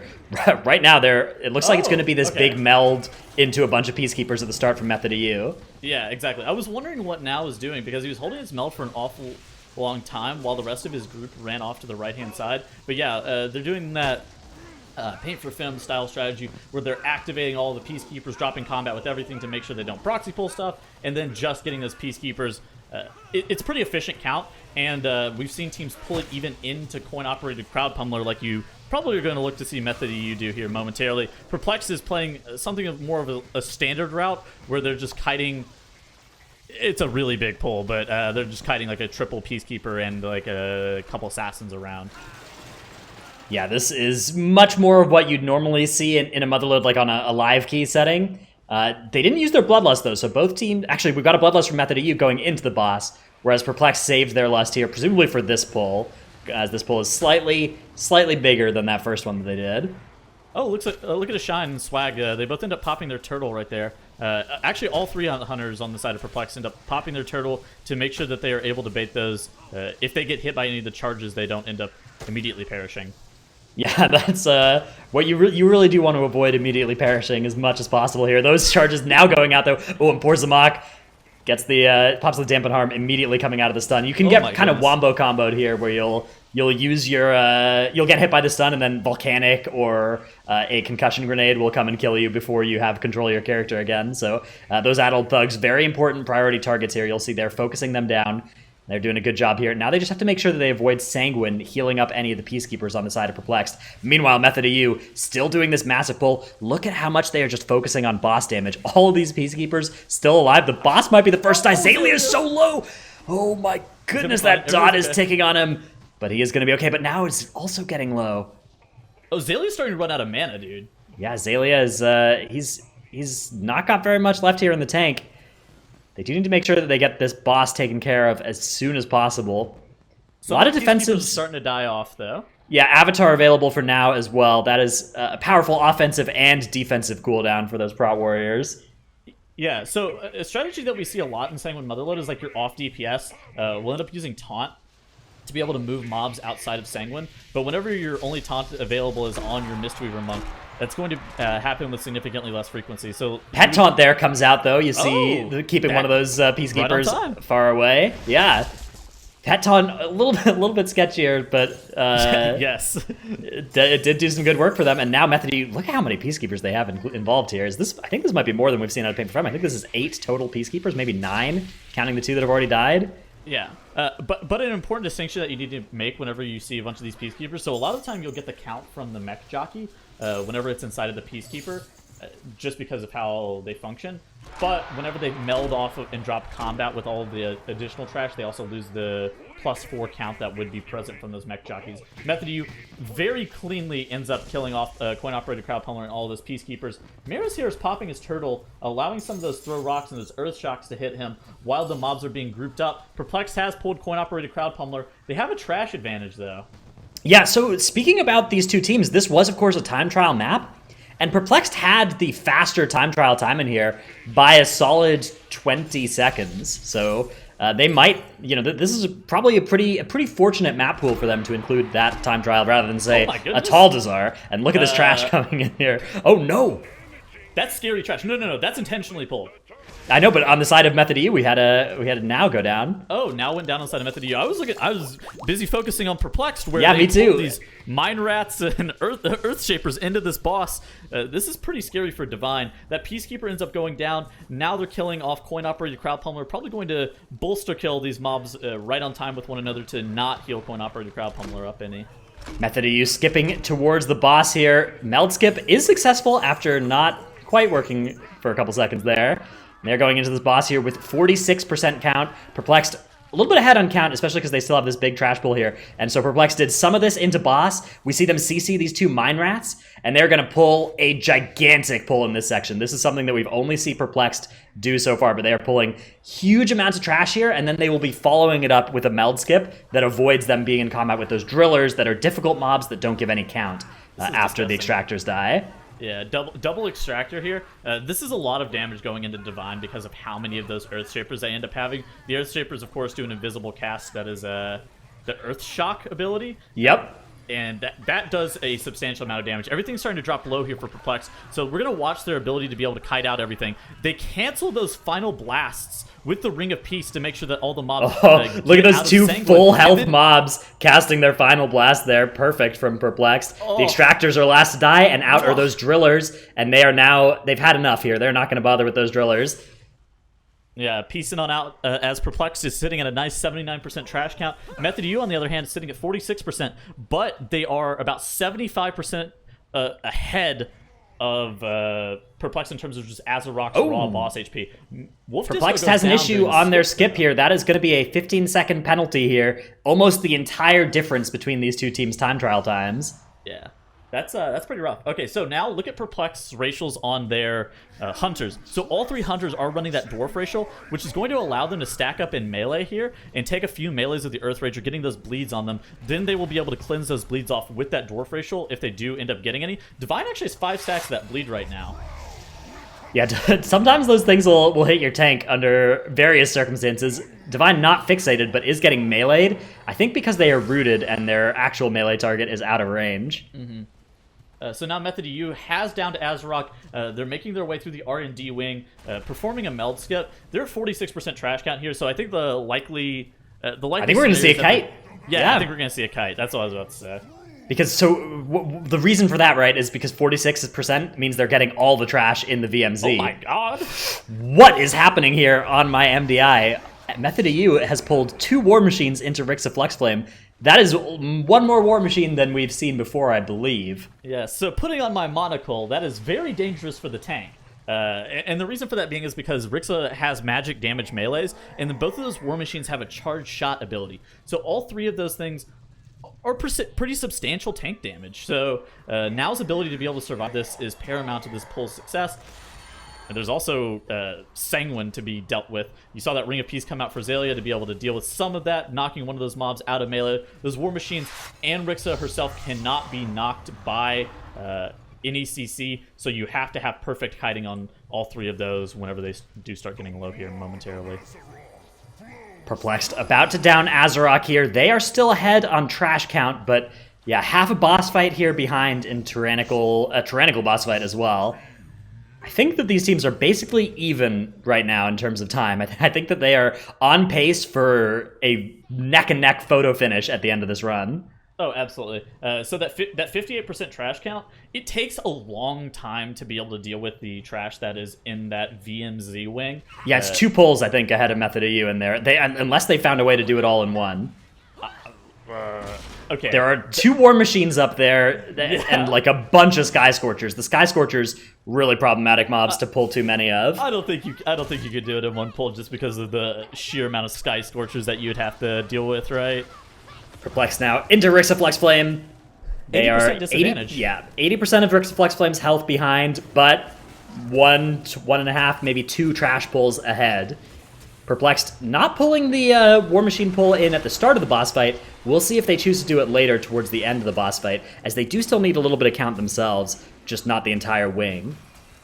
Yeah, so I think it's assumed at this point that Perplexed is going to be playing their obelisks, so they probably need to get it to the 92 to 94% range on enemy forces count. So they either have one very large pull into Rixa, or one very large pull after Method Rixa EU is pulling the entire VMZ. Oh my god. Okay, except for the final pack right in front of the boss. They're pulling everything else all together. Out come the Bloods of the enemy. Huge damage coming out from those hunters. This is a massive amount of count to get all at once. Beautiful Ring of Peace from Xaylia, preventing Sanguine from healing everything up. Yeah, you saw Xaylia immediately popping Dampen Harm as soon as that pack got pulled too. Oh, Gingy goes down. Okay, that was rough. He got hit by 2 of those mines, and they leave a nasty physical bleed that is pretty tough to handle when a lot of other damage is coming out. Those Sky Scorchers are now jumping around, using those Azurite Heartseekers. They need to make sure that they soak these with now, ideally. Otherwise, it does pretty serious damage, as you can see the frag. Yeah, Gingy still did have his turtle available to him, but he was... I don't know what he would be. Well, at that point, you've got this bleed on you. Turtle is not going to make you immune to that. And he's going to be... well, I mean, he could turtle the initial hit, but like... yes. And he's going to need the turtle for this boss. There's no way that he's actually able to use it here. All right, we are now going to potentially see a chain pull from Method EU into that last War Machine. Yep, there it is. They are doing the rest of the VMZ now. Meanwhile, Perplexed is doing one big pull, and they will be ready to go to the last boss. Even in count right here. Yep, the 2 teams even up, but the difference is that Perplexed is planning to fight the awakened enemies, whereas Method EU is planning to kite them. Zamok taking huge damage there. Has a dot from that artillery barrage. Artillery barrage kiting them? Method EU? Are they going to get 100% from this pull? Oh yeah, look, there's a War Machine in here and like 70 goblins. A War Machine is really efficient. Yeah. A War Machine's 12 count. So yeah, that's pretty efficient. Perplexed here, sitting at a nice 96%. They're making their way up towards Mogul Razdunk, electing to not kite. Okay, you might be right. This might not be 100% for Method EU. I think it will be, but it might be close. It's good. No. They have the War Machine left alive. I think you're right. They have 2 mobs still. The double Sky Scorchers are 5 count per. Oh, Gingy goes down again on the side of Method EU. Meanwhile, Perplexed getting ready to pull the boss here, and you're right, yeah, 95%, 96, 97 for Method EU, so that is not 100. Okay, so they might be planning to do awakened enemies here. 96% on the side of Perplexed. Perplexed fighting those awakened enemies here with the boss, pulling the boss first. Let's see what's happening here. Xaylia pops Dampen, so I believe that means that they are going to kite. Where are they going to get this last count from? I wonder. So yeah, Xaylia transcends out. All 4 awakened enemies going away. I wonder if Xaylia is going to get this count. I wonder if Xaylia is going to kill mines while kiting, and just collect the last count as part of his kiting route. That would be incredible to see, but it's a possibility. Yeah. Meanwhile, Perplexed.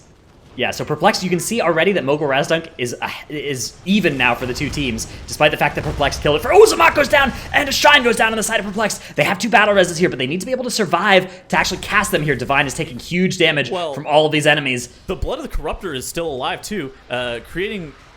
pollution on the ground, which makes it really hard to be able to get anybody out. Zamak actually ends up getting rezzed. A Shine's still down. Method EU here. Zalia's just kiting the mob around. Mogul Razdunk is down to 60%, but that's a death equalizer. That is tragic for Plex. Zamak goes down again.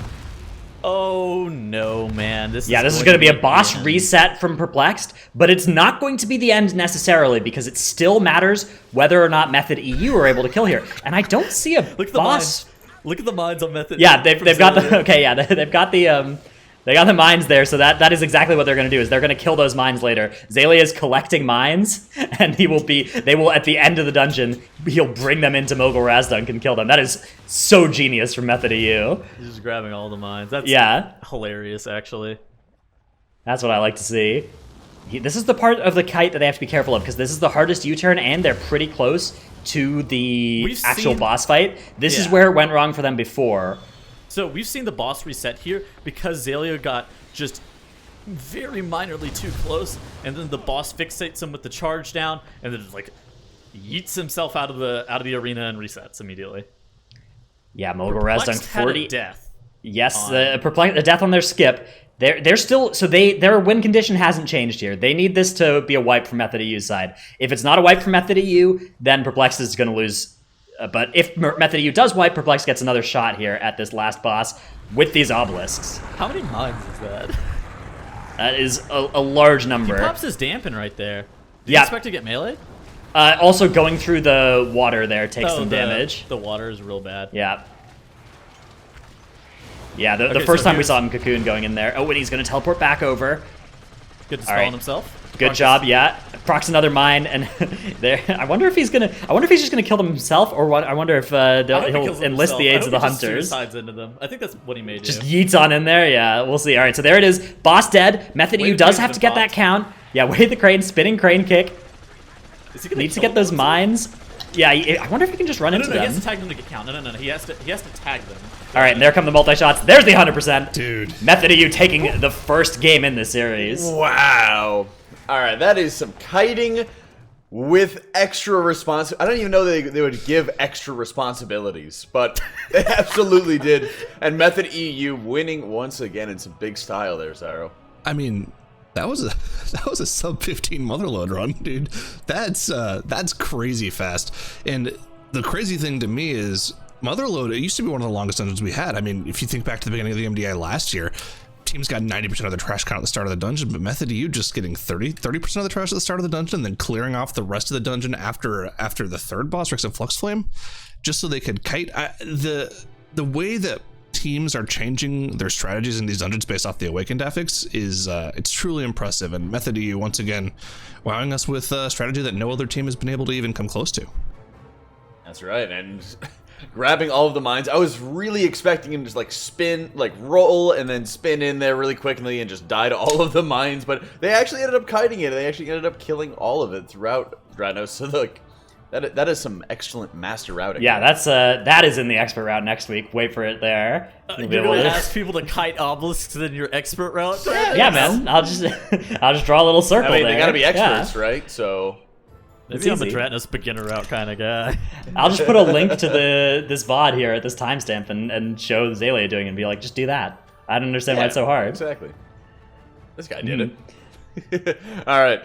Outside of the amazing kiting strat, what else do you have to show us, Ira? I think the most impressive part of this run, for me, I don't know about you guys, was the initial pull that Method EU set up, where they run through the entire area, triggering all the mech jockeys, drop aggro with any extra mobs that they might have pulled on, except the only non-peacekeepers they end up actually killing in this first pull is those 2 mobs right before coin-operated Crowd Pummeler's room. They end up killing 11 peacekeepers on top of the coin-operated Crowd Pummeler, and with minimal sanguine healing too. There's like 1 or 2 sanguine ticks on one of the peacekeepers. That's it. That management of, now knowing which direction to kite mobs is probably one of the most impressive things of this dungeon. And of course, being able to pull off the kiting and Motherload It's the first time we've seen it done. They tried it 2 weeks ago, couldn't quite pull it off, but they're able to pull it off here and come up with a sub 15-minute run. But one other thing I want to point out, as impressive as Method EU's run was, Perplexed actually had a faster time in time trials by about 25 seconds, so I kind of wonder what went wrong for them here. Obviously they had the deaths on the board, but we know they could go faster here, so that's kind of scary to think about. Yeah. Well, another place that they could go faster is pulling. Wow. We saw Method EU pull double War Machine into Rixa. If Perplexed is able to do that, that is a very large time save for their run. Yeah, that's a 1330 or something motherload if under best case circumstances, but still, that did not look like a particularly easy pull for Method EU. They made it look easy, but it's still that's challenging. Well, Sanguine healing too, dude. Like you have to be able to kite all of the Sanguine out of that. I was astonished that they were able to pull that off. Now, it's just like so much heavy pressure, not necessarily on like having a wipe, but it's also just making sure the mobs aren't going to heal too much, because when you get all of those peacekeepers, and I'm amazed still that the tanks aren't just like randomly running in and getting murdered by them, and finding the right times to dip in, deal damage, run away, while taking care of any of the soccer bombs that are going off on top of it. That prep work is just ridiculous, and it just goes to show. I mean, we talked about it a lot with like live keys and stuff, Tettles, but having one dedicated group for a very long period of time to learn dungeons with goes a super long way. Oh, absolutely. Synergy is one of the most important elements in the MDI, and amount of practice time that you're able to put through. You need some huge brain people to be able to come up with some strategies, but then you also just need people that are always on the same page as everybody else. And whenever all of those things come together, it looks miraculous. Like, look at that. That run by Method U is a work of art. Dude, if Perplex doesn't wipe on the final boss, how close is that? I think Perplex still loses as a result of the earlier time losses that they had, but it would have been very close, yeah. I mean, even in time trials, Perplexed had a faster time at 14:26, so, it's not like they were just impossible and unable to be able to catch up to Method EU or anything like that. It's just making sure you're able to put about as close of time possible to your time trials whenever you're going into it. So, we look at the next dungeon we got coming up with King's Rest. It's par for the course in terms of hunters, but what else are we going to be really looking at here, Zyro? Well, the thing that I'm looking at is the fact that Method EU dropped this map to Deplete from Beyond in a map where they played perfectly. I think they had one death before the final boss where they just had a comedy of errors happen. If you remember, Gingy got targeted by that quaking leap from King Dazar, tried to disengage, but he actually had the fear circle on him from Samrak Beckoner of Chaos as well, so his disengage got canceled, got bopped by the boss, couldn't get the res off, and everything kind of cascaded from there. They ended up wiping on King Dazar, and Deplete from Beyond ended up taking that map. So knowing the way the Method you guys think, they've probably put a little bit of extra prep into this map in King's Rest, because we know they're really good at this map. They had a sub 20-minute run in time trials 2 weeks ago. These guys know this map incredibly well, so I don't expect to see them make any mistakes this time around. Yeah, that's right. Let's see how they do as game number 2 is rolling on right now in King's Rest with Method EU up 1. So you see the tanks kind of stealthing on by. Now is standing right on top of where those minions of Zul end up spawning. Where Divine is standing in a different position. He lets the hunter, he lets a shine turtle and be able to deal with those minions of Zul himself. So Divine is starting in a little bit different position. But the strategy is similar for both tanks here. Tank all of these mobs on top of the corner. Making sure that all these mobs stay grouped up for the majority of this pull is the key element here. It's how you save the most time in a substantial pull like this. Divine is looking to kite back towards that back edge of the room, where now is kiting using these little fire gauntlet things to be able to line of sight those deathly chills from those witch doctors. Perplexed and Method U both using Ring of Peace to keep the mob stacked up, and the pull dies within mere seconds of one another for both teams. Yeah, Method U getting a slight advantage there, though, killing it a few seconds ahead of time. Now is going to go and pull some robots into the Golden Serpent here, and I think they also pulled the minions Azul. Meanwhile, Perplexed doing the exact same thing over there, although for them it is going to be a shine on the mission to go and grab stuff rather than Divine. So Shine went and grabbed it because he was already in position, and basically he can just end up like tricksing Divine and get the mobs onto him. Whereas Divine, because Divine was kiting towards that outer edge of the room, it just made a little bit more sense. Both Method EU and Perplexed within 5% of one another, doing mirrored pulls right here. Both have animated guardians right on top of the Golden Serpent. Yeah, Method EU accumulating a slight advantage as a result of the first pull going a little bit better for them than it did for Perplexed. Now doing a good job there. He's just tanking those Serpentine Gusts, but he's backing himself up against the wall here. That's going to mean that those Suppression Slams are never aimed at the group, and that he never loses uptime or separates those Guardians from the boss, which is all going to be a DPS increase for Method EU, at the cost of now taking a big chunk of damage every time that cast goes off. And it looks like he's actually going to run away from it this time. I have a question that you would potentially know. Do you know if the Hunter pets get hit by the Suppression Slam if they get stunned? I don't believe they do. I wouldn't believe that they do either, but they will get stunned or feared by something. So it just kind of depends on the mobs or the ability, right? Yeah, the rule is that they are kind of immune to stuff, and the exception is certain abilities do still hit them. Okay, fair. Like Samrak Fear hits it. Yeah, Samrak Fear is that's why I was asking, right? It's because of Samrak Fear specifically. There's also other things that can stun them, like the Spirit Totem in Underrot. Yes, yeah, that's a fun one. Whenever you're you're just wondering why your kill command button isn't working. Always a good feeling. So Perplexed here, maintaining that 5 to 6% boss health disparity. Method EU going to be down in Golden Serpent just a little bit ahead, and then they will be running into the Gauntlet Room. You will have eventually Zalia and Zamak on their respective teams going and grabbing the 2 extra animated Guardians that they do need count-wise to prolong this dungeon. So now you actually have the boss go down on both sides, and you're seeing that unfold. Zalia on his mission right away. Zamak whereas on the side of Perplexed, yeah, it looks like Zamak is also on that mission. So they are going to go and collect the remaining 2 animated Guardians and bring them in. They'll probably arrive by the second Gauntlet pull here. These 2 teams here, neck and neck pace. It's absolutely going to be decided by if either team makes a mistake.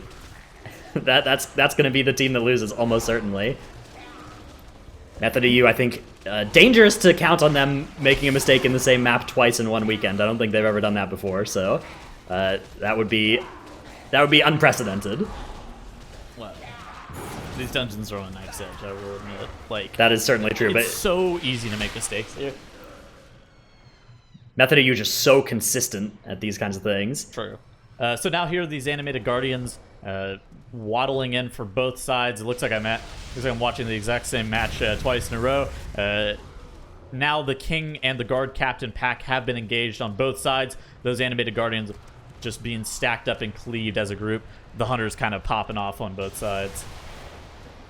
Yeah, those Hunters, very happy to, there's a lot of mechanics here that would cause some classes to lose some damage. Hunters are not among them. Hunters are pretty much unaffected by everything in terms of their damage output. Part of the reason that they are so good at these massive hectic pulls where there's all kinds of abilities to dodge and abilities zoning players. Everybody else affected by those, but yeah, Hunters, they don't give a bother. Yeah, so those animated Guardians actually go down moments quicker for Method EU than on the side of Perplexed. Perplexed leaves them up for just a little bit longer. Now both teams are onto that King and Queen Gauntlet mob, the Blade Storm / Seduction mobs. Ooh, was that a baited Seduction on the Wolf Disco with that immunity? Could well be. So how the Seduction works is it will target only players that are at range. Basically, if you're in melee range of the Queen, then you can't get the Seduction cast onto you. So Wolf Disco sitting in that turtle, standing at range because he had the Blade Storm right on top of him. I think he also baited that Seduction on him. So that's actually a super good heads-up play by Wolf Disco BBQ. And that actually is going to lead to Perplexed being slightly ahead now. Perplexed has made up the gap in boss health percentage, and thanks to that play, they are going to be killing this pack. Well, they pulled it before Method EU did, but Method EU are kind of blasting off on the DPS meters and are actually going to kill it before Perplexed does. Now I think there comes a possibility for divergence between the pathing of these 2 teams. Let's see what they decide to do. Method EU skipping that obelisk, whereas Perplexed also skipping that obelisk. Yeah, so this is kind of to be expected. A 4 obelisk with the King Dazar is what we've already seen out of Method EU. It is very hectic, but neither team going to back down from that so far. So Purification Construct gets pulled to the side by both sides. It is teaming, so there is an additional Purification Construct inside of this room that will end up patrolling around. I suspect that we're going to see the animated Guardians, these Entomb Guardians pulled with the Purification Construct all in one pull from both sides. And as I say that, we're watching Perplexed actually slowly pull that Purification Construct. They don't pull it immediately in, whereas Method EU grabs it all at once.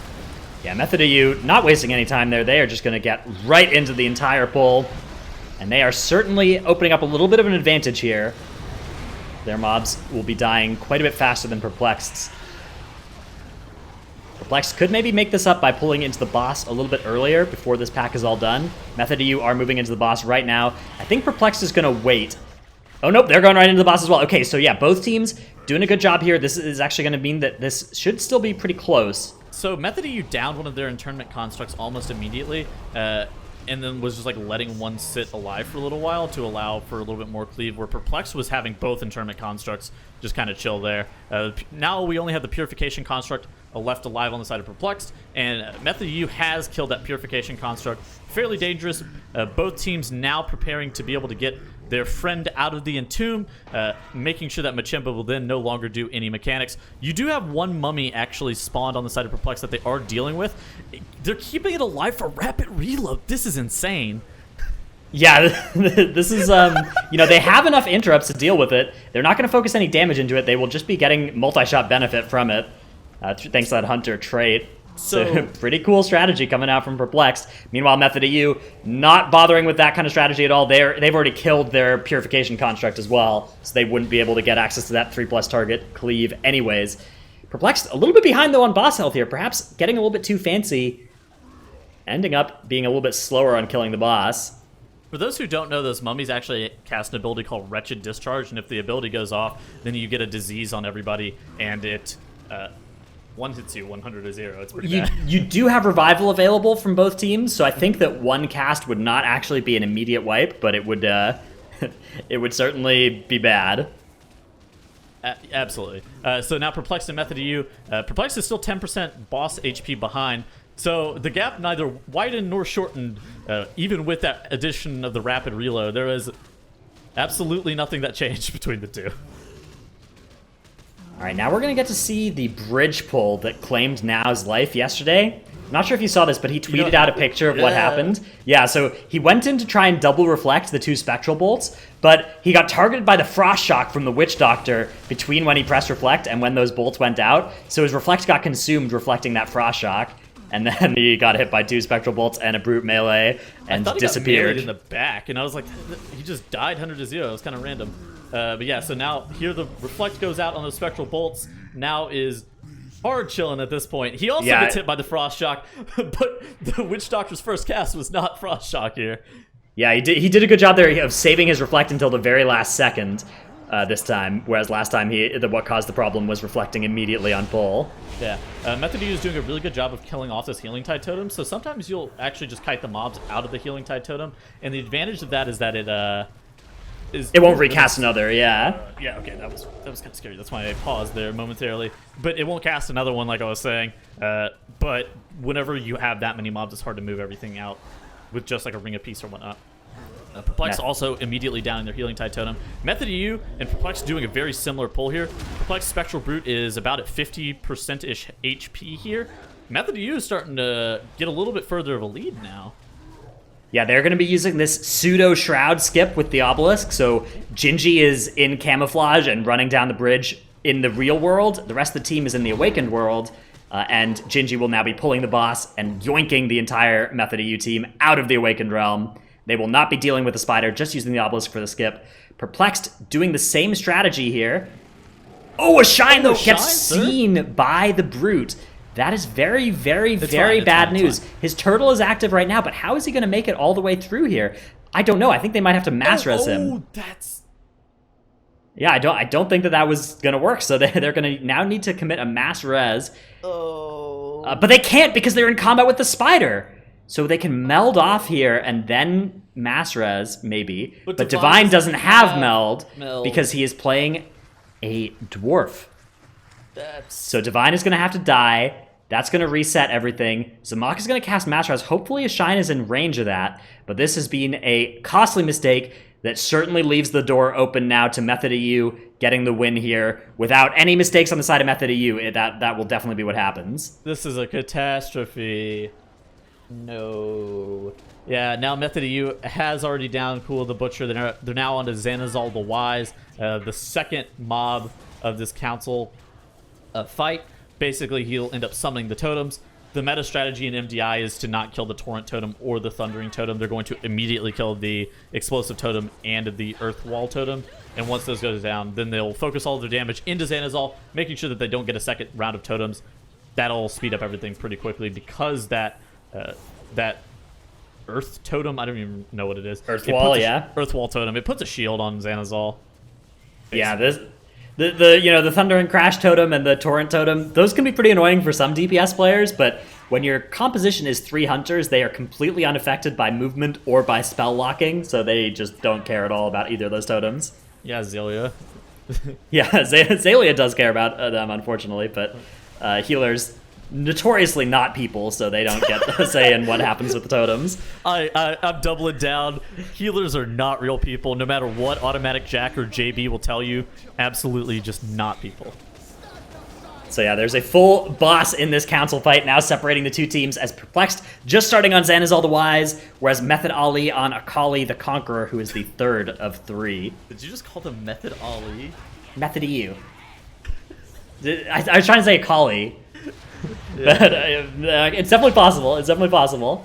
So now look at Method EU. They're chaining Feign Deaths here on Akali to cancel this barrel through over and over again, allowing now to do more damage on the boss. Sometimes you can get Akali to queue up a brutal backhand ability and then cast that barrel through. That would be ideal for now to be able to do a significant amount of damage. But you see the backhand coming out here. Yeah, Perplexed actually just let their Explosive Totem go off. That's going to let them kill Xanazal fairly quickly here. I think it's a bit of a time save for them. They just didn't target it at all. They just killed the Earth Wall and let the Explosive through. Yeah, so we've seen that happen from a few teams where they just do that. Currently, Perplexed is one full council boss behind due to those issues that they incurred on that bridge. Yeah, a Shine's camouflage was not quite good enough to let him get... He got too close to the Brute in camouflage and just got detected. Camouflage, not the strongest of stealths. Should have invested in a sneaking potion, I see. True. Not available on the tournament realm. They are available on live keys, though. They're good. Yes. Sneaking potion is a BC potion that you can craft or buy in the auction house, and it gives you improved stealth. Basically, it gives every class like camouflage for hunters or druid stealth that is notably not that sick. It gives them even better stealth. So yeah, it's basically a way if you have a non-rogue stealth to promote it into a rogue stealth. Pretty much. Although it's still not quite as good as rogue stealth, I don't think, but it's a lot better. Yeah, people have been using those on live keys. Method EU finished off their trash pull there. They're going to move into their famous trash onto Shadow of Zul pull. This is one of the things that saves them so much time in this dungeon compared to other teams. Yeah, they are on blazing pace through this dungeon. Just 15 minutes have passed, and they are pulling Shadow of Zul. Unfortunate spawn of that AoE circle there is going to require Miraz to stand in it.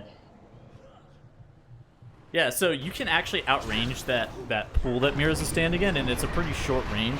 But whenever you have a lot of trash that is pulled into the boss, your space is even further restricted because you have stuff like the Hunting Leap from the Raptor, or this Beastmaster doing Poison Barrage / Deadeye Shot. So you do see them chaining standing into this puddle because it just makes a little bit more sense for how they're doing the dungeon. Oh goodness, there's a Hunting Leap right on top of me. Okay, that is a sick turtle. Very good play from Miraz, yeah. He's going to exit the turtle before the next damage comes out, but that's fine. That is not too much damage at all. That was a lot of mechanics all at once that I would have been very scared about. Ooh, Minion Azul there does get eventually purged by one of those Spirit Beasts. Method EU now onto the last boss with 4 obelisks. Their success rate on this boss has been 50%, 50-50 so far this weekend. They wiped it the first time they tried it. They were on pace to kill it before they lost the match to Deplete from Beyond. So here we go. They're pulling it once again. 4 obelisks with King Dazar on Tyrannical. This is not easy at all. A lot going on here. Okay, Also take note that one of the active affixes for King's Rest currently is Grievous. Mistweaver Monks are notoriously fairly mana hungry, especially in this Grievous environment. So being able to top everybody up and get them out of Grievous quickly is a very important job for Xaylia. Xaylia drops to 9% HP. I believe he was standing in that Dark Fury. I mean, he doesn't get one shot, so everything's okay. Frag with the turtle. He immediately cancels the turtle because he had that fear. He had the fear on him. Then he... Okay, so they pushed Atal'Dazar to be able to cancel that Quaking Leap. That's what canceled that. Yeah, good job there by the members of Method EU, keeping this damage consistent. They need to kill off these awakened enemies, though, before too many more abilities go through. That's another cast of Fear. Luckily, they didn't overlap it with a Quaking Leap, and the Fear guy is down now. They just have the Blob and Urgroth Breaker of Heroes left. Not too much more that can go wrong for them. Do you think that the guys from Method EU should be playing Dwarf? Yeah, I'm a little surprised that they're not. I'm not quite sure what they're getting out of Night Elf. Yeah. Yeah, all three of the Perplexed Hunters are playing that Dwarf, probably due to the overabundance of bleeds that are in the dungeon, stuff like Cool the Butcher, and the Berserkers. But a notable advantage of playing Dwarf is the fact that you can dispel off that Samurai the Beckoner fear. Like, look at Perplexed right here. Two of their Hunters use their Dwarf Racial on that first set of the spheres, allowing Zamok to hold his revival for a little bit longer.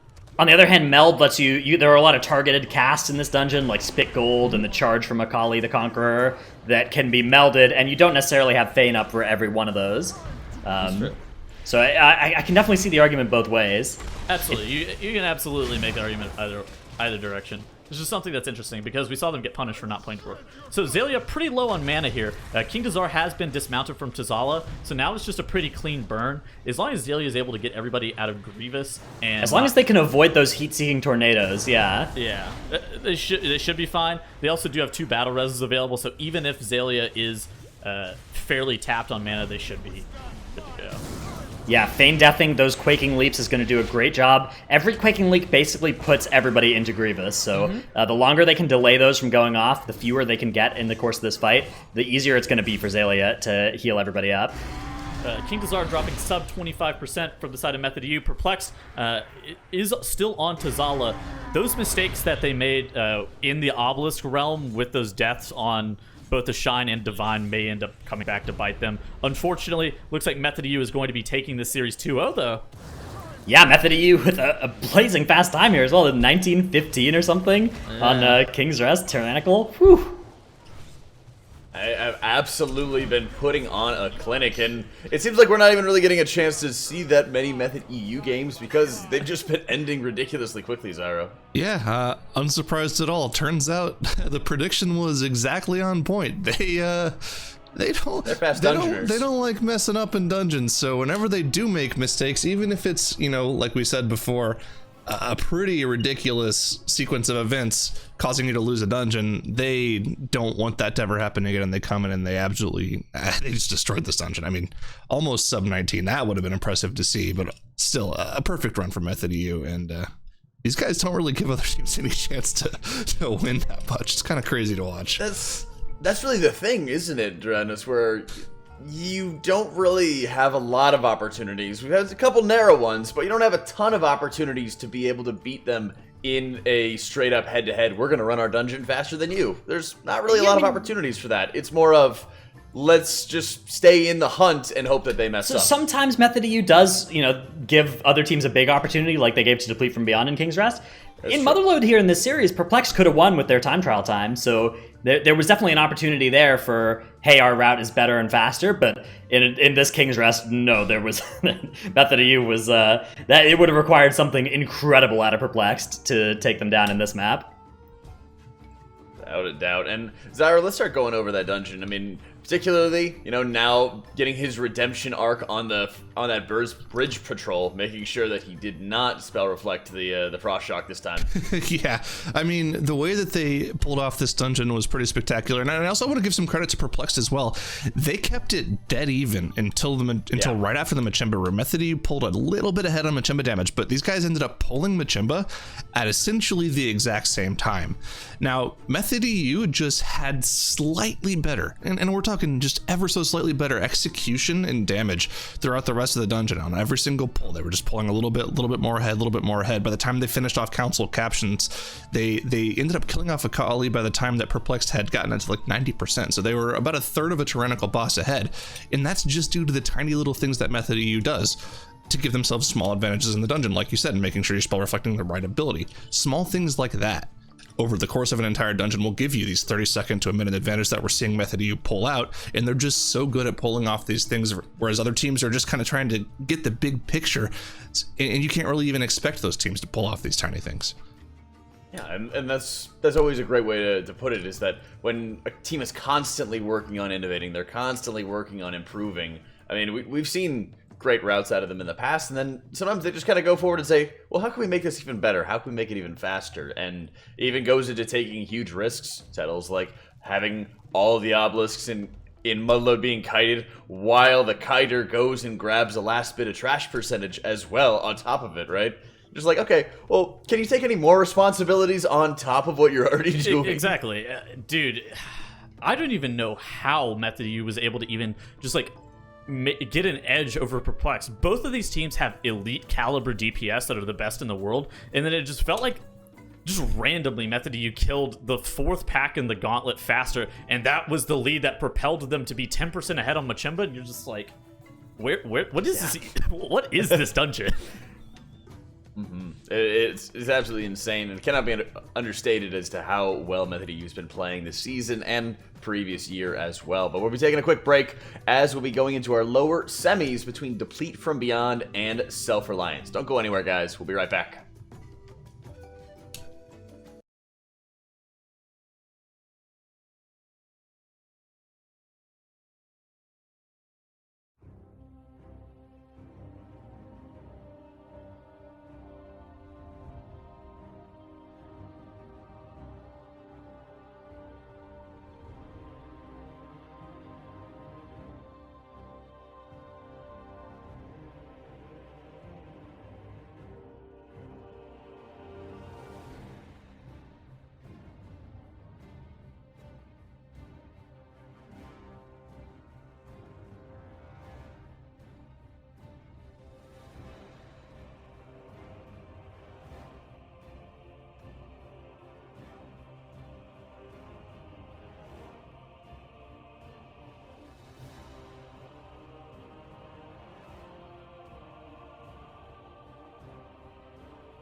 Welcome back to the Mythic Dungeon International as we are getting into our lower semis, which will help us determine whether or not we're going to be having any tiebreakers for teams going into our grand finals this summer. Hello everyone, I'm Jack and joined right now by Nagura, by my good friend Zyro and Dratnos, and now, I actually didn't mean to say that Nagura was not my pal, but I know, probably, yeah. I knew it would come up anyway, but yeah, it's okay. At least Tettles is just not here, so I didn't have to include him in the friends list. Anyway, Mdi Eu just blazed their path to the grand finals once again, and now we're going to be looking at Deplete from Beyond and Self-Reliance, who both teams have had inconsistency in previous tournaments, but so far here, Nagura, they have absolutely been playing very well, and despite some minor mistakes, they're making sure that they're getting into a good position to qualify for the grand finals. Yeah, I definitely think from those 4 teams that were competing for the number 3 and 4 spot, it was Deplete from Beyond and Self-Reliance who were the most consistent for sure. I mean, we saw some hiccups here and there as well, like, you know, a Junkyard with 33 deaths for Self-Reliance. But overall, I forgot it already. Overall, they definitely did a really good job, and they just showed that they can be super consistent, like we saw in the game against Pain for Femme earlier. Now we're gonna see that Atal'Dazar, which is a time trial match, and so many things can go wrong there. Yeah, Atal'Dazar is one of those lightning maps that we've been looking at many times throughout this tournament. Dratnos is a lot of pressure on these teams. The time trial dungeon as well. The slightest little thing that can go wrong just totally destroys a run. Yeah, the pressure is really on for Self-Reliance here, because if they can win this series, they will earn their ticket to the global finals. Deplete from Beyond, meanwhile, have already earned that ticket just by making it this far, so they have a little bit less pressure on them, but of course are still playing for the glory, for the clout, and for the prizes this weekend. Yeah, most definitely. And as we start looking at this, we've had some ridiculous times, but we also had some ridiculous kiting, Zaro, on Atal'Dazar in particular. I still don't know how they're able to get past the flames consistently every single time. They're like, yeah, I'll just go that way, it'll be fine. And it always is. Yeah, it always is. I mean, you can kind of manipulate your kiting path to make sure that you're always going in when you have an opportunity, right? Yeah, I guess that is. Maybe you even write down what times the thing fires at, because it might be consistent every time, and then you like take a longer path through the middle depending on where the fire's at. I don't know how much of that work has gone in here, or if they can just like always do it no matter where the fire is going. It's ridiculous either way.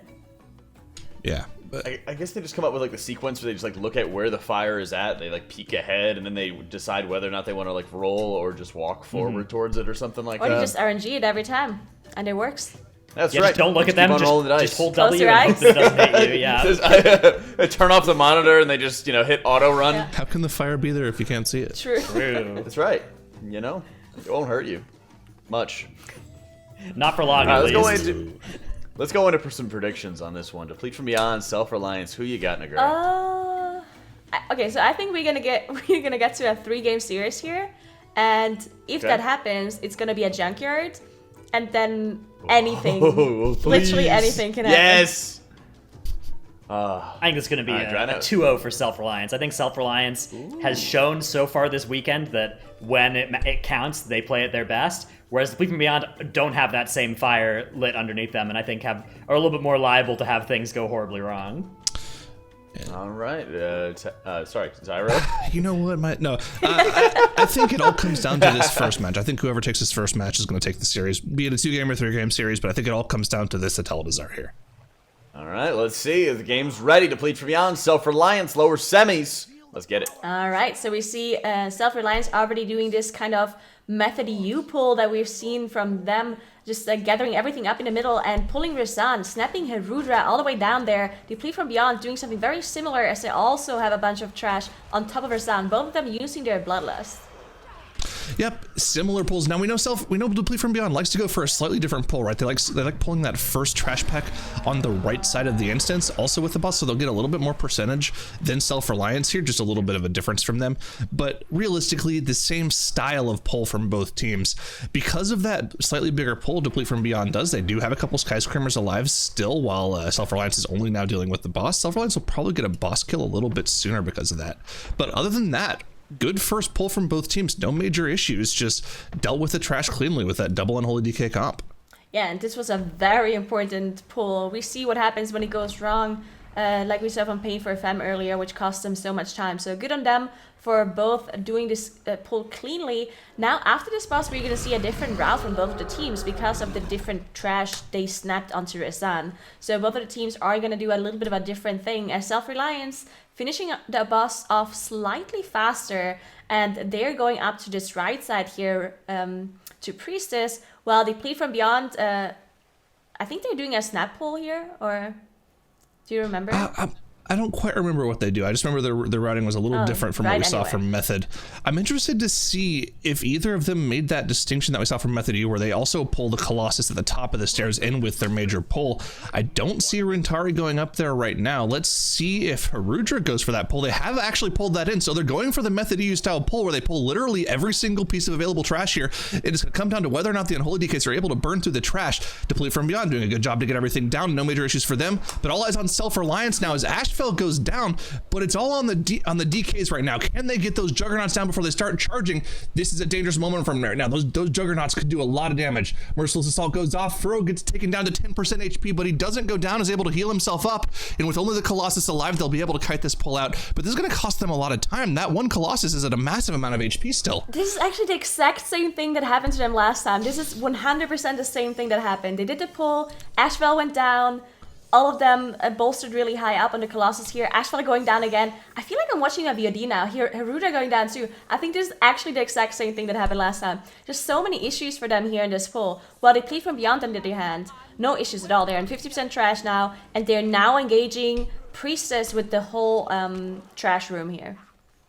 Yeah, it's actually, yeah, you're right. It's the exact same thing that happened to the last time around. They just weren't able to pull it off cleanly, and that ended up costing them probably 30 or 45 seconds with the deaths on top of the kiting that they had to pull out there. Deplete from Beyond, of course, I think the most dangerous part of this dungeon is surprisingly isn't those massive pulls they do, but going into Priestess Alunza with no cooldowns is no joke, right? Those Unholy DKs aren't able to pump out the millions of damage that they normally can, you know, instead opting for only 300 or 400k AoE damage. I know, poor DKs, right? But they're able to deal with that AoE pull, for the most part, relatively clean. They do have a Juggernaut still alive at about 30%, but as long as they're able to kite out those merciless charges, which it looks like they're doing just fine, and cleave it down with Priestess Alunza, they're going to be fine. And this next transfusion will end up killing off Priestess Alunza. So Deplete from Beyond so far, perfect run for them. And because they didn't end up pulling Voidweaver Mouth here, they're actually going to have a massive advantage over Self-Reliance here.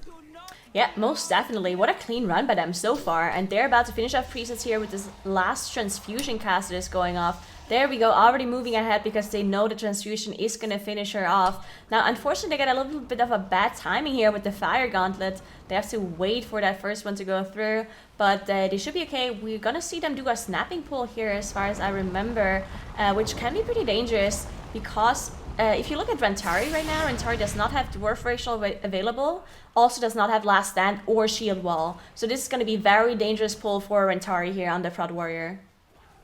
Yep, looks like he's keeping it pretty stable. Of course, once those swords are dead, most of the danger is gone, and he has had a 50 stack of necrotic there, so he actually cannot be healed at all right now. You can see he's jumping out to reset. Clix is going down. He has a 16 stack of his Eye of Corruption. Clix, you gotta get out of that, my dude. It's gonna kill you. Oh man, Rentari is able to cut it out with a Ring of Peace though, but he dies. He ended up going down. They do have the Battle Rose available, but Curry's gone down now, and this is just kind of cascading out of control for them. They need to release and run back. Dr. J now going down as well. This is a big problem. Clix doesn't have any cooldowns to eat through this trash here. Yeah, in the meantime, Self-Reliance, huge problems on their side too. Mikkel went down, they used the Battle Rest, but then Furo went down, and now they don't have a healer for this boss. Ashfell down as well. Transfusion going through on the heal here. Did manage to use that blood in the very end. They might be able to finish this boss here, even with 3 people, but this is going to cost them a lot of time. Thankfully, DKs have a lot of self-healing, so they should be able to survive that transfusion. But still, I'm not even sure if 1 transfusion cast is enough, because the boss is going to take less damage because there's only 3 people with the debuff. Yeah, it's 5% per player, right? So it'll do 15% of the boss's HP, so they'll have a little bit of health to chew through here still. But the Spirits of Golds aren't a big issue, right? They only need to get 3 of the blood pools. So yeah, the boss will go very low from this transfusion. They'll still have to end up doing a little bit of boss HP, but they're able to get through it. But those deaths on the board and the extra having to go for an entire extra transfusion cast ends up costing them way more time than that unfortunate pull for Deplete from Beyond does. Deplete from Beyond still a commanding lead in this dungeon, already getting through most of their trash. Of course, we know that this trash pull will get them to that 100% that they want to reach, because they will be kiting the Awakened mobs on the last boss. Yeah, so it looks like the nice stun coming out here of the Mistweaver to make sure that shield is not being casted through, because it does put a DR on all of the mobs that are standing below it. So as Syra mentioned, 100% trash now. They're going to do a skip here. You see one of the hunters pulling the mobs to the left while everyone else goes to the right, so to not aggro these mobs. And then we'll see the Feign Death come out of Dr. J. And now it's Volcal left and the last boss for Deplete from Beyond. While Self-Reliance, they still need to do quite a bit of trash here. Yeah, I mean, this is kind of the major problem we've had with Self-Reliance all season long, right? They've looked incredibly good at times, but when they make mistakes, it goes horribly, horribly wrong for them. They're mistakes where, you know, 1 or 2 DPS dead on a boss just costs you so much time. They might not be full team wipes, but they're essentially, you know, as bad in terms of how much time they cost you overall in the dungeon. And you really can't afford to do that when you have outright qualification on the line on their side. So hopefully we'll see them at least be able to clean up this dungeon, get their mentality right for the next dungeon, because it looks like Deplete from Beyond has an absolute vice grip on this dungeon right now. Yeah, I mean, the only thing that can go wrong here for Deplete from Beyond is not making the kite, right? Because we all know that kiting is a very dangerous and high-risk strategy. If something goes wrong, it will be a wipe and it will cost you a lot of time. So still a thing that can happen for Deplete from Beyond. Well, Self-Reliance, they're now up to 100% trash as well. And they're going to go and deal with this obelisk here and still have to go to Volcal though. So they're going to kite this one to Volcal and deal with it as well. So they end up having only 2 obelisks to kite, while Deplete from Beyond has to kite 4. Yeah, it's definitely not the most efficient strategy, right? Now, I'm not quite sure why they end up doing this with the Breaker of Heroes. You would think they'd find a more efficient way to deal with the trash percentage, because like you see, they're already at 100% trash. They don't need the extra percentage. This is just... I would have liked to see them come up with, you know, a more efficient strategy for this dungeon. They could have probably saved an extra 30 seconds by mathing this out and mapping this out a little bit more appropriately. But while we've been talking about that, Deplete from Beyond has already chewed through all of Volcal's HP. He is going to be going down at 8 minutes and 45 seconds into the dungeon. And, you know, while they're not going as fast as Method EU was, they're still going at a pretty fast speed. They'll probably be on pace for maybe a sub 11-minute run, which will be pretty close to what they got in their time trials, which is still, you know, all things considered, a pretty impressive run from Deplete from Beyond. But it's all going to come down to Igloo, how he does that kiting strategy. As we've seen from before, sometimes the Beckoner of Chaos just kind of likes to not run. Sometimes he just stands still and casts a little bit. So you have to kind of change your kiting strategy up a little bit. We saw Azalea was able to change it on the fly yesterday in their match in Atal'Dazar. We'll see if Igloo's going to be able to pull that off as well here. Yep, so all eyes on Igloo now on Deplete from Beyond side here. They have all 4 obelisks he needs to kite. And on top of that, they did not clear the middle pack. That means there's going to be less room for Igloo to kite. And if it's patrolling in a bad way, then it can definitely cause some issues. So look at Igloo now as he's gathering all of these mobs, using his revival to get rid of the first 3 debuffs from Zamorak, and then teleporting, transcending to the other side of that gate. Now, the Soul Rend is being applied to Igloo once the Asma reaches 100% energy, but he has an in cap to deal with that one, and then it's all going to be about him kiting and the Fire Gauntlet. Oh yeah, the Paralyze makes it so he doesn't have to worry about that at all, and his teammates don't have to worry about targeting it. And yeah, like we said, all eyes on Igloo now as he's going for a nice stroll around the dungeon. Never mind those weird void mobs chasing him around. He's fine. He'll be just okay. Just don't let them get anywhere near you, Igloo. Watch out for the fire in front of you too. There we go, Fire Gauntlet. Yeah, he just dampened right through it. Yeah, that's what I thought as well, right? They're really quick, and if you get hit by one fire, you definitely do survive with dampen, right? But now he doesn't have that cooldown anymore in case something does happen. If one of the mobs maybe decides to come too close and give him a melee hit, he does not have the cooldown available anymore. And now we see the Bloodlust come out of Deplete from Beyond as well, and the boss is dropping lower and lower. It looks really good. Yep, and you see he pre-placed that Transcendence on the stairs there. And looking at the Awakened mobs he has here, There's one missing. Only 3 of them are up here, so there's one still sitting on the stairs down there. He's going to have to change this kiting route on the fly here. He might be able to actually kite around in a circle in this room if the one doesn't come up the stairs. Yeah, he's lost now. He doesn't know what he's doing. He's just running in circles. Ooh. There is the 4th one. He will be able to get the transcend off here, but if that fire is in the way like it is right now, this is going to be really close. He needs to not get meleeed here. Do not get meleeed. Ooh, Spirit Breaker. Ooh, this is close. Okay, he did manage to outrange the Spirit Breaker cast, but it already started casting, and Yasmin's dropping in lower and lower, and he should be able to do this, but how close that was for Eagle here. Well done. Oh, man. That, Wow, I kind of needed a second on that one. Oh my goodness. You know, I kind of like hyped it up at the beginning. I was like, man, they're doing such a great job of like planning everything out so that they don't, stand in fire, so they don't get melee. And then like both of them happen and they still get it. Deplete from Beyond do the great win there. And, they just continued to play their own game at that point. As Self-Reliance just wasn't really able to get the momentum that they needed, Ratnos. Yeah, Self-Reliance kind of playing a slow and steady strategy in Atal'Dazar. Unfortunately, it was slow, but it was not even steady this time as they had unfortunate wipes and things going wrong for them. Well, it was just also the same things that they were having issues with previously in the tournament. Yeah, I'm a little surprised that Colossus pull went the same way for them, given that had already happened to them once. It's very uncharacteristic thing for an MDI team to lose 30 seconds or a minute to something and then do it again the next day.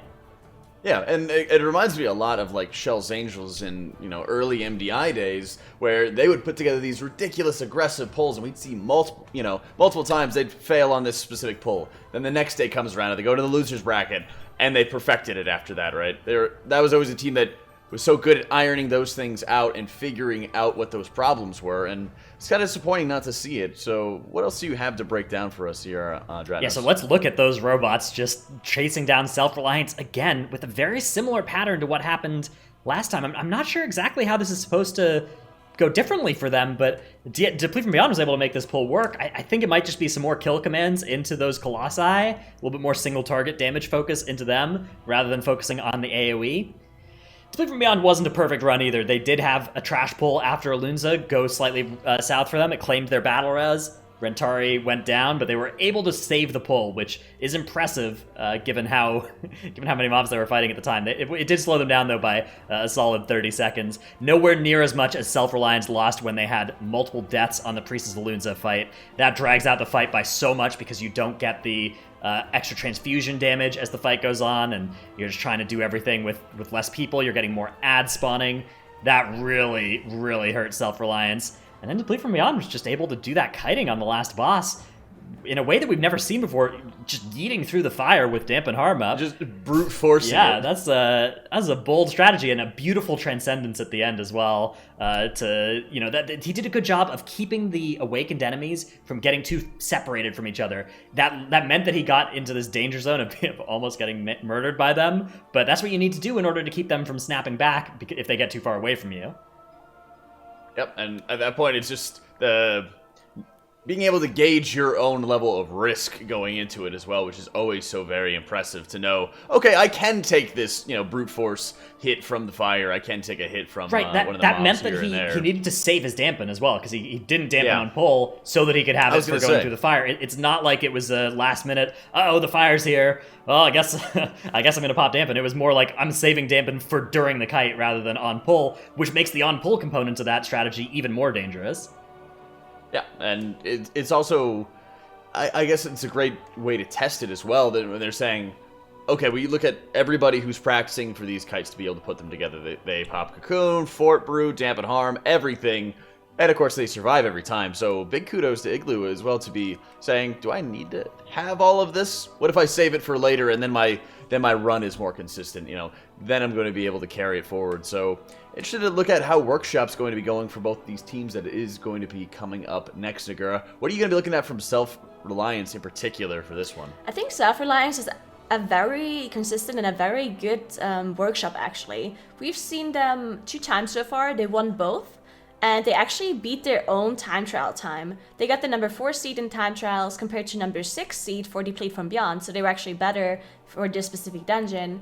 And yeah, they beat their own time by 4 seconds earlier today. Only 1 death against Pain for Femme in a very, very close game. And there was a lot of pressure on them too, right? It was the last game of the series. If they would have lost that one, they would have been out. So they definitely showed that they can perform under pressure. And there's going to be lots of pressure on them because if they lose this one, they're not 100% out because there's still a tiebreaker. But they definitely would like to win this one and not have the pressure of doing the tiebreaker later on, of course. That's right. It's going to be on the line for them, probably weighing down for them as well as Workshop gets underway in our lower semis. All right, so we see the double, triple Hunter comp come in by both of these teams, which we've seen before as well and also being played in the time trials. Now, let's see if they can deal with this trash here cleanly, but I don't think we've seen a team that had problems with this at the very start. Yeah, I mean, like the worst we've seen is maybe one of Little Tonks not getting smashed, but Deplete from Beyond opting to not use the hammer at all, opting instead to use those rocket barrages to deal with all the trash, and perfect faster. execution from them. Everything is already dead from them. Now, they'd only give him like 2 or 3 seconds over the hammer smash from Self-Reliance, but hey, we'll take any advantage from playing well. That was good to see from them.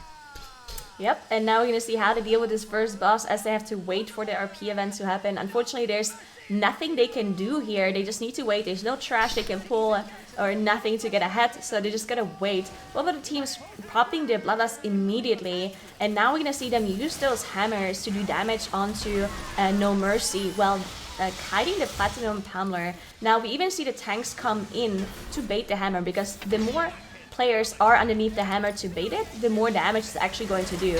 So very well done by Self-Reliance, and Dr. J actually going down, unfortunately. That's a little weird. Did he go down to the hammer there? I did not see, maybe in combination with the Flame Jet?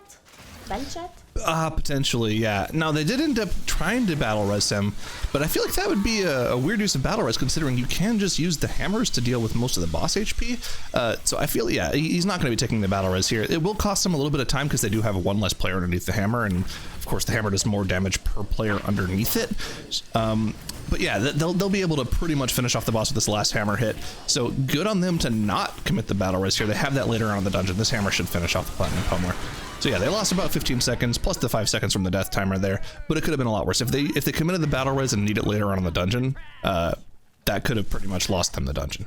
Yeah, definitely. I think I agree of saving that battle res here, because in the end they already lost time from the death, and resting him back up would have maybe saved them, let's say, 4 seconds, maybe 5, so not a big deal. And they're going down as well for Self-Reliance here. This is going to be a much bigger loss for them, because they need his damage here for this huge pull that they're doing. They need to use their turtle as well to line of sight to immune the living waste explosion plus the explosives coming out. Yeah, I mean, this is kind of a scary moment in the dungeon. The thing is, you can line of sight almost all of these explosives by going to where we see Rentari sitting here, or using either of those posts on either side to line of sight. So while the explosives are a major issue, you should be able to line of sight them, and we're seeing both teams pull off that strat. Like you said, and unfortunately going down, they will be able to battle res him, but I'm not sure they can. I think he's in a bad spot to be battle res, so they're going to actually have to finish the trash off, which will cost them the amount of time that they would save by pulling the trash with the boss, which we're seeing Deplete from Beyond do. Unfortunately, though, Rentari has gone down for them, and they're going to have to scramble to try to get a res off while everyone furiously kites things around. Even when he gets res, he's going to have an issue grabbing aggro and everything, but the venting flames going off is going to be a full team wipe for them. Maybe Dr. J can get a feign death off, but that's just, I mean, that's about as bad as it gets for Deplete from Beyond. Yeah, that is a huge time loss. Just Rentari going down there. I mean, they did have a battle rest available, but because they don't have a class for a battle rest, they needed to do the engineering rest while kiting all of the mobs, and then the boss started casting his AoE, and it was just too much for them to recover from. So very, very unfortunate as they need to release and do another skip here, or actually they need to deal with those. Thankfully, they did not completely reset. They actually managed to kite it backwards here, I think, because Dr. J didn't actually go down. So that is a little bit of a save, because if they would have reset, of course, they would have healed up all the way. So slight time save, but overall still a huge loss, of course. Yeah, I mean, you can see they have Kujo down to 40% already on the side of Self-Reliance, and they made a mistake. If Deplete from Beyond didn't have that death on Rentari, they would be done with Kujo by now, I'm pretty sure. So yeah, I mean, even if they were able to slowly save the pull, they just lost, I don't know, probably 2 minutes from that mistake. It's going to be tough for them to get back into this dungeon. Self-Reliance is going to have to do something similar to let Deplete from Beyond back in. Yeah, definitely disaster here for Deplete from Beyond. Self-Reliance are about to finish off Cujo as we get a very nice observer view on Deplete from Beyond side here. They now still have some processing units alive. They need to finish them off. Rentari out of defensive cooldown, so no shield wall or last stand available for him. But since they are very low, he should be fine. There we go. Only Cujo left for them to deal with now. Self-Reliance, on the other hand, already passed that fire gauntlet, and they're able to engage that next trash pack very soon. Oh yeah, getting up, not opting to pull the neutral mobs. That is free trash percentage, doesn't really do anything to the group, and it also resets hunter cooldowns. We've seen some teams, it's such a weird distinction. We've seen some teams pull those, we've seen some teams opt to not pull those. They're neutral mobs, they don't really do anything. I don't really see the reason not to pull them. I don't know, maybe Grievous Affix is something they're worrying about. Maybe they'll take random damage on the group and go through Furrow's mana. To the proc explosive, maybe? That's also possible too, but with the triple BM comp, I wouldn't be worried about that, right? I don't know. Maybe it's just a safety thing. Yeah. I don't know. It's a weird distinction. I see some teams doing it, some don't. Sometimes, I think explosive is definitely a little bit of an affix that you have to pray to the RNG gods for, because sometimes you pull 10 mobs and there's one explosive, and then sometimes you pull 5 mobs and there's 20 explosives. So definitely a little bit of an RNG factor, but as you mentioned, Hunter is actually pretty good at dealing with them, so should not be a big deal, specifically because in Warcraft you can't really pull that many mobs on top of each other, so... Well, I mean, you know, on the other hand, playing devil's advocate, if they did pull the neutral mob and did somehow wipe to explosive, we'd be questioning why would you even bother pulling those neutral mobs in the first place? So I could see it going both ways. I think it makes sense to go for either strategy, for sure. Yep, but Deplete from Beyond now did manage to finish off Cujo. They're up to 40% trash as they finished off all of those processing units, meaning they don't actually have to deal with the robots on the bridge later on in front of the last boss. But yeah, still a huge disadvantage for Deplete from Beyond that they have to overcome somehow. In fact, it's almost impossible to overcome in this dungeon because the amount of pulls you can do are very straightforward. They can't really make up any time by doing something crazy later on. So it really is on Self-Reliance here. If Self-Reliance does their strategy cleanly from here on out, as we've already seen their strat, then it's definitely going to be Self-Reliance winning this one. But yeah, lots of things that can go wrong still. I mean, Deplete from Beyond. Pull the neutral mobs. I mean, I don't know if it's actually something that really matters. We're splitting hairs. Harudra showing off a nice little snap. Oh yeah, overall damage for sure. Gotta look good on the meters. Harudra showing off the snap point there for Void of Mouth there. You know, hop on top of a box and a giant spider appears on your face. That's pretty neat. You know, saving time by fixing travel time by using snap points is always what we like to see out of teams. And yeah, they probably saved themselves a good 10 seconds just by making sure that they didn't have to wait for this caster mob to catch up with them. Of course, Void of Mouth here kind of likes to sit there and cast if anyone's in range, so the hunters won't be able to do damage, and that actually saves a lot of time for them here. Yep, definitely. And once they finish off this mob, we'll see one of them, probably the tank, go out of the portal and engage the boss, so everyone else gets dragged out of that Nyalotha realm. And we're also going to see them pull trash on top of this boss, which can be very dangerous because it is fortified, Grievous, and also explosives that they have to deal with on top of dealing with all of the Spark Flux mechanics. Yep. And the explosive is the major thing right here. We've seen a lot of teams end up going down to the explosive, and on top of that, that plant that spawns in the corner also can spawn explosives. But the hunters, it's really on the hunters here. Hunters are great at dealing with explosive. Of course, they have a lot of abilities that will just straight up one-shot them, but it's a matter of spreading out your explosive priorities, right? If all 3 of your hunters target the same explosive and then 2 other ones go off, you're not doing a great job of dealing with them. So there is still a skill cap to it. It's not just, oh, LOL, you have 3 hunters, deal with the explosives. Forehead, but they're doing a good job at dealing with it right now, right? The beast cleaving down from the hunters. I mean, you can even see Harudra's popping off with the damage too. I imagine he's running some sort of Twilight Dev 3 enchant that also, or corruption rather, that helps him do damage, and getting some nice procs on that pull really helps deal with all the trash. And of course, with it all dead, the hunters can go about their merry way, just single targeting down. Yeah, he must have pressed that Twilight Devastation quite a lot on this pull, as he's up to, he did almost 200 KDPS earlier, almost doing the same damage as one of the hunters, so well done Harudra using that ability. As Deplete from Beyond now did finish off the trash, they're dealing with Void Weaver as well, just, again, it's gonna be the in fact, it's going to be the exact same strategy that Deplete from Beyond is going to do here. We're not going to see anything completely different because it's just not possible to do in Workshop. Workshop, very straightforward dungeon. So at this point, unfortunately, just not much they can do to make up. I mean, maybe in another dungeon they could say, you know what, we're behind. Let's try to pull all 4 obelisks with the last boss. But that's something you can't really do here because it's not really going to save you any time.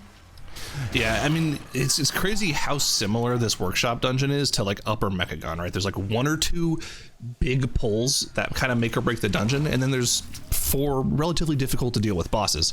And I think that actually makes for like a really exciting dungeon to deal with, right? I think this workshop has a couple more difficult pulls, like for instance the one we're seeing Deplete from Beyond pull off now. This trash pull into the boss is actually a lot more dangerous than it seems. There's a lot of single target damage that can go out, as well as some group AoE that the healer has to keep everyone up through. There's a lot of small little mechanics to deal with in this trash packs, so I really like the way this dungeon plays out, just in general as a dungeon, but also it works really well for an MDI speedrun dungeon too. Yeah, definitely, and we see Self-Reliance now finishing off those spider tanks there on their way to that last bridge area before they go to the last boss. Of course, they have to deal with 3 obelisks on the last boss, which can cause lots of issues because there's not that much room to deal with in the last boss area, and on top of that you also have Grievous and Explosive, which can cause issues too. But first we need to see them deal with this trash. Now these 2 robots that Haruja is pulling right now, Deplete from Beyond does not have to deal with those. So the pull on the bridge for Deplete from Beyond is going to be slightly faster, but it's not going to make up the time that they're behind on, unfortunately. Oh yeah, I mean, that small trash advantage for them is not really going to be that major of a thing, right? They'll be able to skip 1 trash pack on the bridge, but with how far ahead Self-Reliance is right now, there's not really a whole lot outside of maybe a full wipe on the last boss that will get Deplete from Beyond back into this dungeon. They're just so far ahead at this point from the mistake that Deplete from Beyond did. It's all eyes on them, and you know, I kind of am rooting for Self-Reliance here because, of course, after this, our third game of the series is Junkyard. Or Junkyard. Oh no. I can't wait. I'm so excited. Oh, okay, so we're gonna see a skip here from Self-Reliance because they don't actually need more trash. They have enough with the obelisk they're gonna be playing with on the last boss. So a nice off tank here by Haruja and the Ring of Peace coming out of Furo. Now we see the Shadow Melt to de-aggro all of those mobs, and now it's gonna be the make or break it moment where they need to pull the boss with the 3 obelisks, popping that Bloodlust. Let's see if they can do it.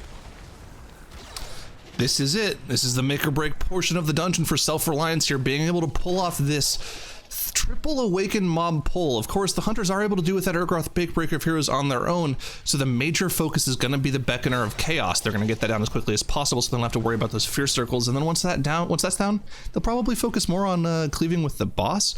But already still cleaving down the boss quite a bit, down to 60% HP already. Yep, a lot of damage here. It really looks like they're trying to maximize their damage on the boss instead of focusing some of these mobs down here, which is incredibly risky, but doing a good job so far. Haruja still has Shield Wall available as well, and a lot of the turtles on the hunters are still there too, so lots of defensives in case something does go wrong. Deplete from Beyond, on the other hand, now managed to get to that bridge area too, and as I mentioned before, they don't have to deal with these bots. They only have to deal with the 3 mobs in front of it, which makes his pull a little bit faster, but yeah, still a big lead for Self-Reliance as they're about to finish off these awakened mobs. And after the awakened mobs are down, it's gonna be very few things that can wipe you here. Yeah, I mean, with Breaker of Heroes going down, they just have a fortified King Mechagon to deal with, and let's be honest, I don't think it's that difficult of a boss, even on Tyrannical, for these teams with the corruptions that they have available to them, with the absolute insane damage that healing that the healer output has in the term of the Mistweaver Monk. I mean, they just have so much available to them. These hunters are absolutely going to shred through King Mechazon, and I'm not even trying to caster curse them, right? I just think it's just the likelihood of them wiping to this after dealing with the awakened mobs is very, very low. Yeah, most definitely. We see them deal with the explosives and the things from beyond here. As you can see, it being trapped on the side by Mikkel. Well done using that trap to not get hit by that one. And yeah, as long as you don't have any double hits for the Giga Blast here, of course, you want to make sure you spread out. Don't get hit by anyone else's blast, and then you should be totally fine. And the boss is melting as well with the huge amount of damage those hunters provide with the corruption setup that they're running. We see that the Magneto arm come out, but all of the teams avoiding it pretty nicely. The thing from beyond chasing one of the hunters here didn't manage to avoid it, and another one. Oh, poor Astro. Watch out for that thing. What is it? Okay. Quick little side note here. What is it with Blizzard and naming things like thing from something? Like, I think one of the most ridiculous mob names ever was from Star Augur Atreus, the thing that should not be. I could not take that mob serious at all. That was the most ridiculous name ever. It was a very dangerous mob though, and I didn't like it. But yeah, Omega Buster going down now. King Mechagon spawning, and this is gonna be the 1-1 Self-Reliance evening this game out against Deplete from Beyond, and we're gonna go to Junkyard. Junkyard, Junkyard, Junkyard, Junkyard. Self-Reliance tying up the series. And we're going to have we're going to have a game ahead of us, all right, Dranos? Oh, yes. We are returning to the Junkyard. You thought you'd escaped it, but no, it is back. These two teams have had very different experiences on Junkyard yesterday. Self-Reliance was part of the one of the two 25-minute fiascos, whereas Deplete from Beyond was able to get it done in like just 16 minutes flat, winning against Paint for Femme. So very different experience between those two teams yesterday. But of course, every Junkyard is a new opportunity for things to go horribly, horribly wrong. So there's no guarantees whether or to whom it'll happen this time. That's right. And, Junkyard sneaks up and could take down and tackle anybody on that one. But hey, Self-Reliance getting themselves back into this series. How are we feeling about that one, Zyro? It's hard to say. Deplete from Beyond kind of had I don't know, that wipe was really not what we expect from them. Although I think that's actually happened to Harudra in this dungeon before, has it not? And I think it's either, not Harudra, sorry, Rintari. But I think it happened to him on Sparkflux 2 weeks ago in the second EU Cup, and not on Cujo. But the thing to remember is those trash pulls where you're pulling trash into the boss is probably the scariest moment in the dungeon for your tank, and seeing them go down there is, I think it's probably one of the more common places for your tank to die. The unfortunate part of that is usually it'll just result in a full team wipe, which is what we saw from Deplete from Beyond here. That's right. Let's start talking about some of those wipes as well here. Yeah, so right off the start of the bat, Deplete from Beyond had a little bit of sloppiness with Dr. J dying to one of those hammer smashes on the first boss. Not able to quite get out of that AoE quick enough. I'm not sure if that was a corruption slow or what exactly was going on there. On the side of Self-Reliance, things weren't perfect either. They weren't able to quite meet their time trial time here, but they were pretty close. They did have a death in that Living Waste section, which I believe delayed their Cujo pull as well, but is nowhere near as bad as what happened to Deplete from Beyond, who experienced that brutal full wipe we saw on Cujo. It was prolonged as well over a period of time where they were trying to still make it work, and that's the worst kind of wipe. It really just shut them out of the game.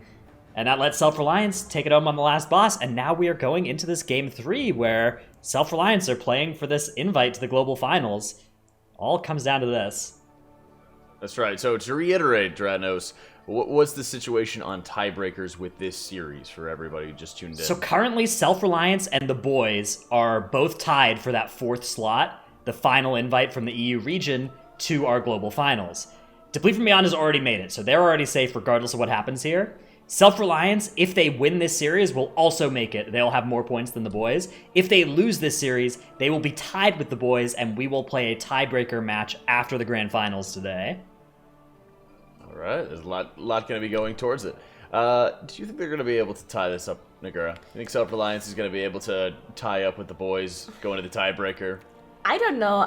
We've seen them do a really fast Junkyard, actually. So, okay, we saw them do a really fast one, 14 minutes and 4 seconds. And then we've also seen them have 33 deaths in another Junkyard. Yeah. So if they do their strategy properly, they theoretically should be faster than Deplete from Beyond, who had a 16-minute time. But it's Junkyard, so... It is. It is Junkyard. That's right. Oh my goodness. And so, just... the responsibility onto both of these teams for, not having deaths. When does it become... When do you have to have, like, the gut check, I would say, Zyro, for changing some of your strategies around, maybe trying to be able to find different ways to pump the brakes so that you're not losing out on any of, your Zap bots, for example. They got to be able to find some areas where they're just consistently having these deaths, or do they just say, we've done this in practice, we'll do it on the tournament? I think it's tough to say specifically for this matchup because we've seen both of these teams have good runs in Junkyard this weekend. Self-Reliance, like we talked about, they had a 1404 work. I think I'm looking at Workshop. They had a 1404 Junkyard earlier this weekend against the boys. And Deplete from Beyond, they had like a 1550, which is still relatively clean. But I think that the best times that we've seen from both teams are close enough together where you can't really talk about looking at your strat and playing it safe. You have to go for your fastest strat. Otherwise, if the other team also goes for their fastest strat and is able to pull it off and you go for a safer strat, you're just going to outright lose. So you have to just hope that you play up to your performance that you've established through practice and play better. The problem is, we know how volatile this Junkyard is. I mean, Fortified Raging is an absolutely ridiculous combination, and throwing Grievous on top of that is just mean. It really is mean. It's real mean. Oh boy. And we've seen tanks get melted 100-0. We've seen DPS, rip threat instantly and just get destroyed in this dungeon as all of those mobs hit enrage. So this one's going to be, not only the dungeon that's going to decide the fate of both these teams, or Self-Reliance's fate, I should say, on whether or not they go to the global finals, but it's also one of them that can just kind of break their spirits in some ways. But I guess it's kind of on them because they also did end up banning Motherlode Time Trial Dungeon. They did end up banning Atal'Dazar. So, alright. Ready to go into game, guys, as Deplete from Beyond and Self-Reliance are now tied. Alright, I think I'm ready to see this. Both Deplete from Beyond and Self-Reliance are running a mirror comp. So we see Havoc, Demon Hunter, plus double Unholy DK. This means they're planning to do some very big pulls in this dungeon. Alright, one sec. Before we start up here, I'm going to flip a coin. Heads, they're going to have a clean run. Tails, they're going to have a Clown Fiesta. Okay, ready? Ready?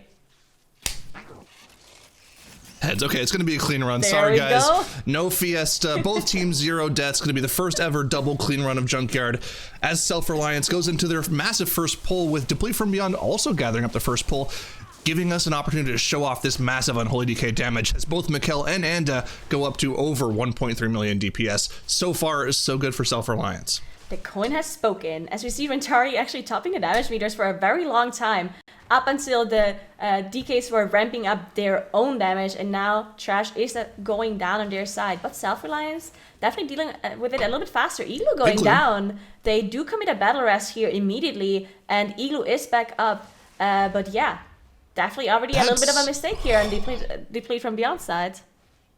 That's your only battle res for the next 8.5 minutes gone. That's unideal. Now they will have a battle res available for the last boss pull, which is really like the only other place that I would even think you would need it. Maybe the trash in the Gunker area is important too, but those are like the major difficulty points of the dungeon. Seeing it, I mean, that was a really untimely death too. That was like as the trash pull was being finished. They probably could have even finished off that trash pull without the healer, but going for the safety play of keeping them up just because they have that Grievous affix in place, I don't know. It's a tough call to make for sure. Most definitely, but we see Self-Reliance now engaging the boss with a lot of trash as well, committing their Bloodlust, and it looks like Deplete from Beyond is doing the same thing, just slightly delayed because of the problem they had with the healer death on the previous pull. So definitely already a little bit of an advantage for Self-Reliance here, as they just had a much cleaner trash pull plus boss. Now, one thing that is definitely something we need to look at is the fact that there's bots in this dungeon, shock bots, grease bot, and welding bots, which do increase your damage by a lot, and losing those bots is a pretty big time loss. So this is why this is such a volatile dungeon, not only because of Fortified and Raging, which is a very difficult combination, but also because the amount of time you lose if you have any sort of death. Yeah, and the important thing to mention as well is, like you said, every single time you die, you lose your buffs, and you have to commit time to going and finding your backup bots. Otherwise, you're losing out on a potential 30 to 40% of your damage output. It's important, of course, to mention as well that those zap procs also scale with haste, so the more haste you have, the more potential procs you can get. So that's why we're seeing, Demon Hunter a chosen pick. They have that Furious Gaze as a right buff that gives them a large amount of flat haste, and then of course they have the DKs, which also like stacking expedient traits as well in this dungeon for a large amount of percentage haste, just so they can get more zap procs. And if we could actually take a look at the damage meters, you're going to see every single one of these players, including the tank and the healer, having zap as their #1 damage by quite a hefty amount. Yeah, definitely. Shock spots are going to be very, very important for this dungeon, specifically for those big pulls they're doing. And we know that Self-Reliance actually does 3 obelisks with the last boss. I wonder if they continue to do that after those 33 deaths they had in this one dungeon, or if they actually want to change up their strategy and try to deal with less obelisks here. But they already deal with this Urgrath here, which is the tank master, so they definitely don't have to deal with that one later on. And now we're going to see this interesting pull where they pull everything around the corner to help them gather up the trash, which is pretty nice. Yeah, I mean, this is. I think they're the first team that we saw pull this. Yeah, they are. They are the first team that we saw pull this pull off, and it's a really nice pull. It saves a lot of time as well, just gathering up the trash, because there's so many mobs in this particular pull. It like to cast things as well. But one of the extra benefits is that Nano on that bike actually cannot crash into this corner, so your melee DPS players don't have to worry about getting hit by that. So you're going to see he's going to come pretty close with this next charge, but he's going to be right outside, hop off his bike, and join the crew inside, and they'll be able to just cleave him down with the rest of the trash. Now everything is into that raging affix, so you're going to have to keep an eye on the tank here. You saw Haruja dropping incredibly low, and on top of that, he also has an Eye of Corruption on top of him, doing even more damage to him, but it looks like that has now gone away. But both DKs have gone down at the same time, and that is not what you want to see. They do have a battle res available, but it has to be in the form of that engineering res, and even at that point, they'll only be able to get one of the DPS players up. Yeah, and they're all raging here. The mobs that are still alive. Ashwell is trying his best to finish off these mobs, but Ashwell going down now too. This might be a full team wipe, and this is going to be costly because the boss is going to reset, meaning that the whole boss needs to be replayed by them, and on top of that, they lose all of their shock bots, and they actually committed a rest here as well now. They committed, but they all had, both Furrow and Haruja have 4 stacks of the Grievous here, and Haruja's going to go down to the Grievous stacks. And this is at this, it's a full team wipe. Yeah, it's a full team wipe from them. Their battle res is down, and I'm speechless. That was, did the DKs die to something from Nano? Was it a crash that they died to? It could have been from like a swirly from the trash as well, right? Oh, Maybe yeah, they didn't see see it because of the ground Maybe effect, and they just got one shot because they were raging. It was all raging, yeah, the raging, yeah. That's hate to see it for sure. Hate to see it. Definitely hate to see it. Deplete from Beyond, on the other hand, they did a huge trash pull first, and then dealt with the boss afterwards. They did pull the boss on top after, so a little bit of a safer play on their side. Turns out it was worth it because they didn't have the issues that Self-Reliance has here as they're about to finish off Nano here. Then there's only Trixie left to deal with. Self-Reliance, as we mentioned, they have to find those bots now at this point. They lost bots on everybody, but it looks like they're immediately going back to the boss. I'm not really sure how many bots they found on their way, but yeah, definitely a huge time loss for them. Deplete from Beyond, they're only 1% behind in trash, so at this time, it's only the difference in boss and one obelisk as well. Deplete from Beyond actually did not deal with the obelisk yet. I'm not sure if they could have had 5 bots on bot on every single one of their players just running back to this boss. I know there's 2. I know of 2 in this arena that they could have gotten on the way. There's also one like right in the corner that they're in right now, so they could potentially have 2 bots on their DPS players. But I'm not sure if there's any more than that they could have easily gotten right before engaging this boss. And you can see just how dangerous this is. People just dropping into Grievous, and nice little view of the Mechanos there. Thanks for that one, observers. Can we get that view again once we are up to 30 deaths, please, later on? Oh, no. Yeah, so it looks like Deplete from Beyond is gathering up a pretty big pull as Rentari is popping that Lightfoot potion, gathering up everything. Now, Igloo does have that revive already, so they can actually stand in the consume cast and making sure they nuke everything down, revival being used to get rid of that debuff, but he needs to... There we go, okay, it looked like there it is. That Wow. was really close though, because they were dropping pretty low. Oh yeah, yeah. I mean, that's the that's actually a pretty neat strat used to deal with 2 of these toxic monstrosities at the same time, just having people run in to get that healer debuffs, and then they just revival them all off. There's really no other good way of dealing with that, unless you just want to have your entire group running away from that consume for the entire duration of it, which is, you know, nice 10 seconds of just not doing full DPS. So that's a good way to deal with it.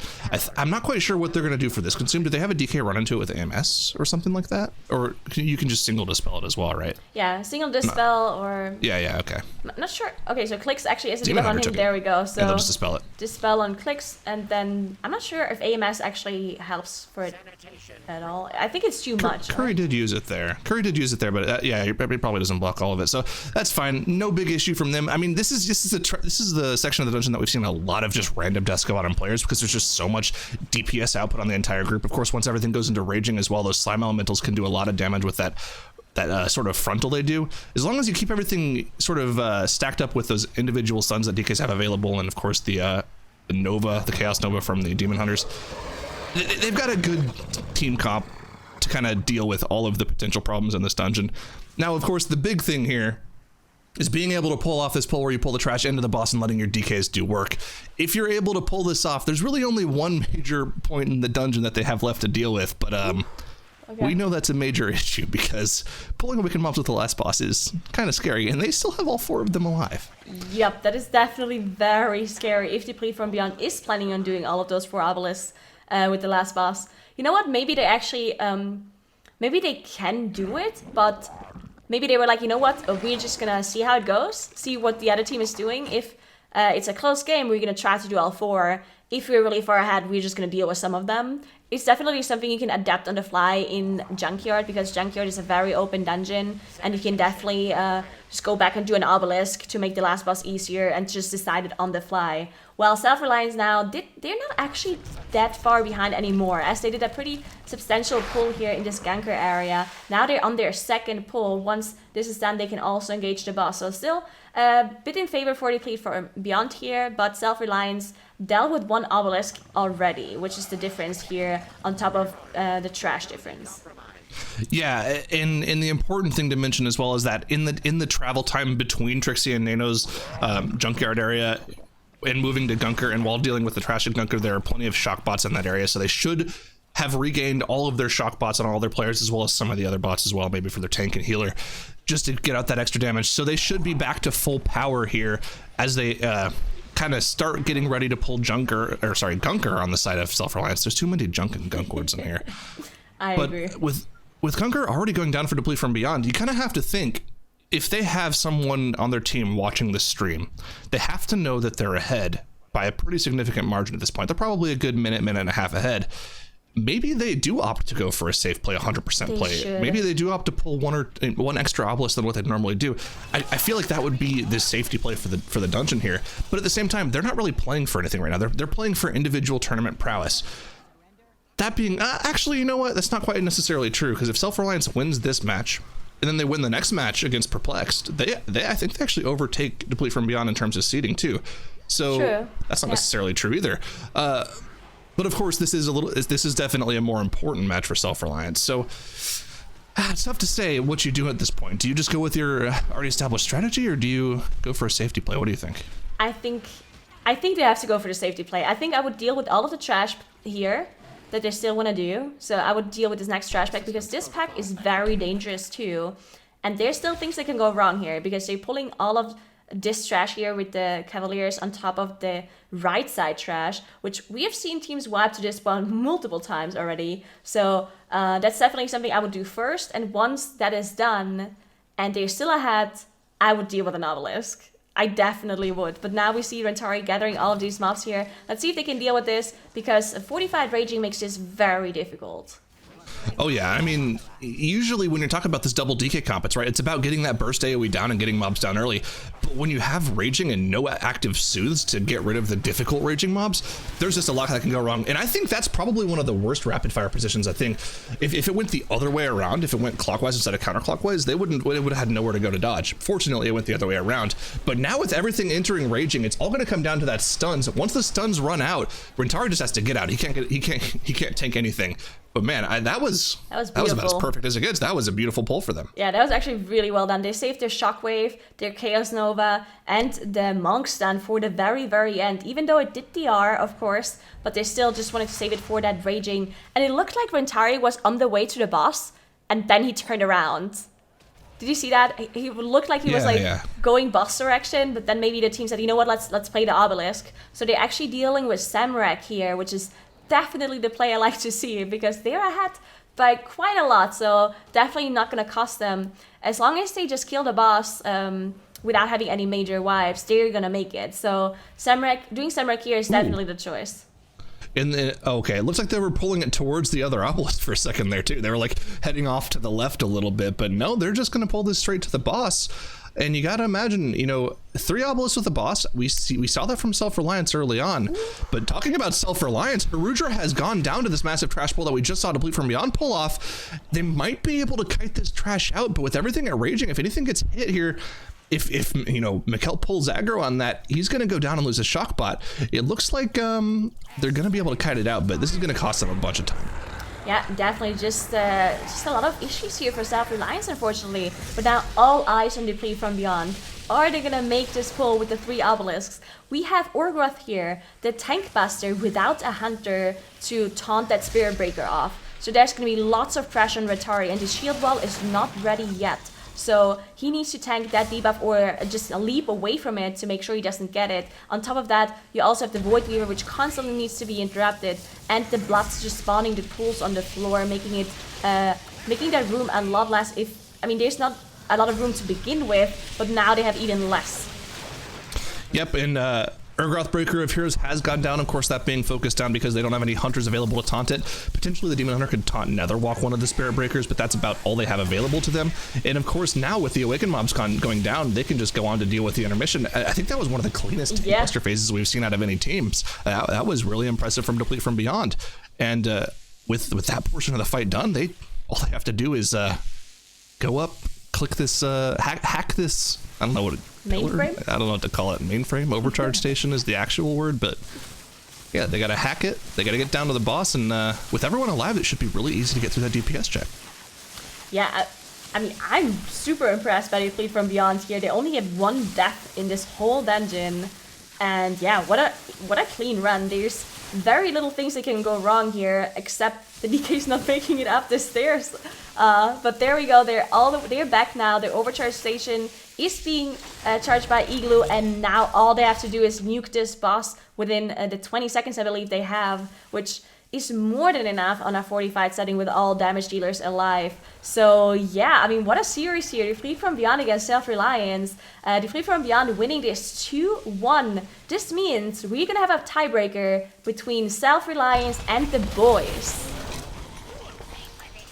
Oh, it's going to be great as Deplete from Beyond finishes off the HK8 and do solidify their win over Self-Reliance. So great place to see there, and also great to see Deplete from Beyond kind of bringing it back with a very strong run here in Junkyard right now. Yeah, that was, that's got to be the best Junkyard I've ever seen in my entire life. I think so. In your entire life? Okay, whoa, slow down. All right, I'm not... I thought you were going to say this tournament. I was like, yeah, I'm on board. It's 15:30, which is not the fastest we've ever seen in that dungeon, but still, it was clean, and it's the second time that we've seen them put up a clean run in Junkyard, which, have we seen another team ever do 2 clean Junkyards in a row? No. I don't think so. I didn't know it was possible. Enough teams have done Junkyard 2 times in a row on broadcast, so... Do we want to call it Jakeyard? I'm sorry. No. Boo. Yeah, you're in timeout. Nagura, you say something so I don't have to talk to Zyro here for a few. I'm just excited for the tiebreaker, to be honest. Me too. Boys versus Self-Reliance. This is going to be exciting.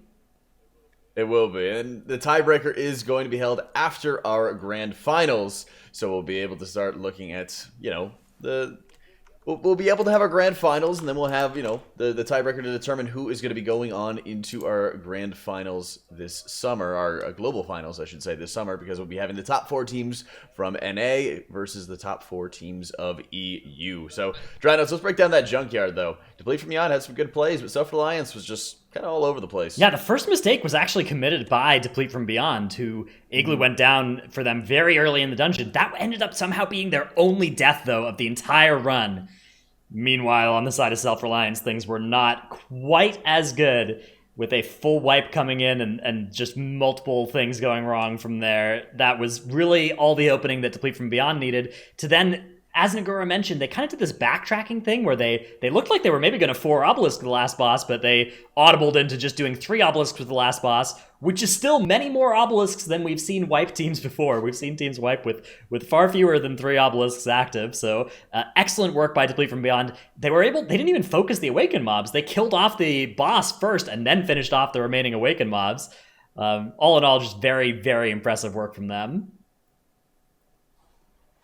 It really was. And now it's going to start seeing how they can move through this bracket, because we are going to be seeing Deplete from Beyond getting their rematch versus Perplexed. And I think this has really gone to show how well Deplete from Beyond has grown throughout this tournament, Nagura, because from the start they didn't roar into this tournament. They've kind of been ramping throughout to get to where they are right now. Yeah, I think they definitely looked a little bit shaky, specifically in the first cup that we saw from them. They did change up their setup, right? We had Dr. J joining the team, and we thought that it might have been something like maybe they had some problems with synergy because they haven't played together before, and maybe they had to figure out who is going to be shot calling in case something happens in a dungeon, how they're going to be adjusting the strategy on the fly. But it definitely looks like they have figured things out now, as they got the number 3 seed now in this Mdi EU Cup, and there's a lot of very hard competition in this one. So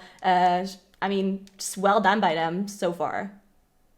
That's right. I mean, EU's been an absolutely stacked region, and it just makes it even more of a challenge to be able to start making some good progression throughout. So it also is going to mean that we're going to have that tiebreaker preparation that's going to be going on with Self-Reliance and the boys, Zyro. Yeah, I mean, this is going to be a rematch of our first round match earlier yesterday between Self-Reliance and the boys.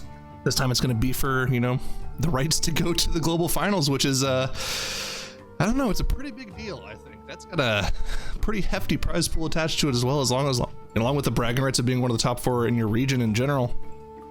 It's a pretty important matchup.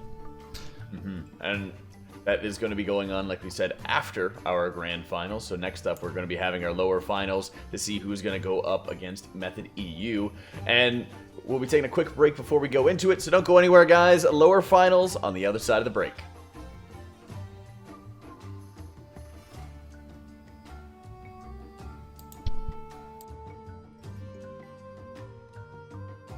J-Yard is better.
Back with the lower finals between Perplexed and Deplete from Beyond. The latter who just defeated our Self-Reliance team, causing there to be a tiebreaker on the line to find out our fourth team to go into the global finals later on this summer. Hello everyone, I'm Jack and joined by the boys. We've got Atal'Dazar and Dratnos, and for our first map we're going to be going into Underrot, which we haven't really seen as much as I was kind of thinking that we would here, Zyro. I mean, this Underrot does have some pretty nasty affixes, right? I think that's kind of a trend throughout a lot of the map. A lot of the affixes we have through the entire map pool are like really, really dangerous. Raging and Explosive, neither are easy to deal with on their own, but you slap them together, you throw Tyrannical on top of that, and you've got a... You got a nasty sandwich. Yeah, not something you really want to spend that much time in. So, again, not that surprised to see this one played. I mean, not surprised to see it banned out a lot too, but yeah, it's getting through, and we're actually seeing Explosive in all three maps in this series. Oh, yes. Oh, thank goodness. I was going to say, we've had a couple trends going on thus far, Dratnos, where we've been having, like, bolster, now we're getting explosive. Yeah, with a nice little side of bolstering if we can make it to game 3. Oh, that's right. Hunter is what we're going to get for a lot. And we'll have Hunter. Yeah. I mean, the solution to every problem seems to just be adding Hunters It's here. just Explosive and bolstering that the solution is normally Hunters. Or Workshop or Tyrannical. Yeah. That's not Tyrannical. They're not picking it for. They're picking it because they can even cleave bolstering. They're pretty good at killing explosives. And then they're just the best at King's Rest and Workshop. Yeah, we've seen just those a lot of runs in lower trash density dungeons like Workshop, and like you said, like King's Rest. Also, it's crazy not having Freehold, banned on this one. What do you make of it, Dragon? Yeah, that is a foul play from Deplete from Beyond. I think that banning Freehold is unethical, so I'm rooting for Perplexed in this series as a result of that ban. There's a lot of team names there. All right. Well, Yeah, true. That's the only ethical move going into it. Well, teams are getting themselves ready. Do we think that Deplete from Beyond is, while they've been ramping and certainly improving a lot, Zyro, do we think that they're getting close enough to a position to compete with Perplexed and be able to take, more than a game or two off of them? It's really tough to say. Perplexed has looked incredibly good today. Their series against Method EU, especially that King's Rest, it looked like they were like on top of their game. Deplete from Beyond, they've kind of had some hiccups here and there. If they can play like they played in that Junkyard, I think we could see a really competitive matchup. But it's kind of going to come down to, how well they actually end up playing. I think their top end is pretty close to what we see from Perplexed, though. All right, we'll see what they're going to be capable of as the game is getting started. Now, as Deplete from Beyond and Perplexed square off. Alrighty, so we got a pretty spicy pull that comes out from both sides that we're probably going to see from both Perplexed and Deplete from Beyond. It involves typically pulling the matron that's also patrolling with the rest of this, and it can get very dangerous whenever those charges come out. You see Divine grouping up everything. Divine is also grabbing the ticks in with this pack, where Deplete from Beyond is playing a little bit safer variant without ticks. But they're actually, is that triple? They have double patrols from both sides of the bridge here. No, that's disgusting. Yeah, this is wild. Clicks 1% HP. Look at that huge damage. He actually took a cleave there and somehow is alive thanks to the way of the crane. But look how much healing Igloo is doing. Meanwhile, Perplexed, all finished with this pull. They're all done. Rentari goes down for Deplete from Beyond. Kurisu goes down as well. That is very bad. Those are some very large matrons. It is Matrons Day here in the Underrot. Yeah, they're claiming some victims here from Deplete from Beyond. Perplexed, meanwhile, have started off on the first boss. Not had as much trouble here. Deplete from Beyond, a much more aggressive pull there. More trash count, but this is nowhere close to worth it, given the deaths and how long it has taken them to clean this all up.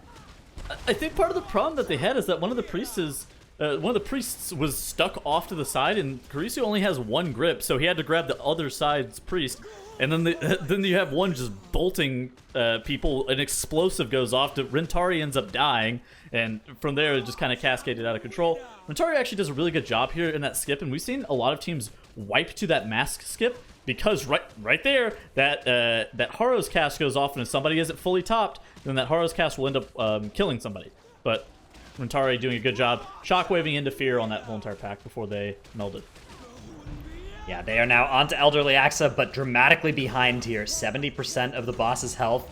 I hesitate to do any subtraction on the fly anymore on these things, but I believe that is a 70% health difference. Yeah, it looks about right. And that is a lot on a tyrannical encounter here. Was nowhere Dratmap near failing you yesterday, Dratos? Nowhere near worth that 4% trash count that they have got over to Perplexed here, given how badly that first pull went for them. However, it's not over yet. The rest of the dungeon could always go wrong for Perplexed, and we haven't seen the rest of Deplete from Beyond's Underwrought either. They might have a faster strategy in the rest of the run. Ooh, we got some debuffs going out on this first boss for Deplete from Beyond. That's not... This is, okay, this is a... It's either a 6 or a 7 lasher pull. I don't remember how many are actually in that patrol. I think it may be a 6 lasher pull. So they're just counting on the way of the crane healing to be able to pull them through those casts, because like you can dispel it is also a disease, but basically Zamak is just going to be able to heal through that debuff, that stun debuff that those lashers put onto people. That's a good adaptation by Perplexed there to be able to pull all of that. Yeah, Perplexed now doing a fairly tame pull over here, as they don't have a Death Knight cooldown, so they're doing a small amount of the room now that will set them up to do probably the rest of the room, potentially even into the boss afterwards. That's the kind of thing that, you know, this size pull is not... You see the Death Knight actually in 4th place on the damage meters. Takes a lot of damage there, but does get the life cocoon, as he was fixated by that Feral Bloodswarmer. Yeah, double enraged Bloodswarmers are very dangerous.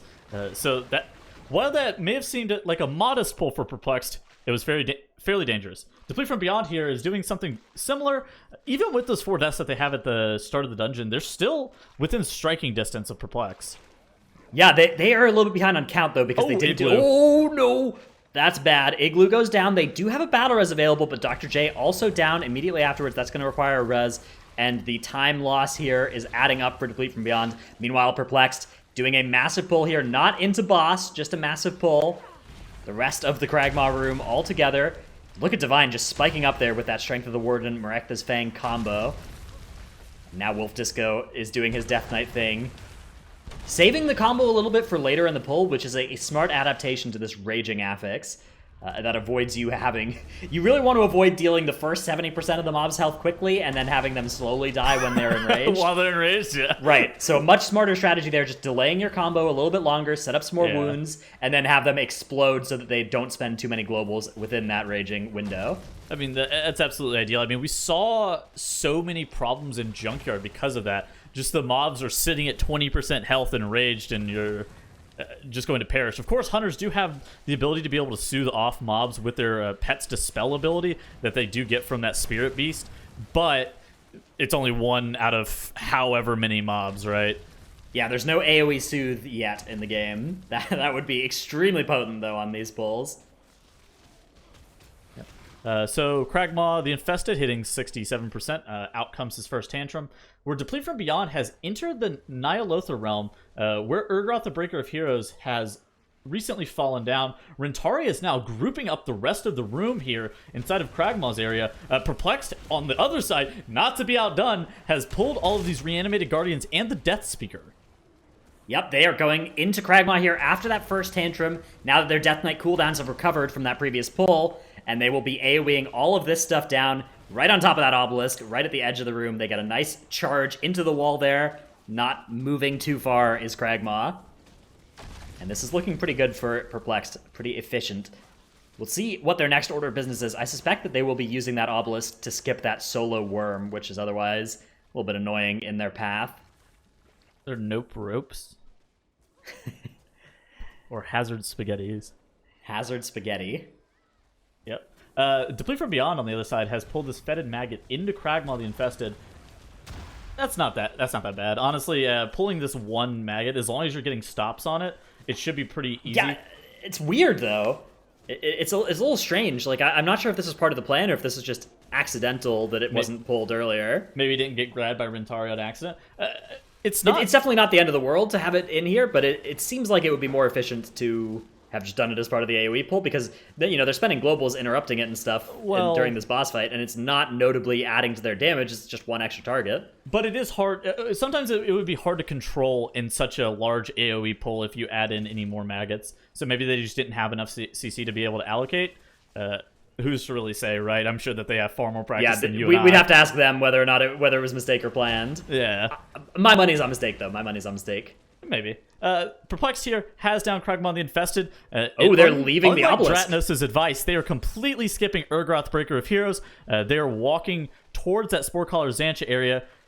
Divine Field jumping into that Grotesque Horror. It gets paralysis immediately, and now they are running all of these reanimated Guardians into the next pack. Oh, actually, no, they're just going straight into Xantia. They're going to pull those other mobs later, probably. Those double Defilers.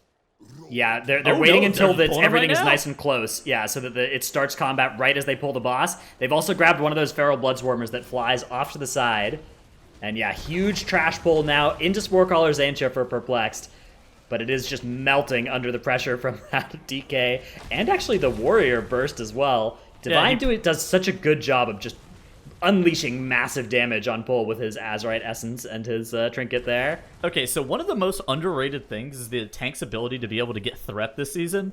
So in seasons past, we saw tanks have major problems genning threat against Unholy Death Knight, but with that Strength of the Warden Major plus Maractus Fang combination, tanks this season have had an insane ability to be able to hold threat off of DKs. Deplete from Beyond here. What are they up to? Yeah, are they going to be pulling this into boss as well? No, they're going to be melding that first set of skeletons. So they're just skipping those 4 skeletons there entirely. Wonder where they're going to collect the rest of their count. I don't love this. I think that those skeletons are pretty efficient as well. I think that trying to find a way to pull them into Kragma is optimal if possible. Oh, significantly more ideal, I would agree. I think maybe they just didn't think about it. They were also, I don't know if you noticed, but they were mid-tantrum whenever they ended up killing Kragma. So even then, if it costs them an additional tantrum that they have to play, it would not be ideal. Yeah, it's just not extra worth tantrums are bad news on Tyrannical because they add a lot more damage as well. I mean, that may be where the maggot that you were talking about comes into play, right? So they were a little bit behind on their tantrum because they have to spend globals on killing those maggots. It's certainly possible, yeah. Ooh, Perplexed goes pretty low after one of those explosions from Xantia. A couple diseases going out as well. But they are going to be okay. They're going to get through this boss fight. Yeah. I mean, Zamak is just electing to DPS instead of topping people. I mean, it is a totally standard play. I don't think it's that... I don't think it's that concerning, even though they could just like sit 50% health. All of the damage on this fight is mostly avoidable outside of that Festering Harvest cast. Now Perplexed with just 14% left in the dungeon. They do need to get it all before they can go down to the last boss, and then they will be fighting 4 awakened enemies with the last boss. So you kind of get bonus count by actually fighting obelisks along the way that you don't normally get. Yeah. In this dungeon, because you need to get to the 100% count before pulling that last boss. Yeah, but effectively, what playing the 3 obelisks with the final boss is a 12 mob count pull. In addition to that, but like you have to be 100%, but you don't skip those obelisks because like the count that they give is not worth the time that you would spend to play them. Is rather what I'm saying. Basically, you skip obelisks if they were too difficult and you could not be able to complete the dungeon otherwise. Then you skip. All right, so Perplexed getting up here. They probably just need to go kill those 2 faceless horrors in front of the boss, the faceless corruptors, right in front of the last boss, and they'll be done with their mob count. They're on pace here for a pretty good Underrot time. Their previous best was a 15:26 in this tournament, and that was with 3 deaths. So far, they haven't even put a single death on the board. Was that the Sanguine one? Was that the Sanguine week? No, that was this weekend. Oh, you're talking about this weekend. I was like, I thought you were talking about just total. No, their previous best. Ooh, we have a worm free casting. No. Please stop the worm immediately. A Shine drops the trap on top of that worm that is free casting on the whole entire group. The worm is going to drop combat as soon as the guys drop down towards the Unbound Abomination room. So it doesn't matter that it's in combat with them, but you getting 2 casts on yourself is fairly scary. Yeah, good job by Zamak as well, saving his revival. A lot of people would panic hit revival there with all those magic debuffs on the entire group. Oh yeah, but heads up forethought about knowing he's going to need that for the fear from Samrak, Beckoner of Chaos. Meanwhile, on the side of Deplete from Beyond, here is the count that they are getting instead of those skeletons after Kragma, and the first pull after Elderly Axa as well. It is the entire room here. Okay, so onto a worm. Worm getting some casts off though while enraged. A Faceless Corruptor and a Defiler. That's That's a beefy pretty scary pull. pull for melee, but whenever you're running Hunters, it's not that bad. Hunters do notably lose a little bit of damage whenever you pull the Defiler because of how the Spirit Drain Totem works, but because the Spirit Drain Totem can stun the Hunter pets, it's just something that you have to think of whenever you're doing a pull like that. But Deplete from Beyond is still pretty far behind Perplexed right now, as Perplexed has engaged Unbound Abomination with all 4 Obelisk mobs alive. Yeah, this is a very, very difficult part of the dungeon. With Tyrannical active, fighting 4 obelisks with the last boss on a plus 19 key is extremely technical. If anything goes wrong here, they will be dead very quickly. Luckily, this boss is one that it's kind of well suited to doing this, as you're kind of naturally wanting to kite away from the boss anyways, which makes the effects of the Tank Buster and the Blob a little bit less pronounced. Divine getting corruption slowed inside of that bile from the Unbound Abomination. That could have been scary there for a moment, but Divine able to waddle on out of there. The last 2 more of the Awakened mobs are going to be falling over here shortly, and from that point forward, Perplex should be fairly easy for Perplex to be able to take down Unbound Abomination. The hard part of the fight is over for sure. Yeah, they've dealt with all those 4 Awakened enemies, and they're on track here for a massively improved time relative to their previous Underrot run. This is a world-class pace here that I believe would be competitive with Method EU if we end up seeing that matchup later, so... Absolutely. I mean... Awesome play. Perplex puts up world-class pace times. I don't know why this should come as a surprise to any of us. They are a very sick team.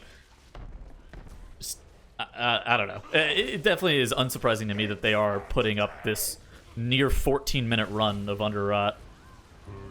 Yeah, meanwhile, Deplete from Beyond making their way to the last boss with just 3 obelisks active. It is going to be too little too late, though. Set behind at the start of the dungeon. There's basically no recovering for them unless Perplexed mess something up, which Perplexed did not. Perplexed had a bolder strategy and executed it better. That is always a winning combo. I feel like Deplete from Beyond is normally just like a less consistent version of Perplexed in my mind. Deplete from Beyond is a very good team, and whenever they're firing on all cylinders, everything looks good, but their consistency just comes into question sometimes, and that's why Perplexed is going to be taking this first map in the Underrot and put them up 1-0. That's right, Perplexed. While we haven't been seeing them play a ton because we've been so fixated on a lot of these lower bracket matchups, they've done a great job of, keeping pace and establishing themselves as that high caliber team. We've talked a lot about the caliber of, Deplete from Beyond, the boys, Self-Reliance, everyone really around that area that's been fighting to qualify for the grand finals, but we don't talk about it enough how well Perplexed is and what kind of numbers they're really able to pull up here, Zyro. Mr. Zyro? Yeah, you're right. I mean, you can disagree if you want. All right. No, you're right. I was thinking. I was a little bit speechless there for a moment. I was muted. Okay. But it's got to be so frustrating to be Perplexed here, right? Yeah. Because you are incredibly good, but it feels like you're chasing this like unattainable, not perfection, but like team in Method EU. No matter how much improvements Perplexed seems to make, Method EU is also making those same improvements on a week-to-week basis. So even though you're seeing improvement from Perplexed, they're just like perpetually this number 2 team that can pretty easily deal with every other team if they're playing well, but can just never really seem to match Method EU. I agree with that, but I don't know if I would... dude, if I'm in Perplexed's shoes, I don't care about Method EU. I would literally just focus on my own personal game every single time I play, and I just wouldn't fixate on any dilemmas that we're having against other teams, especially whenever I'm not playing versus Method EU. Sure, it's kind of tough to be doing as well, because a lot of these guys are, streamers, a lot of them very involved in the community as well, and there's always going to be those comparisons being drawn to, the team that beats them at the end of the day, right? Yeah, I think one of the most interesting examples we have of that is something that JB from Method NA was saying last year, is whenever you're crafting a route for a dungeon, it's not good enough to just say, is this route good enough for us? The question that you have to be asking yourself is this route good enough to beat Method EU? And more often than not, it isn't. And it continues to put more pressure, and pressure can be good, but it's also, like you were talking about, Zyro, it's kind of a source of frustration as you're looking at your tournament matchups and seeing who you have to be playing against, and it's you know, end of the day, the same opponent, the same, you know, villain that you're trying to be able to triumph over. So at that point, Perplexed, I think, also gets, you know, a bit of breath of fresh air with such a strong run that maybe starts boosting their confidence as they're trying to get themselves back to the grand finals here, Dratnos. Yeah, I think so, and especially going into our next map, which is going to be Operation Mechagon: Workshop. Oh, that's the wrong Yeah, you were one. like, I was Wait, you Operation were dragging it out. Mechagon Workshop. Yeah, Perhaps. he was dragging it out, so I was like, wait a minute, which one is this? Yeah, it's not quite the right Mechagon for memes, but this might be the right Mechagon for Perplexed, because their workshop has been phenomenal in time trials. We haven't seen it yet from them, but they were like a minute faster than everybody except for Mdi Eu, and I don't know how you do that in workshop. I don't know where that time is to be made up, but that's going to be really awesome to see from them shortly. Yeah, and that's, you know, the constant chase. And Tettles, you're kind of talking about it, where Deplete from Beyond is this, you know, just slightly below the Perplexed type of region. They have very high highs, but are they going to be able to consistently be able to do that? They're trying for it right now, right? They're trying to be able to improve their standing as we're looking at, you know, global finals in the future, but it starts with the teams in your region who you're going to eventually have to face. I mean, heck, they almost beat Perplexed last. Whoa, watch your language. And I said heck, please. I know. Last weekend, they almost beat Perplexed in the lower finals. They have it in them, but like I was saying, they're just a less consistent version. It's like whenever they were playing versus Self-Reliance. They didn't lose because they were slower than Self-Reliance. They lost, like, they didn't lose Workshop because they were slower than Self-Reliance. They lost Workshop because they wiped. Like, I'm down to accept just losing because you're a little bit slower and maybe your strategy isn't as refined. But once you start like having major wipes, then we have to call into question your consistency or how you're going to be performing. And at the end of the day, these teams want to be pulling this huge amount, but then you have to just kind of question whether or not it's worth always going that big and going for broke. Clearly, Deplete from Beyond thinks the answer is yes. I don't know. It's hard to say.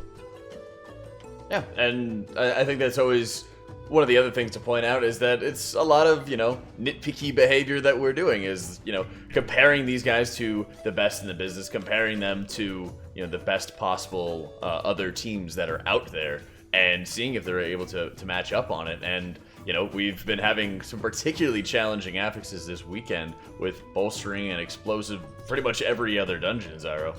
Yeah, I mean, I like the points that Tettles is making about like this sort of idealistic scenario where you look at your best time versus another team's best time, because realistically that never happens. I made an offhanded comment about this the other day, and we were actually pretty close to dead on. Less than 10% of the dungeons we've ever even had in the MDI have been perfect dungeons with 0 deaths on either side. So I feel like the Lending being able to wipe and come back is a much bigger skill for these teams. That's right. We'll have to see what these guys are able to put together as Workshop gets underway. Perplexed up 1. Yeah, Deplete from Beyond here we see doing the Rocket Barrage bait, whereas Perplexed are baiting with the hammer to kill all these mobs. Rocket Barrage once again proves to be faster for Deplete from Beyond, so great work from them there, getting an early advantage. We'll have to see if they're able to hold that, though, the rest of the way through. I expect to see a lot of other teams actually picking up that Rocket Barrage strategy, given how much they've proved it is faster than the hammers. I mean, I think it looks like it's about the same speed normally. Perplex had a mishap with the hammer, though. I think it's easy to have like a small mistake with either portion of that solution, right? If you get accidentally knocked by the swirling axe, then your rocket barrage is messed up, whereas if the mob's flying peck out of the hammer, then your hammer's messed up. I think it's about the same, personally. I think the rocket barrage is better. I will allow you to believe that. All right. Deplete from Beyond here with No Mercy for You. Almost dead already on his very first Vent Jets cast. Fortified active means these bosses won't take too long, as they're now going to be working just on the Platinum Pummeler. Perplexed doing pretty much the same thing here, trying to get that bait on the hammer to kill off. Ooh, are they going to get it in time? They are just barely going to get that hit on No Mercy as the Vent Jets cast starts. That is the most dangerous part of this fight, is that Vent Jets cast. It's a combination of Kragmaw's Tantrum, but also it just kills you if you're right in front of it. It's 1 tick longer than Kragmaw's Tantrum, so it's a little bit more damage. But it's also over a slightly longer duration. Sorry. From Beyond, going down the chute. Atal'Dazar, how honored are you that they put the vocals in the game with that shoot based on you? Trash, trash, trash, trash. Atal'Dazar, you there? I think we lost your audio. No worries, I'll continue on. Nope, I'm just not talking. He's in protest. You're talking a lot of trash over there, Dratnose. That's the case. Perplexed making their way down the chute as well, whereas Deplete from Beyond making their way around now towards where Kujo is. So 30 seconds, I'd say, separating these two teams now in favor of Deplete from Beyond. That is good news for them, hoping to even up this series. Yeah, this is where we saw Deplete from Beyond wipe last time. These Mega Drill casts in combination with the Process Waste frontal that you see right there on the screen, it's really hard to get line of sight of the box while you are tanking both the Mega Drill and the Process Waste cast, because if the Process Waste faces towards your box while you're trying to line of sight it, then it will just wipe your whole entire team. We saw Rentari actually go down as the linchpin of that last time on the side of Deplete from Beyond. He also has to fully take this Vent Jet because of what I was talking about, but it looks like Deplete from Beyond is going to be able to do this pulse cleanly this time. That's a big time save that they're able to pull that off without a hitch. Perplexed now doing the same thing here. All the trash into Kujo. Big damage coming out from every member of their team.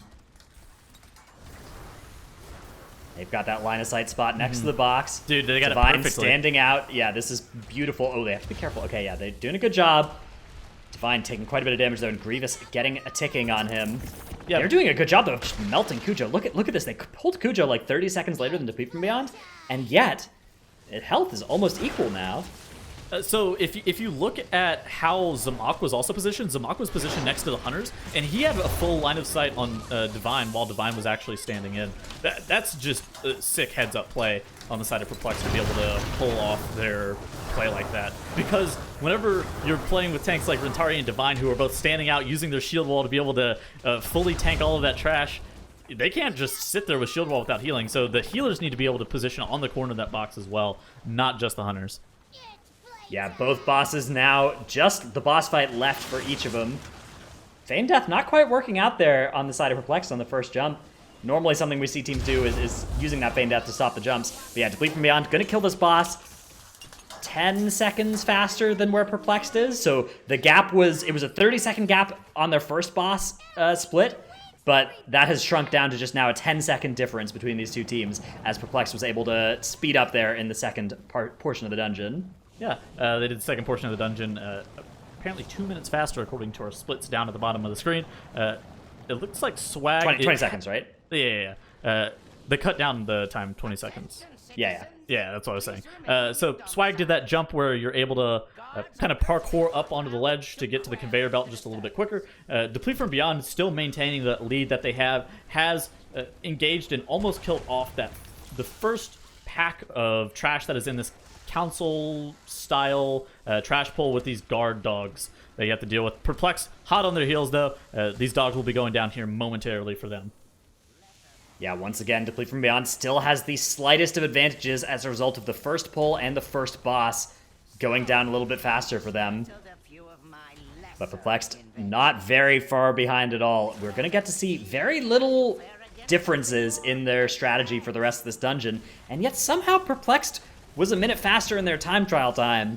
So I'm not entirely sure where that... I wonder if it was just, a cleaner run from them in time trials than Deplete had. Did they play or if they obelisks? actually... Yeah, maybe they 4 obelisk the boss. That's something that could save some time, but that'll require them to perfectly skip this section here. And that's something we've only seen work from Complexity Limit before in the NA region. That was when they had access to a Fire Mage as well, who really melts those awakened enemies. We describe playing 4 obelisks with the King Mechagon as a trivial amount of time, but as a time save, but it is a time save. Yep, it could explain some of that time difference 15 to 20 them. seconds, maybe.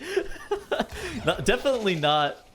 Whenever you're fighting other teams that are of elite caliber, maybe you have to pull out all the stops in that regard, and maybe that's one of the stops that you decide is worth.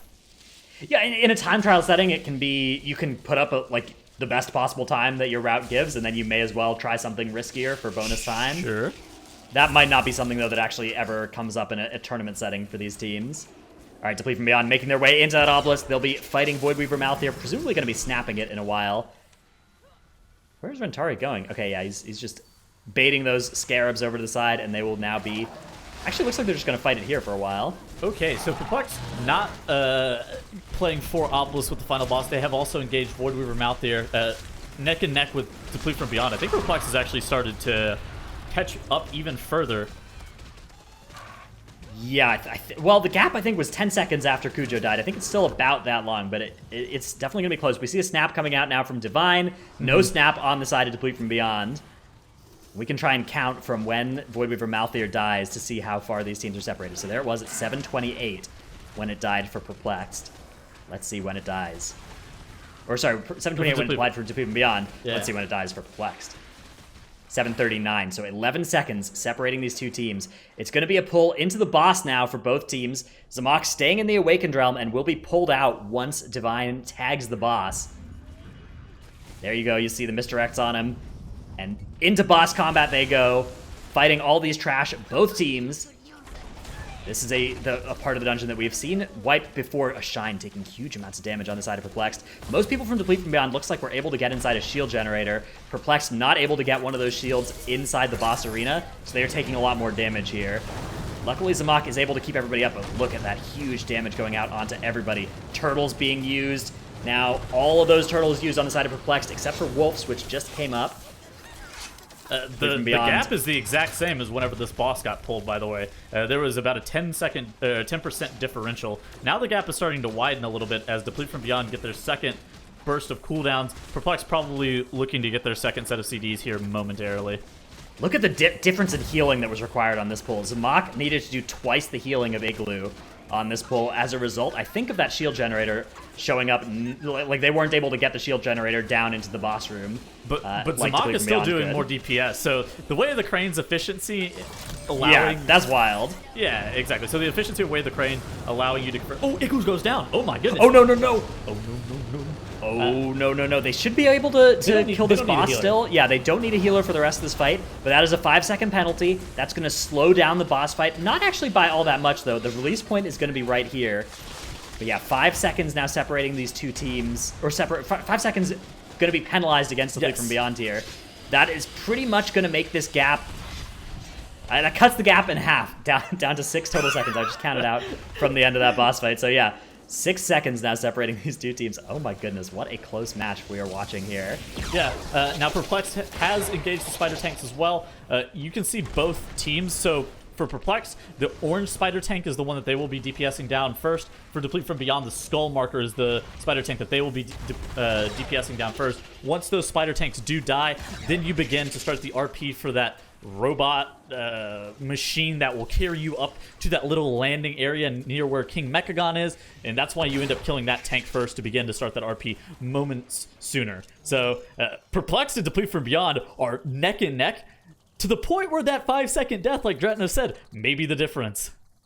Yeah, I mean, I think Deplete from Beyond was about 10 or 11 seconds ahead, and now they're about 5 seconds ahead. So it's still Deplete from Beyond in the driver's seat here, but my goodness, is it close here. They're actually Perplexed landing almost exactly 5 seconds later than Deplete from Beyond did, so that is the death count there, and they're maybe on the exact same pace right now.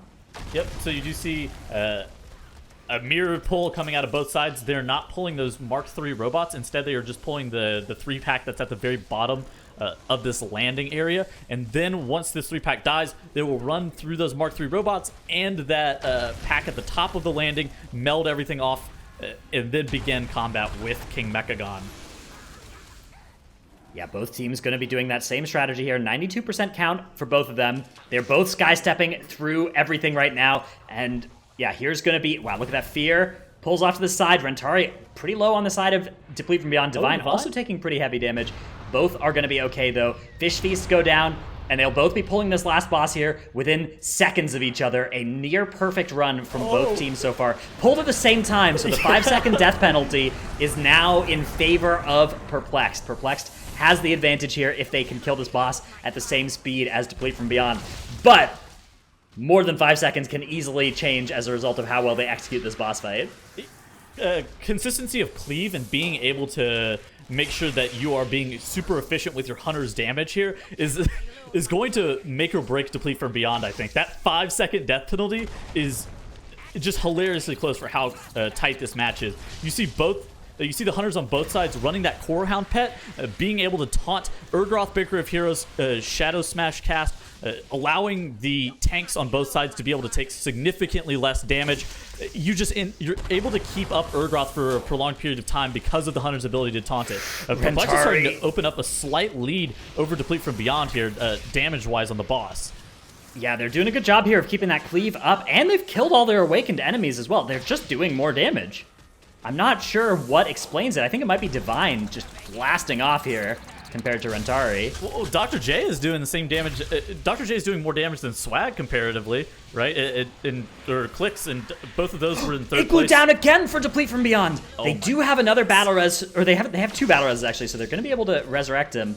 But this is disastrous for Deplete from Beyond, as they did not have those 5 extra seconds plus the battle res time to spare here. Aerial unit going down for Perplexed, and Perplexed is now ahead, both in time and with a 10-second death penalty working in their favor. Yeah, Perplexed time and time trials for this dungeon was 1350, I believe. 1329 was their time trial. So they're going to be slightly off their time trial time. I think 4 obelisk in the time trials is probably what they did. Unless it was just that first pull going a little bit. Maybe they had the first pull perfect in time trials, and they lost 30 seconds to it this time. That first pull somehow almost sealed the deal, because that was, what was it, like 10 or 15 seconds lost? But in a dungeon that is so refined as Workshop. It was 30 seconds. Was it 30 seconds? First pull, yeah. Jeez. That's, yeah. They almost got mega punished for that.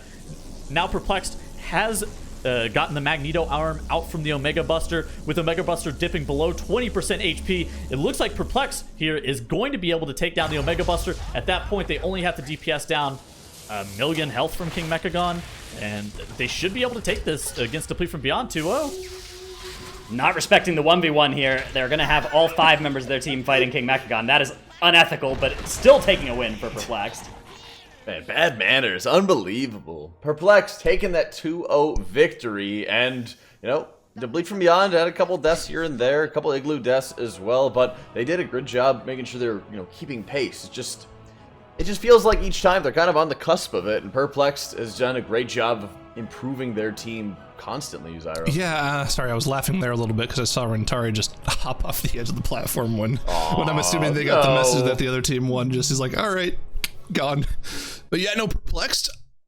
This was, I don't know, this was an incredibly impressive map in the sense that, like you guys were talking about on that last boss there, they lost 30 seconds at the start of the dungeon just to poor trash management. But somehow they were able to fight and claw tiny little advantages throughout the entire dungeon to the point where they pulled the final boss at the exact same time. And Deplete from Beyond helped them out a little bit with that 1 death on the board. But the point that I'm trying to make here is that this is the same thing we were talking about with Method EU and King's Rest. They're able to find these tiny little advantages over the course of the dungeon, and Perplex showing off that they have that capability within them to, you know, find those small things around a dungeon to come back, claw their way back in after making that major mistake. It definitely puts them into that elite category. Can they compete with Method EU? When they're at their best, they can, but it's just hard to really say whether or not they have the capability of taking down Method EU. It's so confusing to me how Deplete from Beyond didn't get a significantly more substantial lead on King Mechagon, since they had Bloodlust on pull and Perplexed got their Bloodlust on the Omega Buster. I don't understand how Perplexed was able to keep up damage wise while not having Bloodlust on the boss. It's just efficiency of cleave, I guess. Yeah, Divine, I'm telling you, it's Divine's damage. Popping off? Yeah, tremendous. Was it the T-Dev procs? It was the T-Devs. He finally fixed it. They said that was the greatest weakness on the team was just Divine's Twilight Dev procs being aimed properly, you know? And they got that fixed up. I mean, let's start going into the highlights on that one, Zyro, because they just crushed it. Yeah, I mean, the real major difference here is going to be what happened with that trash, right? Like that's the major outstanding play. It's the only real thing you can look at to be what the difference between the two teams is, right? Because that was like severe misplay from Perplex. It took them 2 extra smashes with the hammer to even start getting that trash down. At that point, Deplete from Beyond had already pulled the boss. But you can't really get tiny little replays of all the tiny advantages that they made there at the dungeon. It was just dealing with trash more cleanly, dealing with efficient cleave more cleanly. it doesn't seem like it's something that should be possible, but they just found 2 seconds here and there throughout the dungeon to make up those 30 seconds. And, reiterating how impressive that is for them to put that together as a team after making that mistake at the start of the dungeon. It's a big mental challenge as well, and they're able to pull through. That's right, they're pulling through, and that means that they're going to be back in the grand finals. And 3 weeks in a row, Dratnos, we're having the same things happening in the European region. Yeah, this has been Perplexed versus Method EU every time here. And, Perplexed in this match very much looked like a team that can challenge Method EU. Their match earlier against Method EU, a little bit spicier. Their runs weren't bad, but they were full of smaller mistakes.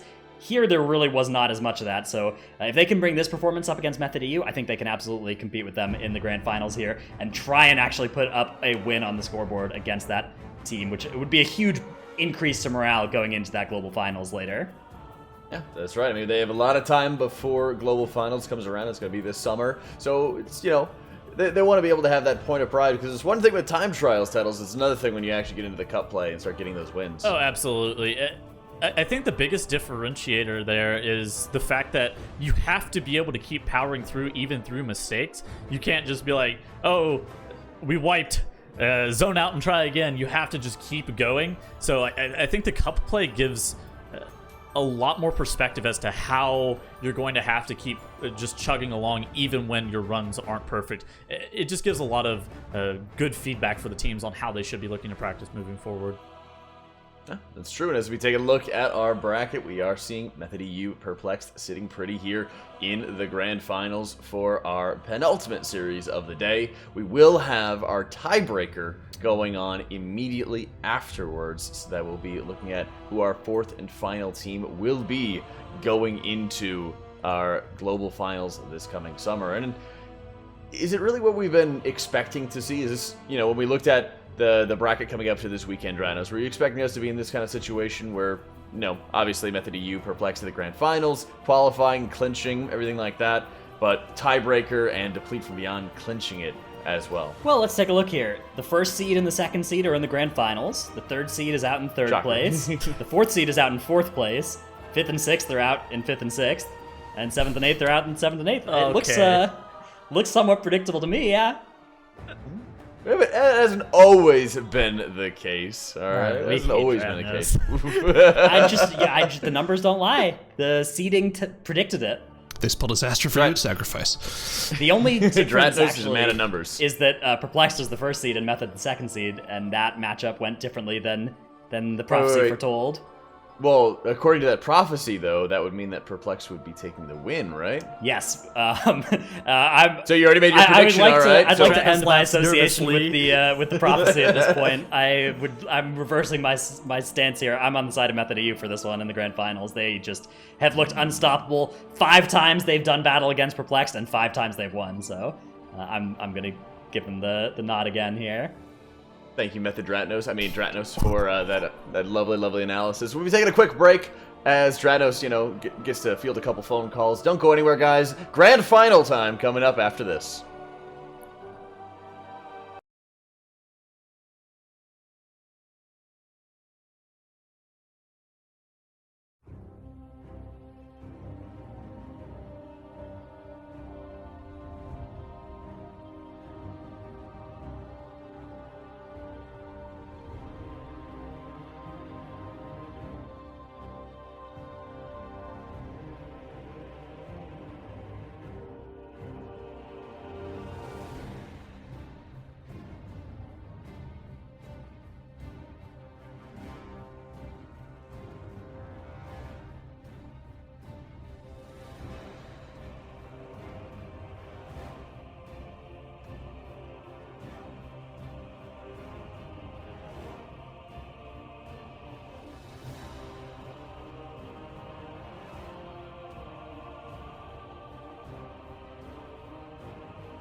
And it's grand finals time as our top 2 seeds have made it to the grand finals in what Dratnos is viewed as a shocking display of the power of numbers. Hello everyone, I'm Jack, and joined not only by Dratnos, but also by Nagura and Zyronic. But before we get ourselves started with our grand finals, we have a much more pressing issue coming up, as we are going to be having our screenshot competition for this weekend involving action shots. A look into the action of Warcraft getting underway. And with our first winner, we have Lover_WO with their Lightforge question mark, Draenei Paladin, dropping some concentrate, having wings up, getting a lovely look at this. Wings is up, but unfortunately that doesn't really mean much on the MDA. Ooh, hate to see, man, cutting deep onto that one. Girl, what's your rating for this one? I like it looks like he just got rest, like battle rest, because of the light going up in the air, right? It's like the rest. Yeah, that's a good point. I think I like it because he's a paladin and they probably die a lot. Is it?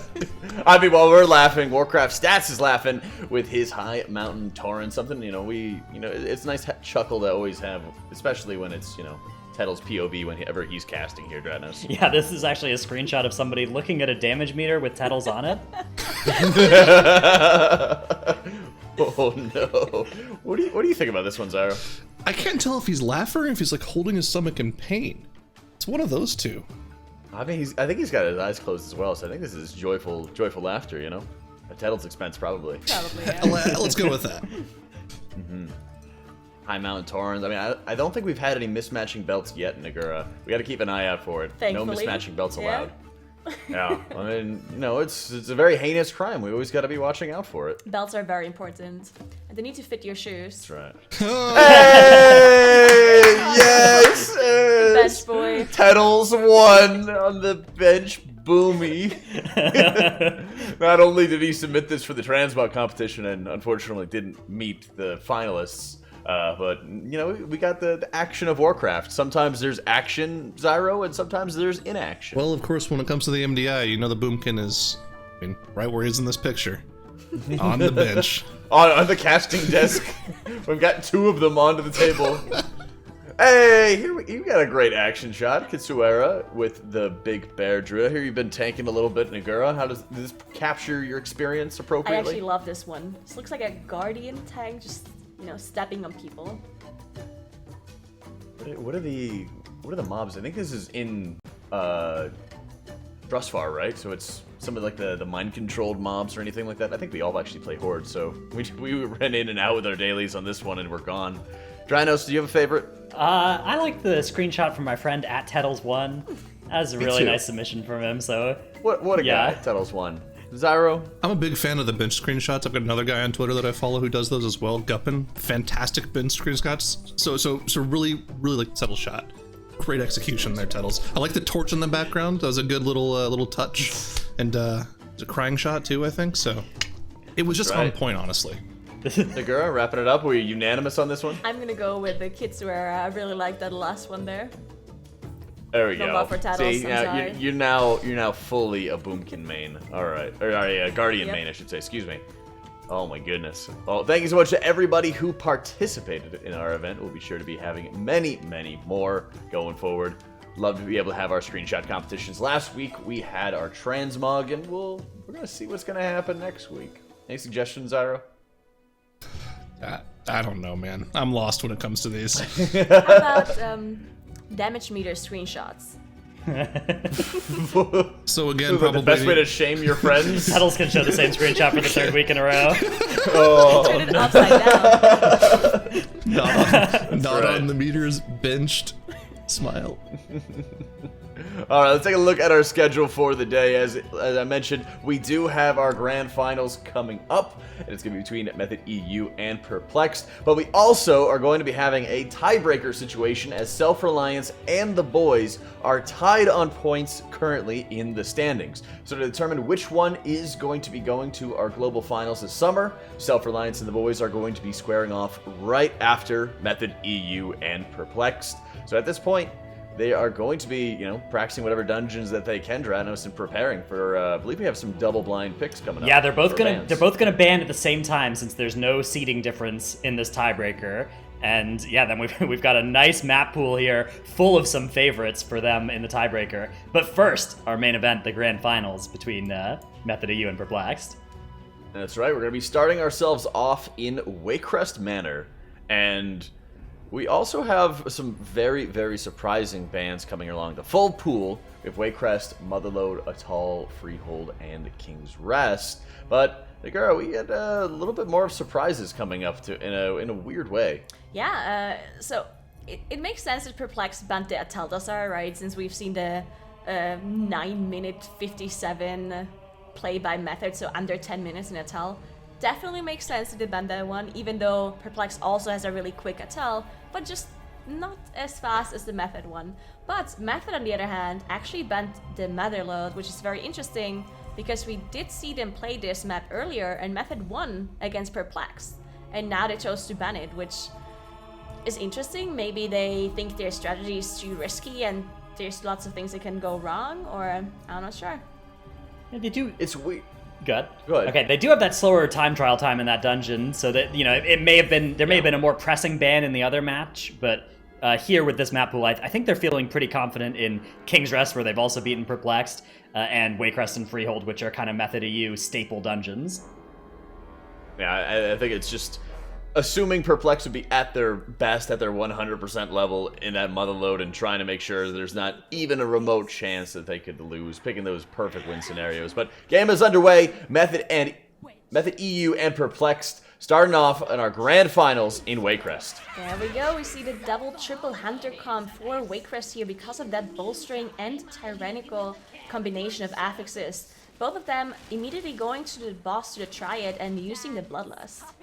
Yeah, no triple Solescence shenanigans in this group. Both of these teams go for a different strategy, which is, in my opinion, better, even though it seems to sometimes work out for Deplete from Beyond. But we're talking about these two teams. Method and Perplexed are two best teams in the tournament and in the region so far, and they're just going to be DPSing through this boss.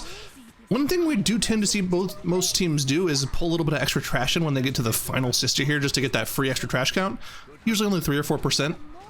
So we're going to be looking to see them do that, but I mean, both teams are already halfway through the boss. Yep, so both of the teams just, trying to interrupt as much as they can. It is tyrannical, and Triad is known to be a boss that does quite a bit of damage, especially that second sister that does leave the curse behind, that causes all of those players to jump, because jumping makes it not stack up and do more damage. So that's why we see them jump around, making it easier time for the healers here, Zalia and Smok on that Mistweaver. Now, looks like both of the damage is pretty even. Method EU has slightly more damage on that sister Milady here, and we'll see if they pull the guards on top of the boss, as you mentioned, as they're now on the last one, Sister Bar. You made me aware of the fact that all of them were hopping in unison. I almost never pay attention to what the individual characters are doing. All 5 of them jumping up and down is like one of the most absurd things to look at ever. But yeah, Sister Briar going down for both teams within 2 seconds of each other, and it looks like Perplexed has gone for a significantly larger trash pull. Of course, they are more than likely going to just Shadow Meld and aggro reset these bolstering mobs, but if that Drain's Essence Cast is allowed to go off, their tank could go down with how much those are bolstered off. They have to drop aggro here, and it looks like they've been unable to. Divinefield kept in combat and jumping back in to die so that his teammates won't go down, and they're going to get the res off. But that's going to be like a 10-15 second time loss for them just from the death timer and the resuscitate cast time. Yeah, and it looked like, his Shadow Melt was on cooldown, but only for a couple of seconds. Looked like he could have waited for the Shadow Melt to come back up, but maybe they just made the call for him to go and die, because, anything could happen if you have such highly bolstered mobs. If Divinefield doesn't de-aggro them immediately, maybe it could have been a full team wipe, some casts going through. So guess that was the better decision to just have him die here. Maybe they were slightly faster than they thought they were in practice and just did not have the Shadow Melt available on the tank. But yeah, Method EU already, on the other hand, they are dealing with those hounds here, but they also pulled a Rune Weaver here on top, which is a lot more HP than the hounds do. Yeah, they're going to have to single target focus that down an awful lot, which it looks like this is kind of weird. Normally they don't pull this. They usually pull something inside the courtyard instead, so not ideal in the slightest, but they are going to be able to single target it down with that hunter, so it's not going to be too big of an issue for bolstering. Just not normal. Usually we see that Coven Thorn Shaper, which is what we're seeing from Perplexed instead. Yep, so it looks like Perplexed did catch up now on the percentage. just 1% behind for Perplexed on their side, because Method EU did lose a little bit of time having to deal with that Soul Weaver there. But now we see very similar pulls, and these pulls are very, very dangerous because there's casts that need to be interrupted. They're very important. The Soul Effigy, the heal that is being casted by some of these mobs, if not interrupted, the Thorn Guards are going to be healed to full HP, and with other affixes, it might not be as big of a deal, but with bolstering, it's a huge deal. And if one of those heals goes through, it can cause disaster. I mean, especially if they also have a Soul Fetish go on them as well, right? Then your tank really can't be anywhere near them. I mean, if it's already bolstered 10 times, there's no chance you're taking it down, but the Soul Fetish is just like extra pain on top of that. It's like, you messed up. All right, here, take double damage instead too. Both teams now going for this Hunter skip at the exact same time, but Perplexed kind of going for a different pull strategy where we see Method EU opting to go for the boss pull. They messed it up. They messed up the skip on Method EU. I'm not sure if they can recover. They need to reset the boss. Mara's going down as well. What? Yeah, they got in common with the Hounds here and with the mini boss as well. You can see Almec just casting on Zalia, actually. This does a lot of damage. Zalia just barely managing to keep himself alive here. I'm not sure if they're trying to de-aggro. There we go, the Shadow Melt coming out. The Jagged Hounds did not reset, but the mini boss did. So this should be recovered by them. Just need to finish off those Hounds. But yeah, pretty big time loss for them. Yeah, I mean, it was business as usual, talking about, how the Hunter goes to the side, pulls the trash, they pull the boss through, and then they feign death off the aggro and rejoin the group, but they just messed it up there. Mira's now going for the skip here, pops the turtle so it doesn't go down to the barrages from Matron Brindle. And it looks like they should be fine. He has a drop aggro on the Matron here, and they get it off this time, but yeah, that cost them 35 seconds? Perplexed already has half of this tyrannical boss down, and I think it was really weird. We saw Perplexed actually had all 5 members go into the boss room, and they ring a piece to the Jagged Hounds and Matron back instead of just having one person do it. I wonder if there's a specific reason they went for that strategy, because I think we're pretty used to seeing the one hunter running to the side strategy at this point. That's the more typical route people use in this dungeon. I think I like what Perplexed is doing because it literally is just a time save, right? Because if you manage to pull the boss without having the hunter do the pull away, then you don't have to commit your turtle, you don't have to commit your Shadow Mount / Feign Death, and you also just have more damage, right? Because the third hunter can join the fight immediately from the get-go. So if this is a safe strategy to do, and Perplexed figured it out, I think I like this more, even if it's just a small time save. As we see Soulbound Goliath dropping below 10%, Perplexed has pulled in massive amounts of mobs on top of Soulbound Goliath. They have to be careful. This is a similar strategy pull to what they had before. First of all, you don't want to bolster the boss too much. Even if it's at 3 or 4% HP, it could get out of hand if you start bolstering it too much. And also, you want to absolutely make sure that none of those effigy reconstruction casts go off, healing a Thorn Guard to full HP. So if that happens and it's bolstered 5 times, you're never getting through that mob's HP pool. But good job from Perplexed. No major issues with bolstering, and they're going to be moving on to this Raw the Gluttonous section of the dungeon. Yep, so we're going to see some pretty big pulls coming in by Perplexed here. They got to be careful because of that bolstering, though, can cause a lot of issues. Thankfully, the maggots do not actually apply bolster, but the rest of the mobs do, and they have quite different HP pools, so it's definitely a little bit dangerous here. And we see a shine dropping very low because of those bit debuffs that the maggots do, and we see Method EU also pulled a bunch of mobs on top of the box, but everyone dropping really low as Goliath actually wants into fire here and to still have the trash alive. Everyone was like below 20% HP there. Mira's down to 1% HP going down. Gingy also going down. They only have Fragrance alive as a DPS player to get through the rest of this trash. Both Gingy and Mira's have released and are rejoining the group, but the heal went off on this Thorn Guard here, and it is bolstered at least several times. Is it worth finishing off this trash pull? I feel like they should just drop aggro at this point. They have their Shadow Modes available. The Rune Reaver also got bolstered quite a bit. They're actually trying to finish this off. But yeah, the Thorn Guard got healed again. It's full HP, as you can see. Bolstered pretty highly. Also has Soul Fetish on him. You see it because it's like glowing in this blue color. That means that Soul Fetish is on him. And this is why the Binding Shot is coming out. Now it does not want to tank this Thorn Guard as he's pretty bolstered and has Soul Fetish as well. But yeah, they are managing to finish this off. But this definitely cost them a lot of time. Again, now they're up to 3 deaths. To be honest, it is pretty impressive how they managed to deal with these kind of mistakes they're making. But obviously, Perplexed on the other hand, not nearly as many mistakes and just dealing with everything a lot cleaner, so they're pretty far ahead. But the fact that they are recovering these kind of pulls is still pretty impressive to see by Method EU. Yeah, I mean, this is just so uncanny for Method EU. We don't tend to see them make these kinds of mistakes, let alone multiple mistakes in the same dungeon. So it's really weird to see this happen to them here. They have somehow managed to keep themselves within striking distance. So if they are able to go for those tiny little find those tiny little advantages over the course of the dungeon, they could potentially come back. But you can see the actual lead that Perplexed has on the board now. They're a solid 13, 14, 15% trash ahead of Method EU. Of course, Method EU is finishing off a trash pull right now.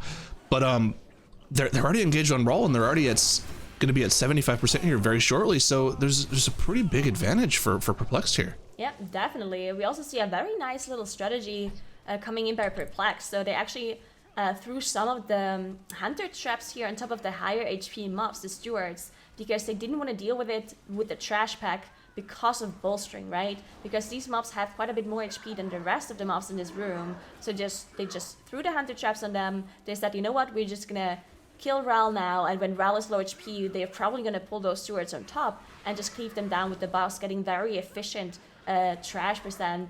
And I really like this with bolstering here with Perplexed. Method EU, on the other hand, just keep on having some issues here as everyone drops really low with all of those maggot casts. Yeah, I mean, you can see those green spit debuffs on all the players. Those do a lot of damage, especially if you have multiple of them. And as we know, hunters are not exactly the tankiest class in the game, probably the least tanky of all of the range specs. They don't really have that many personal tools available to them, so they're kind of at the mercy of their healer getting them stacked up. And we know with Mistweaver monks, if Way of the Crane isn't up, there's probably not a whole lot of, group healing going out. So they really are kind of stacking pulls around that cooldown. You can see it being popped here and Zalia popping off in terms of healing. But yeah, I mean, just actually he's not using Way of the Crane here. I've completely made that up. But yeah, I mean, just so much damage going out from those infested maggot debuffs that you really have to keep an eye on hunters. None of them actually ended up using their turtle that pull, so not too big of an issue. But over on Perplexed side, doing exactly what you mentioned, pulling those stewards in, pulling the Runeweaver in, massive amounts of AoE going out for them here. Yeah, so they are about to finish off Rel and also getting the trash almost at the same time. So very cleanly done by Perplexed here. We haven't seen Perplexed actually play Wayrest Manor in tournament yet. So usually when we don't see a team play a dungeon at all up until like the grand finals, they usually don't do as well because they didn't get a lot of practice in this specific dungeon because it just hasn't been in the map pool for their games earlier. But Perplexed showing that they have a very good strategy for this dungeon, even though this is the first time they played on tournament. And we've seen Method EU play this one, and it was 18 minutes approximately, so we'll see if Perplexed strategy is even faster than that. Well, the other impressive thing is that Perplexed really hasn't had that much practice time to prepare for this, right? Yeah. The only practice time they had was during the Deplete from Beyond and Self-Reliance series, whereas Method EU has had both that series and the lower finals match that just happened to practice all of these dungeons that they thought they were going to play in this series. So, you would think that Method EU, with more practice being the generally better team, would be able to perform here, but just really uncanny mistakes coming out of them here. Yeah, definitely. We see Perplexed dealing with two of the obelisks here at the same time. We see them deal with Samrak and the Tank Buster, so they are going to have to deal with Void Weaver and the Blood with the last boss, which is something we see a lot of the times in this dungeon, just because it's very, very difficult to deal with more than two obelisks on the last boss. There's just very minimal space, and there's just so many interrupts to be done as well on the boss and on the small little ads that the boss spawns, on top of also having to deal with the Void Weaver. And Method EU now, they're about to finish off Ral as well. I think once they finish off this trash, they're going to be slightly ahead in percentage, but I'm not sure if that's going to mean much. Well, considering that we know Method EU likes to pull the dungeon as well, the extra trash percentage doesn't really change much for them, right? Yeah. I do like this variation that we're seeing from Perplexed, though. Usually when we see this double Awaken mob pulled, they just kill it inside of Rawl's room, but them pulling it down at the dungeon and then instantly getting into this trash pull is pretty nice strategy from them. I like seeing just a little bit of a variation here. We're gonna see Method EU going into that double Awakened Obelisk room now, but wait, no, they're just pulling. No, Genji went and pulled the other one. Usually the healer is the one we see going to pull the other one, right? But I believe it was Genji that went and pulled the other one, and they're now cleaving it in Rawl's room, like we just mentioned. And yeah, I feel like actually pulling it down to the dungeon saves you a nice little bit of travel time. So good variation there from Perplexed. Yeah, I really like this, and they really are super clean with bolstering, and that is so important, especially when it's such a high-stakes game. Method EU versus Perplexed, both of those teams are just so incredibly good, and every single second matters. Now, if you think about Method EU, the mistakes that they made, they cost them quite a bit of time. But if they would be playing against a lower tier team, maybe they would still be able to win, right? But that's something you can't do in the grand final here, where both teams are so incredibly good and so fast. Every single second matters, and how well you deal with bolstering can make up a lot of time. And Perplexed definitely has shown that they can deal with bolstering very, very cleanly. Oh yeah, I mean, trash already dead for them. Already on to Lord and Lady Wayrest, whereas Method EU is only just now dealing with these obelisk mobs, and they are pulling it down to the dungeon like we were talking about earlier, but they're doing it so late into the mob's life that they're gonna have to kite this out at low HP without killing it if they really want to get it into a position where they are properly set up for the dungeon. They just have so much room to move before they actually can get set up for this pull. Perplexed is just they're just barreling through this dungeon right now.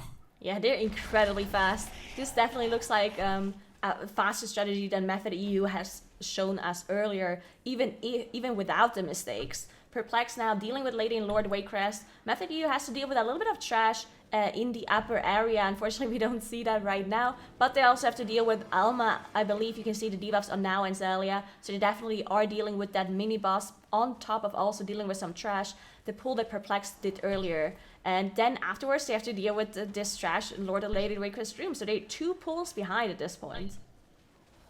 Yeah, they have a lot of room to make up, and realistically, you're not going to make that up just by doing more damage or having a better strategy, because there's really not that much strategy difference you can do in this section of the dungeon, right? Bolstering kind of, it limits your ability to pull trash on top of bosses, which you just can't do it.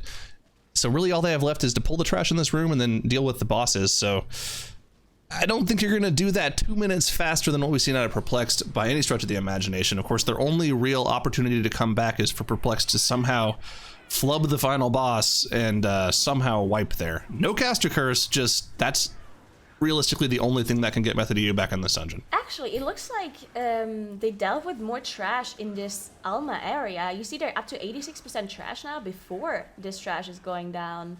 So it definitely looks like they are gonna have, maybe they can skip their horrors? With the Mark Sister in the corner, I think you're right. They could probably skip the horrors. So they're up to 91%. There's still a sister in the corner. They'll probably pull on top of the boss at the very end. So maybe they can skip the horrors, and that will make up a little bit of time, but I don't think it's going to be enough, as Perplex is already done with the boss. They're dealing with the horrors right now, and as long as they don't have any major issues with those horrors, they're definitely, I mean, it's their game to win, right? They're 16 minutes into the dungeon and about to pull that last boss. Yeah, and I mean, the difficulty of this last boss pull, when you don't include the Gloom Horrors into it, because you can't with bolstering, definitely goes drastically down. I think the only wipes you've ever seen to this final boss are when you add the Gloom Horrors into it. So it would be pretty unheard of to see one of our top 2 teams like Perplexed have a final mistake on this final boss, but there still is a chance. So all eyes right now are on Perplexed in this game 1 of the grand finals of the day. Engaging with Gorak Tool, they have Void Over Mouth here and the Blood of the Corruptor, so they are going to have to burn through Void Over Mouth here quite a bit here, or they'll start running out of interrupts at about the 4th or 5th interrupt. So we'll see what they end up cleaving down here. Looks like they're going for the Blood of the Corruptor first. Yeah, Blood of the Corruptor can cause some issues because of the limited room you have here, but if everyone stacks up and moves together, then the pools actually disappear before you get there again if you walk in a perfect circle. And this is why you see everyone actually stacking up in melee here, not only for the blood and for the pools on the ground, but also because of the slavers. The slavers actually jump around to targets, so if one person is really far away, then the slaver will jump out and then it can't be burned anymore. So definitely important that everyone stacks up here. And now we see Void Weaver also being just cleaved down at this point. Lots of interrupts needed on this pull because of the Void Weaver, and the Gorak Tool also has a cast that needs to be interrupted. But yeah, what a clean run by Perplexed. Once they finish off Void Weaver here, Gorak Tool itself should not be a problem for them anymore. Yeah, I mean, and you have to really bring into question what's going on with Method EU. They've looked really, like, not on point in a couple of dungeons this tournament. Of course, King's Rest, you kind of have to chalk that up to RNG, right? That was weird, but this Wayrest Manor, it doesn't, I don't know, it was really out of character for the Method EU team that we've come to know. And, I mean, hopefully that's not the team that we're going to see in the next couple matches, because we're not used to them playing this way, and it looks really weird. But you gotta give it up to Perplexed. I mean, when you're playing against a team like Method EU, you know you have to bring your absolute A game, and they've brought it here. They've capitalized on those mistakes from Method EU, and they will be taking down this first game of the series, because with Gorak Tool at 10%, there's absolutely nothing in their way to taking this first dungeon. Despite all of his best attempts, Zyro is unable to drop the big caster curse. Yeah. wasn't trying. Say what you will. He was trying. I wasn't. Watched you plot and plan for too long, Zyro. Perplexed, taking game number 1 in Wayrest, and a little bit of that residual, J-Crest skills lying in the team, Dratnos. Yeah, they looked really, really good here. This was an impressive performance. 18 minutes, 35 seconds in Wayrest Manor with Bolstering and Tyrannical active. That's blazing fast, so great job by Perplexed. And not the first time, but they're going to be up a game against Method EU in a grand finals here. Once again, they're going to have to try and capitalize in Freehold, but that's gone wrong for them a couple times before.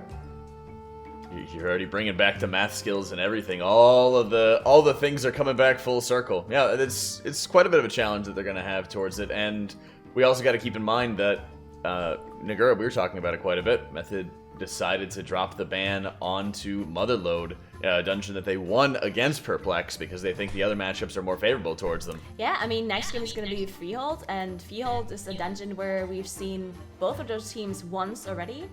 Method EU had a 1 minute faster time, 12 minutes 13. They had a similar strategy. Both of them were playing 4 obelisk with the last boss, so they chose not to kite.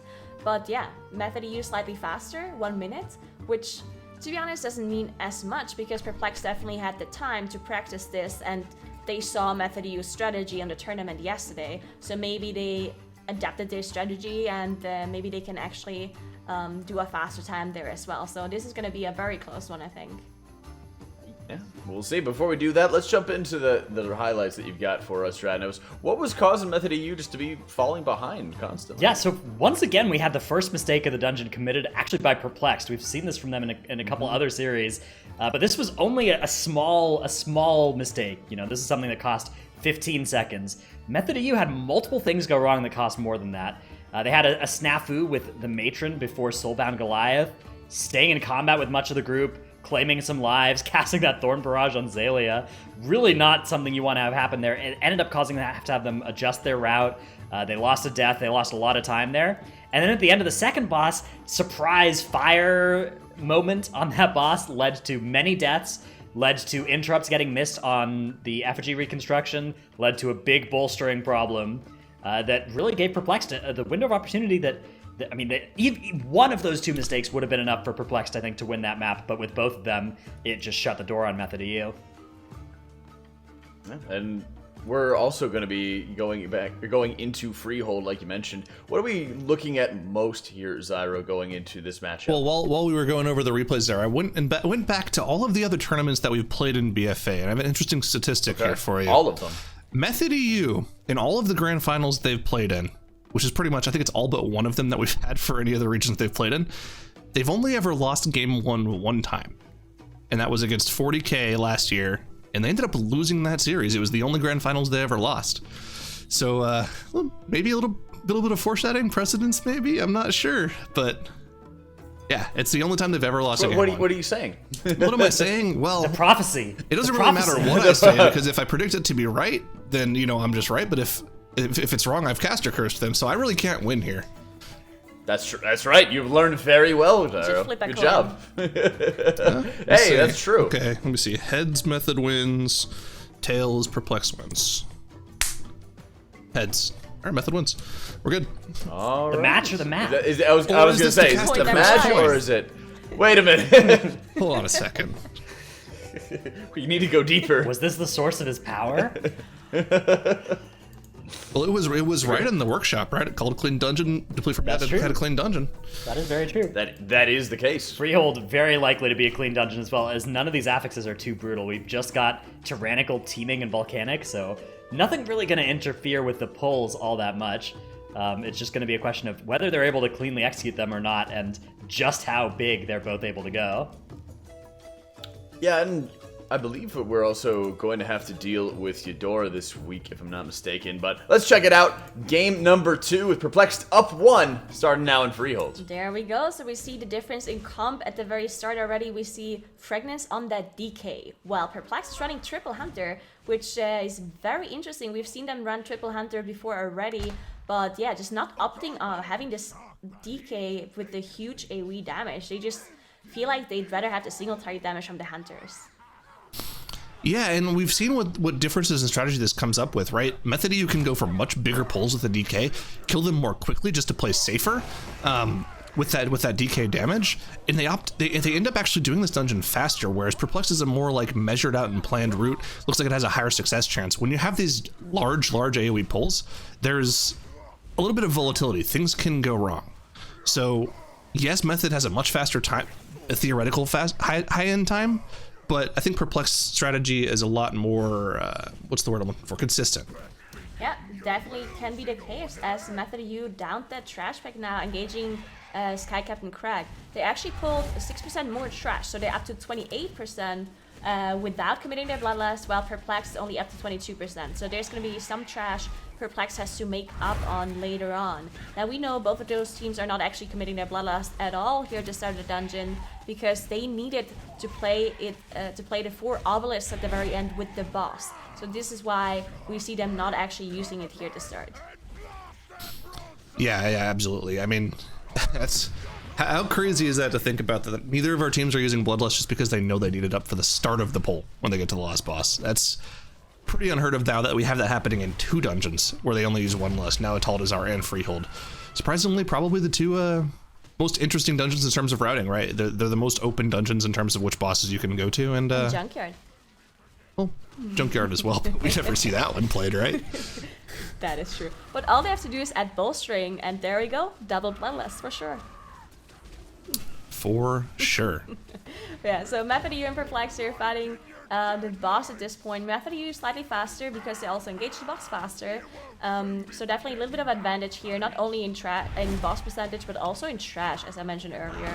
Now, we will see how they deal with the thing that the rogue usually does here in Freehold. We've seen almost, like the last couple of weeks, we've seen rogues in this specific dungeon in Freehold almost all of the time, just because the rogues, they will leave the boss early, go all the way to the Ring of Booty, start their RP event, make sure they deal with the pig, so it just saves you overall a lot of time. But this time around, Method EU and Perplexed not running that rogue at all, so that means one of the hunters will have to do that job. Look at the damage meters for these teams. Both Monk Healers doing over 50k single target DPS on Sky Captain Crag. That's impressive. And then the tank difference is actually kind of weird as well. Now was up to around 50k DPS, while Divine Field was lagging around at about 36k, but now ending the fight at 42k. So the tank and healer damage, a huge portion of the single target DPS in these tyrannical bosses. Yeah, definitely. I mean, it really, really matters. Specifically because of the difference in comp as well, right? Depending on how they pull, hunters overall are known to have more single target damage. But if you can abuse that AOE like funneling for the DK, then they can definitely just have a lot of single target damage as well on their side. So we'll see how Method EU does these pulls. We already see a lot of trash being pulled on the second boss here. And you see the amount of damage that Fragnance is doing here. I mean, a lot of it is AoE, but he also is doing a lot of single target damage because of that faster might strength. Yeah, and because they're able to just get rid of that trash, the dangerous portion of the pull is gone. Whereas on the side of Perplexed, they're going to have to slowly whittle this trash down with their Hunter Beast Cleaves. And yeah, they might get lucky and get a bad brew, but that's down to RNG, right? If that bad brew just happens to spawn and go on top of the group, that's lucky for you. But it looks like they had a really weird problem. One of their hunters wasn't with the group yet, and you could see off in the distance there were a couple crushers running after him. But he was able to drop combat. He was doing the event, right? But he just wasn't with the group when they pulled the boss. And same thing's happening for Method EU. Genji wasn't there either. But that's the thing, right? If you have the Unholy DK with the group, he could just deal with the trash on his own. You don't need that second hunter there. When you don't have the DK, those two hunters aren't going to deal with all the trash on their own. So Perplexed really at a disadvantage on this particular pull. Yeah, I mean, in the end, they're going to deal with the trash slower because they don't have the DK, right? But the pull is only over once the boss dies. So if they would somehow manage to get more boss damage, it would still be better overall, but it really looked like they had a little bit of a trouble with the trash as some of the casters didn't stack up, so they had to use their CCs to get them closer, had to use that Ring of Peace to get them closer, and it just took them quite a bit longer compared to Method EU. They're still slightly behind in trash. You see 2% difference now, but this means that Perplexed did a little bit of a bigger pull on top of the boss because the difference in trash was bigger earlier. Yeah. Method EU is going to have a slight advantage here. Just keep continuing going forward. I want to go back to that corruption discussion earlier, though, with the Twilight Dev, because I'm pretty sure it was this exact matchup, actually in this exact dungeon between Method EU and Perplexed and Freehold, where we saw differing corruption choices in our last cup, and it was specifically between the tanks, where Now was comfortable just going Twilight Dev and rocking as much damage as possible, but Divinefield opted to go for the tankier versatility surging vitality build, just to make sure that he could stay alive on his own while his healer was kiting, and that ended up losing them the match just outright, because Now was probably doing 50% more damage over the course of the dungeon.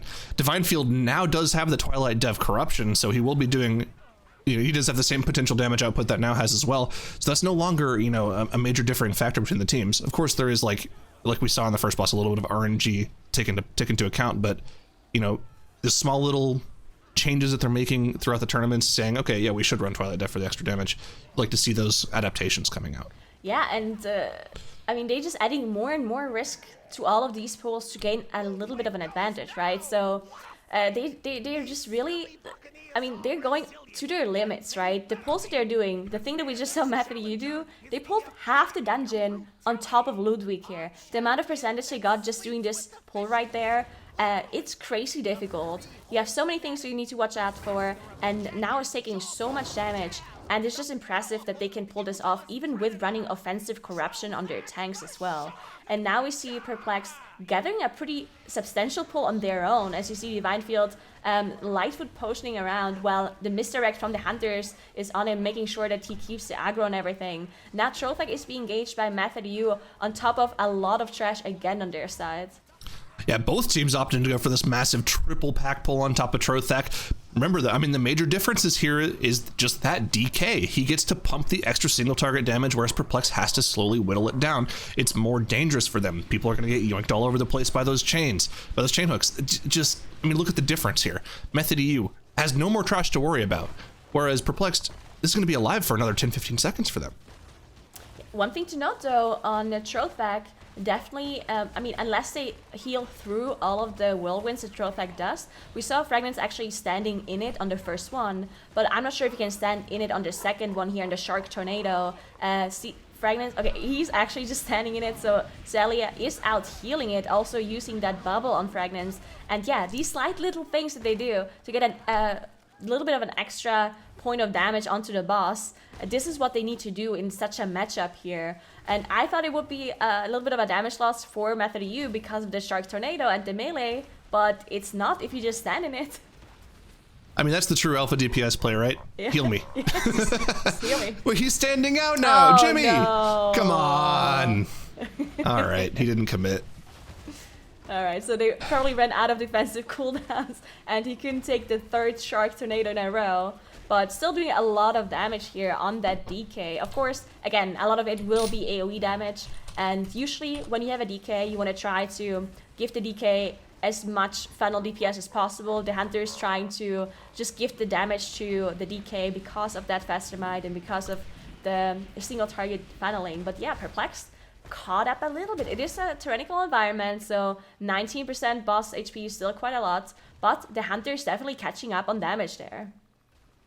Yep, and that's the major strength, right? They get to have that extra single target damage. You can see the DK is high on the damage meter, but you have to remember a large portion of that damage for Fragments on Method EU's side was from the AoE, not necessarily the boss damage. Whereas all of those Hunters are pretty much pumping out as much boss damage as possible. This section of the dungeon only 2 seconds slower for Perplexed, even though they didn't have that massive AoE damage. So they're definitely, going to be able to catch up in single target damage. It's really just going to come down to this kiting section of the dungeon, right? Who can pull off the kiting the cleanest? Oh, right, they're not kiting. You're right. Yeah. Method EU just AoEs it down with the DK. Yeah, both of the teams are AoEing the Awakened mobs with this middle pack, so this is going to be very difficult. This is why they saved their Bloodlust and did not use it at all in this dungeon. So now they're popping the Bloodlust. Now we see the Patons coming out on the Tank Buster here. And there's so much going on. You have the boss, you have 4 Awakened Mobs, and you have the middle pack. This requires insane coordination by these teams. Oh yeah, and I mean, it's more coordination needed for Perplexed. We talked about it all dungeon. Again, the DK just destroys the trash. You don't need to worry too much about the AoE damage. Of course, the Hunters are still going to be DPSing as much as possible, but the DK just helps out so much. He's doing so much more damage than the Hunters here. Yeah, definitely, but it looks like Heartland Suite is not dropping as much because they had to focus most of their damage on the trash.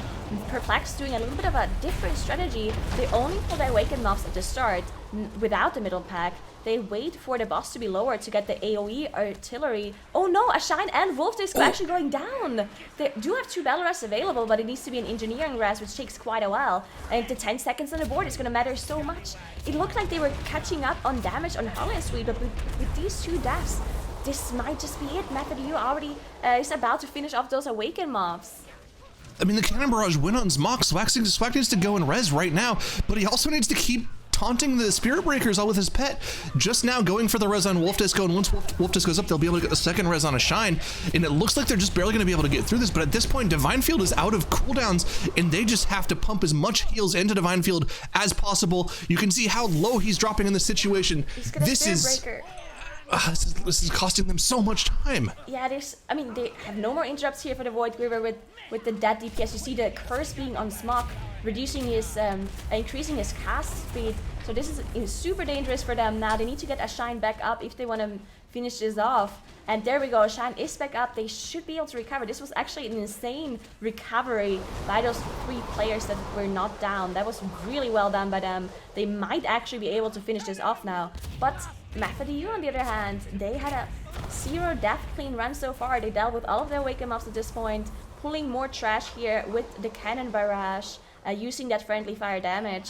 And once Heartland Suite is below 30%, this boss is gonna die in a couple of seconds because it takes extra damage. And yeah, Method U just incredibly clean in that Freehold. I mean, this could have been so close at the end if those problems didn't come out of Perplexed. I mean, there was no damage going out for that entire time that 2 Hunters were dead. Not a single point of damage except for maybe the tank on anything there, which is why you could see that Heartland Suite HP was just frozen in time while all of that was going on. Only once the second Hunter came alive was there any chance of them doing any damage to any of the Awakened Mobs, and that just really cost them the dungeon right there. You know, we were talking about the Hunters, maybe they had some potential to get the single target damage back into it, but it was not to be, as Method EU puts up yet another impressive run in Freehold, 12 minutes, 26 seconds, bringing us to an even 1-1 and putting us into Game 3 in the Grand Finals. Wow. Oh my goodness. Method EU taking that win, and, you know, big kudos to Perplexed for getting through those mistakes, getting through those early death Stratos, but it's just not enough when you face off against MEU. Yeah, I mean, that was almost a recovery on the last boss from them. I mean, it was a recovery, actually, but it would have been enough against almost every other team in this tournament, not Method EU. Method EU, it was unclear whether or not Perplexed could beat them with a perfect run, because Method EU pulled out a perfect run. But definitely once you have those deaths there, that is all it takes for Method EU to surge ahead. A big win for them, one that they really needed, tying up the series and forcing King's Rest to be our final dungeon as well. And Hunter for all of these so far, Nagura. Yeah, I mean, Hunters are just so incredibly good for these environments, specifically Tyrannical. Now, we did see the 1 DK come out for the Freehold because of the huge amount of trash, and it actually worked better for Method EU. But King's Rest is not a dungeon where you can pull lots of trash on top of a boss, so definitely not going to see anything like that there. And we also have Tyrannical, meaning that consistent single target DPS that the Hunters provide is just so good. That's right, we'll be looking for that once again, and it's also one of those most disheartening things. I feel like every time we get into this matchup as well, Zyro, it just is constantly on the end bosses, right? You know, maybe there's some mistakes early on or something like that, but these end bosses just make and break teams with how much pressure is on it with the obelisks. Well, I think that's kind of what happens when you get to this point where you have 2 teams who are as practiced as these 2 teams are, right? That's the hardest part of the dungeon. It's the make or break section of the dungeon, so it makes sense that that's where they're going to have the wipes happen. But yeah, I mean, in this speedrun setting, obviously the fastest thing to do is going to be to pull as many obelisks as possible with the final boss, and when you try to pull all 4, you're gonna have some problems more often than not. Yeah. Well, let's talk about that. Let's get some breakdowns for routing as well, Dranos. Yeah, so I want to highlight this difference between the Death Knight and the Hunter here. If you look at like the very first pull of the dungeon, you'll see Method EU are pulling more trash more quickly than Perplexed was able to do as a result of that unholy Death Knight damage they were able to bring. And not only was the first pull better, every boss except for the first boss, they were able to profitably pull huge amounts of trash onto, and again, leverage that huge burst from the Death Knight. Not even losing meaningful amounts of overall single target damage, because the Death Knights do a huge amount to the boss as well when there are a bunch of ads stacked on top there. So I think that it really shows that Method EU had a better composition, I think, for Freehold with that Death Knight. And yeah, Death Knight and Freehold, it looks so good to have at least one of them there. Yeah, especially what it's able to do to help kind of accelerate bosses and even makes things go more cleanly, Right, more effectively. it's safety. You just see, yeah, you just start seeing like the harpooners die, just completely melt. You know, there's no longer any AoEs, there's no longer any casters. It melts in a very quick instant, and it's a way of funneling more single target as well. That is such a heartbreaker, though, for Perplexed. I think that is the fourth time that Freehold Harlan Suite has been where they have lost a match, or I guess a map, but in other cases it was a decider, so we'll have to see if it ends up deciding this match or not, because Perplexed now going into King's Rest. Oof, a scary rematch from earlier today. I was going to say, I mean, there's been a lot on the line for, you know, not only where we saw Perplexed die and make mistakes just now in Harlan Suite, but also King's Rest, just very unforgiving, no matter how many times you bring Hunters, having to know, you know, how many kicks that you're going to have if you're dealing with any of the caster mobs, because you're very limited on it. And who really would have thought at this point, Zyro, that we'd be having an all-range composition coming into MDI in the final season? Who would have thought? Not me. I mean, throughout Legion, well, that is a point I can make. Throughout Legion, the whole meta was just AoE stuns, right? AoE stun all of your trash down. When we transitioned into BFA, it very quickly became the fact, due to a bunch of different things, right? The nerfs to AoE stun duration, and the fact that there were more individual interrupts that needed to be done in the new trash packs and the new dungeons, melee comps became favored just because of the lower kick cooldown. So the fact that we've gone from running triple rogue, which had so much single target lockdown CC, to being able to just blast through an entire dungeon with triple hunters that, let's be honest, don't really care about interrupt CDs. Yeah, you interrupt some things, but you really just don't care too much. I think it's pretty crazy that we're at that point with the gear levels that we're at. Yeah, and just how corruption and even optimizing perfect sets of corruption is going to be enabling something else as well, right? Oddly enough, I mean, we're also kind of getting to the point as well, Dratnos, where some people are getting better sets on live servers because corruption resistance is increasing further throughout the tournament. Yeah, not to mention sockets and tertiary stats, which are available on live and not on the tournament realm. So, absolutely a good point. That being said, the gear that people have on the tournament realm is still pretty good, and you have access to whatever corruption you want, which is miles better than average. Only a couple of us are lucky to have characters better than tournament realm characters right now on live. Do you not have 40% mastery on your mage? No, I do have 51% expedient on a demon hunter though, which is pretty nice in Junkyard. I used to have 55% haste and tons of expedient on my Mistweaver when the dark times came. Poor Jack. It was just such a rough life. At least it's, you know, no biggie for Mythic Plus at all. So I just run with DPS corruptions anyway. But not all gushing wounds. I'm not as gifted as the MDI players with all gushing wounds, unfortunately. I went gushing in a raid last time. I was very happy. Did you? How many angry whispers did you get? A lot of them. What has been the craziest single weekly box that you guys have gotten so far? Mine was a gushing wounds, like first or second week. Mine was first box of the season. Was a 475 Gatiku with Twilight Devastation 3 and a socket. No way. The King's Rest sword. Yeah, the King's Rest sword. Oh my god. I don't like you anymore. Oh, Sword of a Thousand this Truths. man. Zyro? My best item isn't from the box. It's just a drop that I got out of a workshop. Dryany, one of the healers, one of the holy paladins in my guild, got a ring. It was one of the Mechagon rings. The suffix was the gain haste whenever you cast three different spells. Got that with Expedient 3. Ooh. So it's a high haste ring, high haste, low mastery, 150 extra haste when you cast 3 different spells, 12% haste. Do you need? Beautiful for Warlock. Oh, I need. It was an insta equip. I love being able to have the Mech Gun Ring scale up with us. I mean, we've already seen it as well a couple times, Radnos, where hunters were using the healing effects. Yeah, it's really nice, getting those items when you do a run with a healer in your guild and you can get them to trade the item to a real person. It's an upgrade. What? I'm never throwing you again.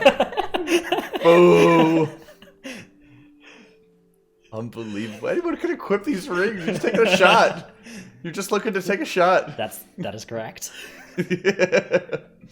Oh my goodness. All right, Mdi Eu and Perplexed are getting themselves ready. Again, this is going to be our final game of the Grand Finals. But after this game, we are going to be having our tiebreaker to decide whether or not the boys or Self-Reliance are going to be moving on into our global finals this coming summer. So it's our final European week, and we are going to have another weekend for NA to follow. And it's been a ridiculous journey to look at where Deplete from Beyond, the boys, Self-Reliance, these guys, the contenders really have come, Nagura, and how far they've come over 3 weeks. Yeah, I mean, it's super impressive to just look at how they adapt and how they change the strategies and how they change the comms.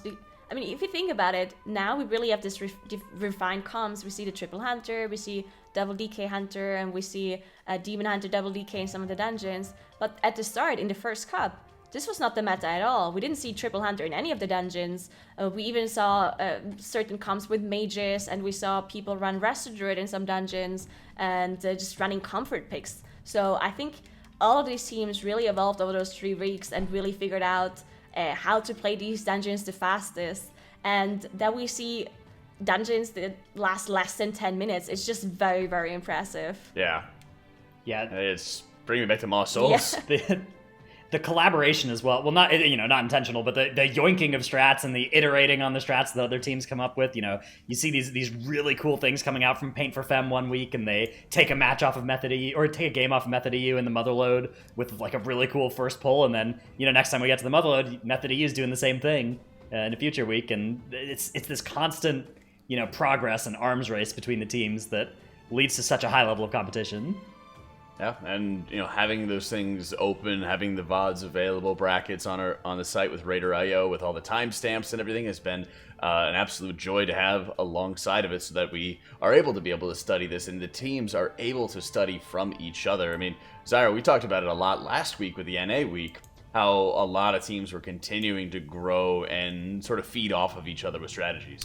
Yeah, I mean, I'm going to be honest with you. I was worried coming into the season because I thought we were at the peak of what we were going to see in terms of dungeon routing, and we were just going to see all of our top end teams just go for the exact same route and just see who could run it better. But that has absolutely not been the case. We've just seen so much crazy evolution over the course of these past 4 or 5 weeks now that I'm interested to see where it's going to go before the grand final, because we know that the changes from week to week in these cups are very small compared to what we see teams pull out in terms of strategy making for the grand final. I think we've seen some of that this week, some of these really interesting strategies coming out for the teams, especially like the Atal'Dazar. Wouldn't surprise me to see more strats like that for the grand final later this year.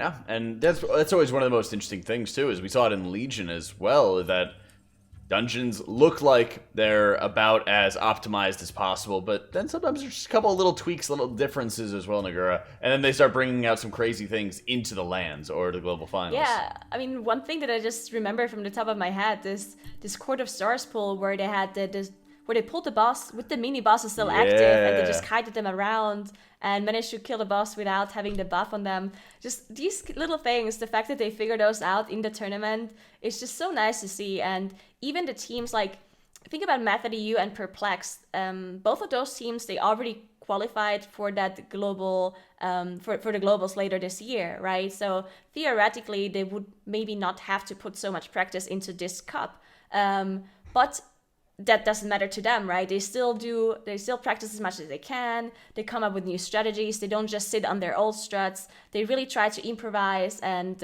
come up and evolve from week to week. And this is what I really like to see from this EU and Asia region. Yeah, and not, well, we have, quite a ways to go until Shadowlands, but then it's just going to be the continued innovation going forward with that and all the different other variables that we're going to be experiencing there. We've already seen a couple dungeons. I think I've seen you run a couple as well, Zyro, from Alpha.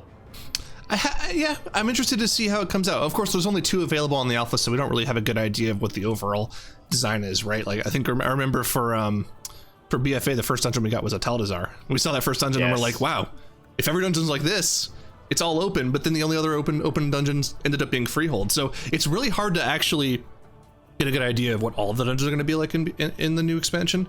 But so far, I think I'm enjoying them. I think they're just a breath of fresh air right now.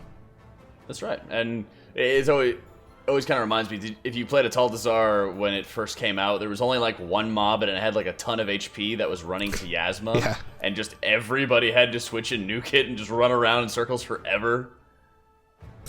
Those are some of the best things when we see, like the beginning of a dungeon, how it's formed, and what else gets developed going forward onto it. Yeah, speaking of development, I think that major props deserves to go to the Awakened Affix. I think that is a huge reason why we've seen so many different strategies and so much evolution and so many of these exciting moments with teams wiping on last bosses to various things, is because of that Awakened Affix really giving you this huge risk-reward opportunity throughout the dungeon. And there's like 30 different ways to deal with each Awakened Obelisk that, teams continue to iterate on, so... I think that is not just a great live affix, but an incredibly good MDI affix.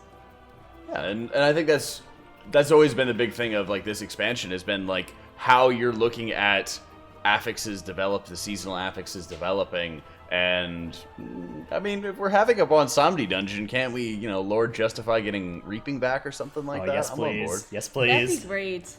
Or get Reaping back, but spawn the mobs for the opposite team. Yeah, I saw Nerf talking about that earlier. That'd be great. That would be wild. I'm on board. You're just racing to kill 20% before the other team so that they fall forever behind.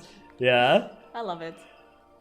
That would be awesome. Just like have it spawning at the perfect moments, because then you could start, mapping out how your opponents are playing, and you kind of like metagame with each other to say, okay, well, we know around 8:30 or something they're pulling this boss, so if we're able to, we just spawn all the Reaping on top of them. We get some dungeons with as many casters as like Shrine of the Storm or something, Zyro. Just have them go in. I think what we really need is we need a... No, not again. Yeah, yes. I think what the teams would really like to see is if YouTube chat just had a command they could type to spawn mobs in for either team. There we go. Yeah. Do you remember the first time we ran Motherload Mythic Plus on beta? And the mob count was something like 800. And we're like, what? Okay, there must be some mobs that are worth 10, and then you go kill one mob and it's still worth 4, and it's like, okay. All right, what's Keep going on pulling. That's one of the crazy things is, the dungeons are wide open, percentages all over the place, but I always remember bringing, I don't know if it was Shella or it was one Warlock I remember bringing along with me to just make gates in every single dungeon possible. Like you could go to the end boss of like Motherload early on if you just had the right gates or you needed them in the right positions. We do have a little bit of an update. We are going to be having a quick break go on as we're waiting on one of our players who did disconnect. So we waited on him, taking a quick break in the process, and then we'll be getting on to our final game in our grand finals. Don't go anywhere, guys. We'll be right back.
You hate to see it. There it is. Thank you. Oh, of course. I was actually just messing with Tettles as well, so it's okay. Sure. I can tell you that funny story about Tettles again. Yeah. So what we're talking about is with the grand finals, we're waiting to hear back from the players from Method EU who are having some connection issues.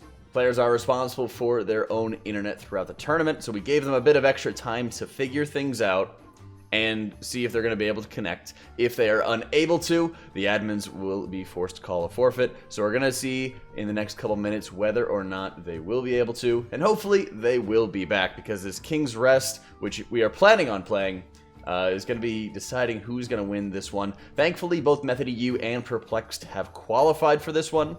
And if there is a forfeit that ends up being called, we would be moving on to our tiebreaker series between the boys and Self-Reliance, who, Nagura, we don't know if they're going to be going to the global finals just yet.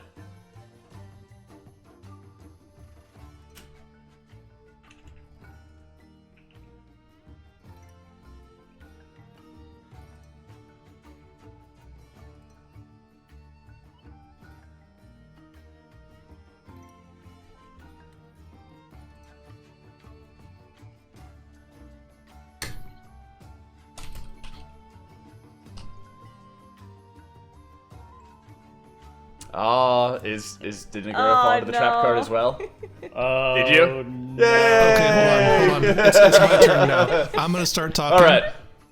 Okay. Maybe. Do we know what you're saying? He muted himself. That's the joke. Wait, did you guys not hear me? Oh, darn. You just want to be included in things. Yeah, though, Dreadnought, right? it's your turn. That's Dreadnought? okay. Yep. That's okay. Dreadnoughts? I don't feel a need for inclusion here.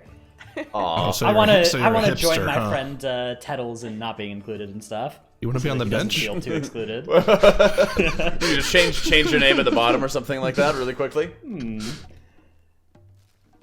Yeah, it'd be perfect. Oh, as we're getting ourselves ready, like I said, we're checking in on all these teams, making sure that they're online. It looks like they are, but we don't know if we're going to be having any other issues in terms of lag that they're having going on. I believe it was something more regional, so like I said, we're checking that out. And I don't know if we know the dungeons just yet for our tiebreakers. We do Do we indeed. know at this point? Oh, we do, Dranos. Well, we don't know Talk what about the some of bans tiebreakers. are going to be. It's going That's to be a right. blind ban, so teams might ban the same map. Normally, we have the teams ban in order based on their seeding, but for this tiebreaker, they're going to be given the equal seeding.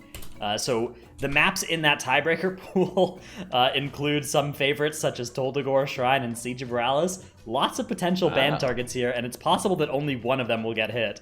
That could be pretty interesting. I can't wait for this tiebreaker. This is gonna be great. Yeah, and to clarify, with blind bans, of course, it means they're both choosing at the same time. So if they choose the same dungeon, then they're going to be playing whichever dungeons are in order. So if it's both teams are picking Atal'Dazar for their blind ban, then he goes Underout, Workshop, Shrine of the Storm, something along those lines, right? So we are checking with the players. It looks like they are all set. So we thankfully should be able to continue our grand final match, getting the last bits of ready checks together, and we are ready to go. I'm happy to tell you guys our final game between final grand finals game between Method EU and Perplexed is getting underway right now in KR. Alright, so I'm so glad they managed to log on again and fix their issues here. Would have been a shame if they needed to forfeit, but there we go. We're in King's Rest now. We see this repeat of King's Rest, because Method EU and Perplexed already played this dungeon earlier against each other, and Method EU won. So let's see if they can do it again. Yeah, and I mean, I think it's going to be the same as before, right? Method EU is not a team that will make the same mistake twice very often, so I would be very surprised if they had any issues in this King's Rest.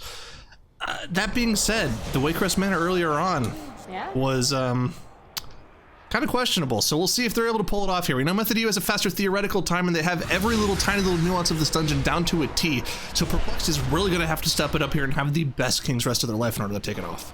Alright, so we see both of the teams pulling the whole room together here, also committing the Bloodlust to make it a little bit easier. And now dropping incredibly low here. Does need to commit that shield wall to stay alive. And Divine Field doing the same thing, just using their defensives. And now leaping away and using the Ring of Peace to give them some kiting room. Because once you run out of defensives, it's going to be a difficult time for that tank to stay alive with all of those deathly chill casts going through. I mean, look at the difference already. Method EU, the trash is already all dead for them, whereas Perplexed has to kite it out a little bit.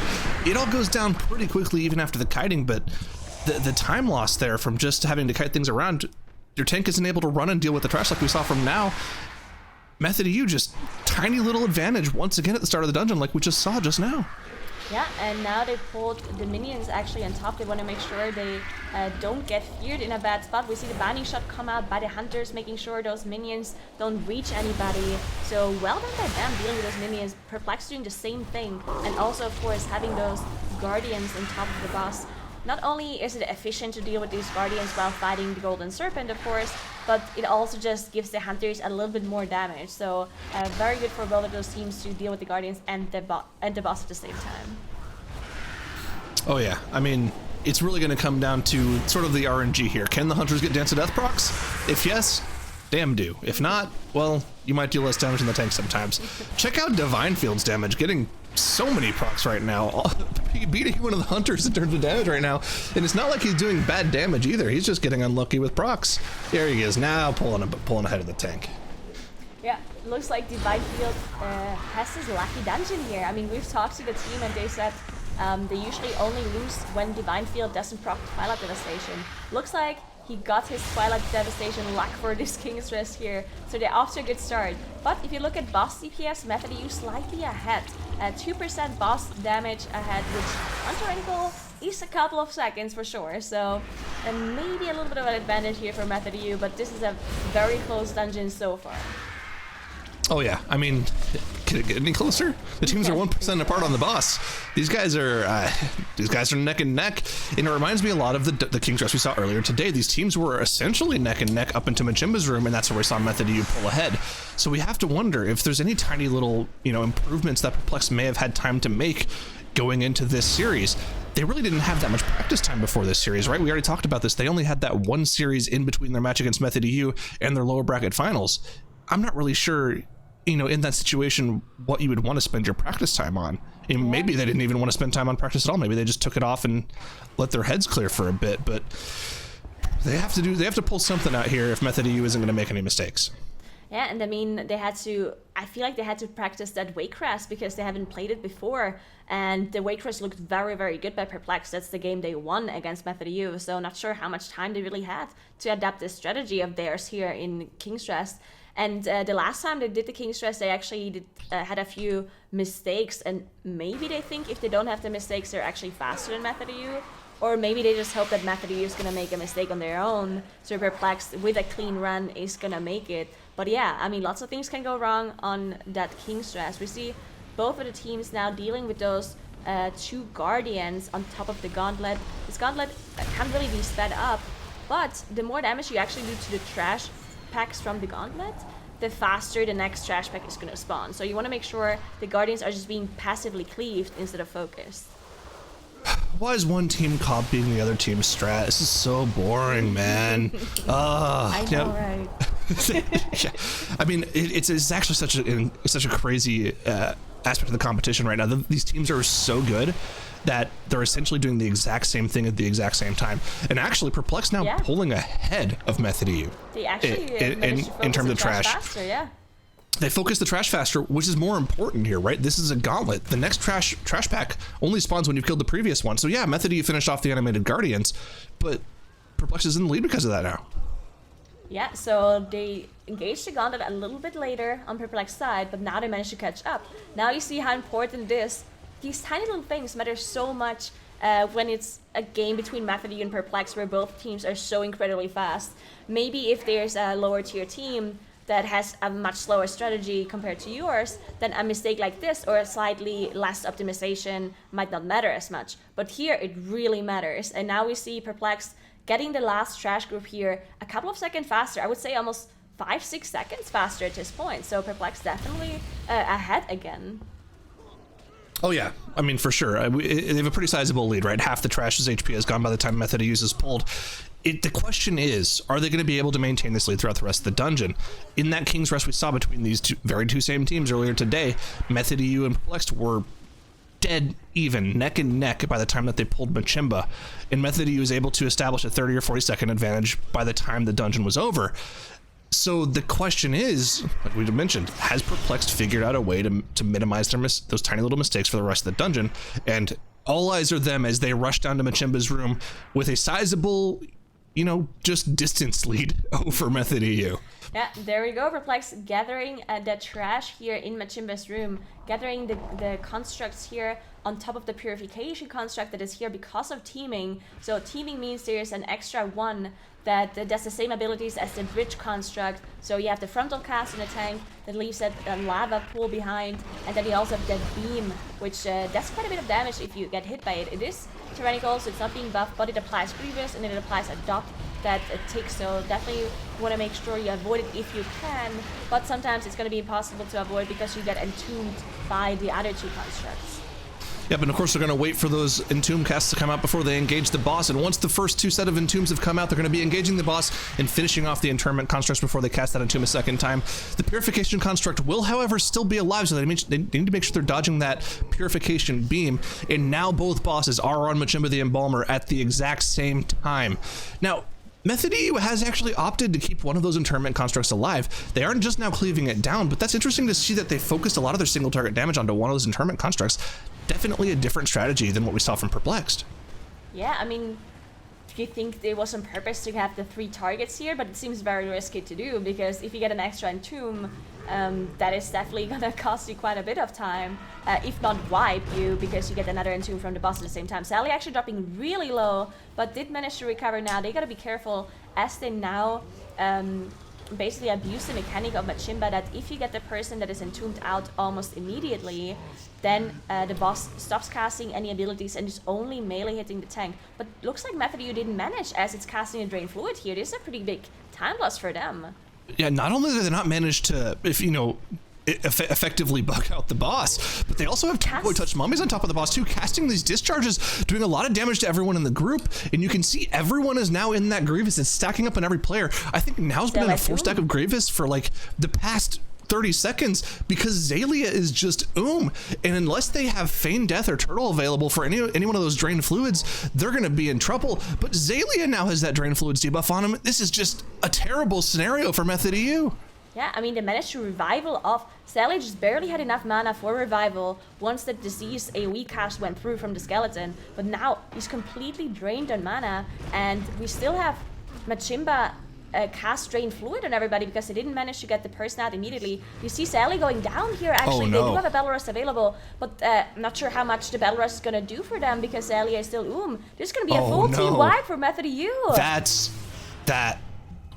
Oh my god. That was the slowest car crash I think I've ever seen. Yeah. Well, I mean, you knew something was wrong, but it's Method EU, right? You have to think there's a way for them to fix it. But Zalia ooming there, I mean, wow. When's the last time you saw that happen in Machimba's room? Okay, so here's actually like the big reason why. Wait, they didn't kill the construct here. I'm not sure if Zalia, but he's gonna die, isn't he? He doesn't have Shadow Melt available. He does not have Shadow Melt. He doesn't. What's the plan here then? I'm not really sure what his plan is here, actually. Anyway, so you can just see what the problem is in Machimba's room. If you do this, Sally actually needs to die here. And now's not a Night Elf. They have to get the Battle Res off. Yes, maybe they did this on purpose. Now he needs to die. Yeah, I think they did this on purpose because this is the only fast way to get there, because they don't have the Shadow Meds available, right? So I think they actually did this on purpose. But yeah, a huge time loss for Method EU. And what I wanted to mention about this, about Machimba, if you do this strategy where you get the person out of the entomb immediately, if you do it wrong, you're gonna be in trouble, because then you not only do you have the skeletons that you need to deal with on the side, I mean, you can see them, right?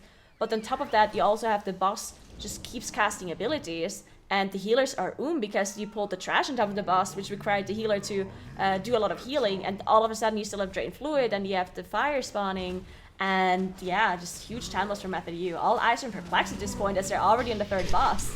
Method You even committing the Bloodlust at this point. They know how far behind they are. And at this point, the delay is over. Perplexed now knows that Method You has wiped out Machimba. If I'm in that position, and I've been in that position before in the past, this is when you start feeling the adrenaline of, oh, we can win this. We can take a series off of a team that has been unstoppable for so long. Perplexed has to be feeling that insane rush of adrenaline right now as they engage the Council of Captains. You cannot make a mistake if you're Perplexed right now.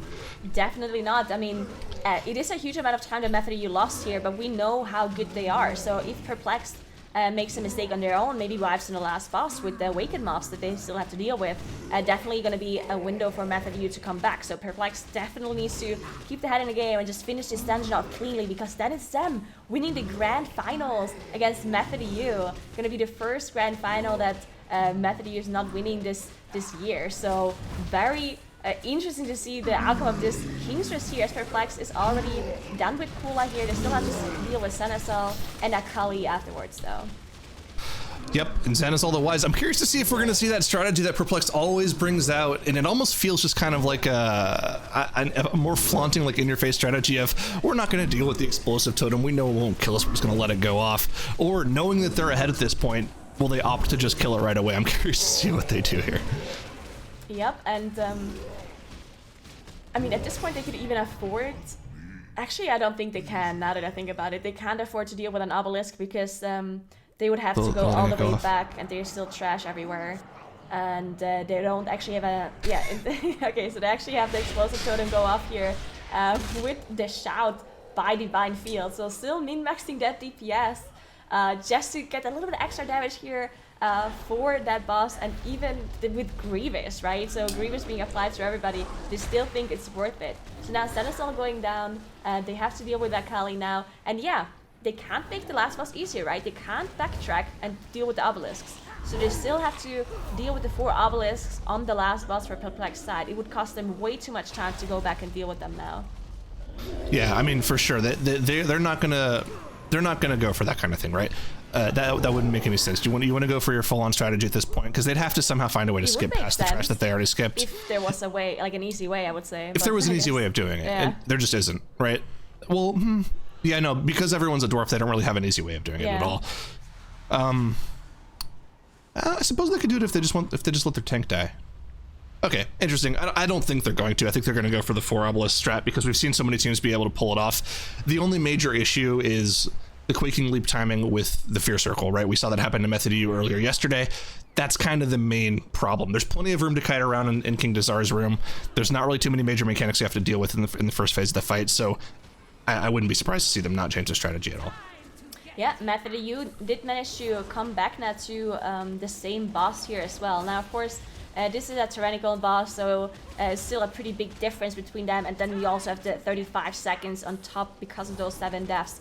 Now we see what Perplexed does. They still need quite a bit of trash to deal with here. We see them do a pretty big Berserker pull into another pack earlier. Let's see if they can manage to do it this time around. And yeah, I mean, still a 100% clean run by Perplexed right there, and 0 deaths, so very well done by them so far. Oh yeah, and they're kind of, it looks like they're just kind of waiting for CC right now for this first trash pack. I'm not quite sure what the wait is for from Perplexed. Oh yeah, there it is. Shina is now going to pull the trash with his turtle. Looks like they even pulled the middle pack into this. This is a much larger pull than we normally see here. Usually we see that 3-pack by the bridge pulled into Shadow of Azul, but Perplexed just opting to pull it right in. You can see the massive amount of damage on the Divine Field as he dropped low, but was able to be healed out by Zamak in that Way of the Crane, and this trash pack is absolutely melting. Yeah, the amount of damage they have for this one is insane. You see Divine Field actually having 2 bleeds on him, but the Dwarf Racial is being used to get rid of that bleed effect. Well done by them dealing with that trash bag. I mean, the amount of execution you need for this one is quite insane. There's so many casters there and so many Berserkers, plus the Raptor jumping around with the frontal cleave, and there was also a Beastmaster in it as well, which casts that frontal cone with the poison effect, and then it also does the knockback. So well done, as they now are on Shadow of Azul.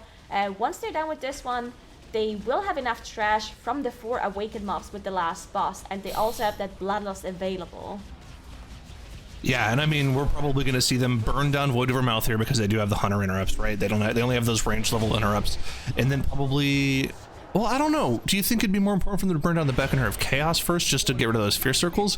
They do have the Dwarf Racials available, so they have more ways of dealing with the fear circles, but what do you think? I think a Samrag would be the best because the blood doesn't really matter, right? You have so much space in a room. Blood doesn't matter, and I also don't think the Tank Buster matters too much if you have Triple Hunter to deal with it.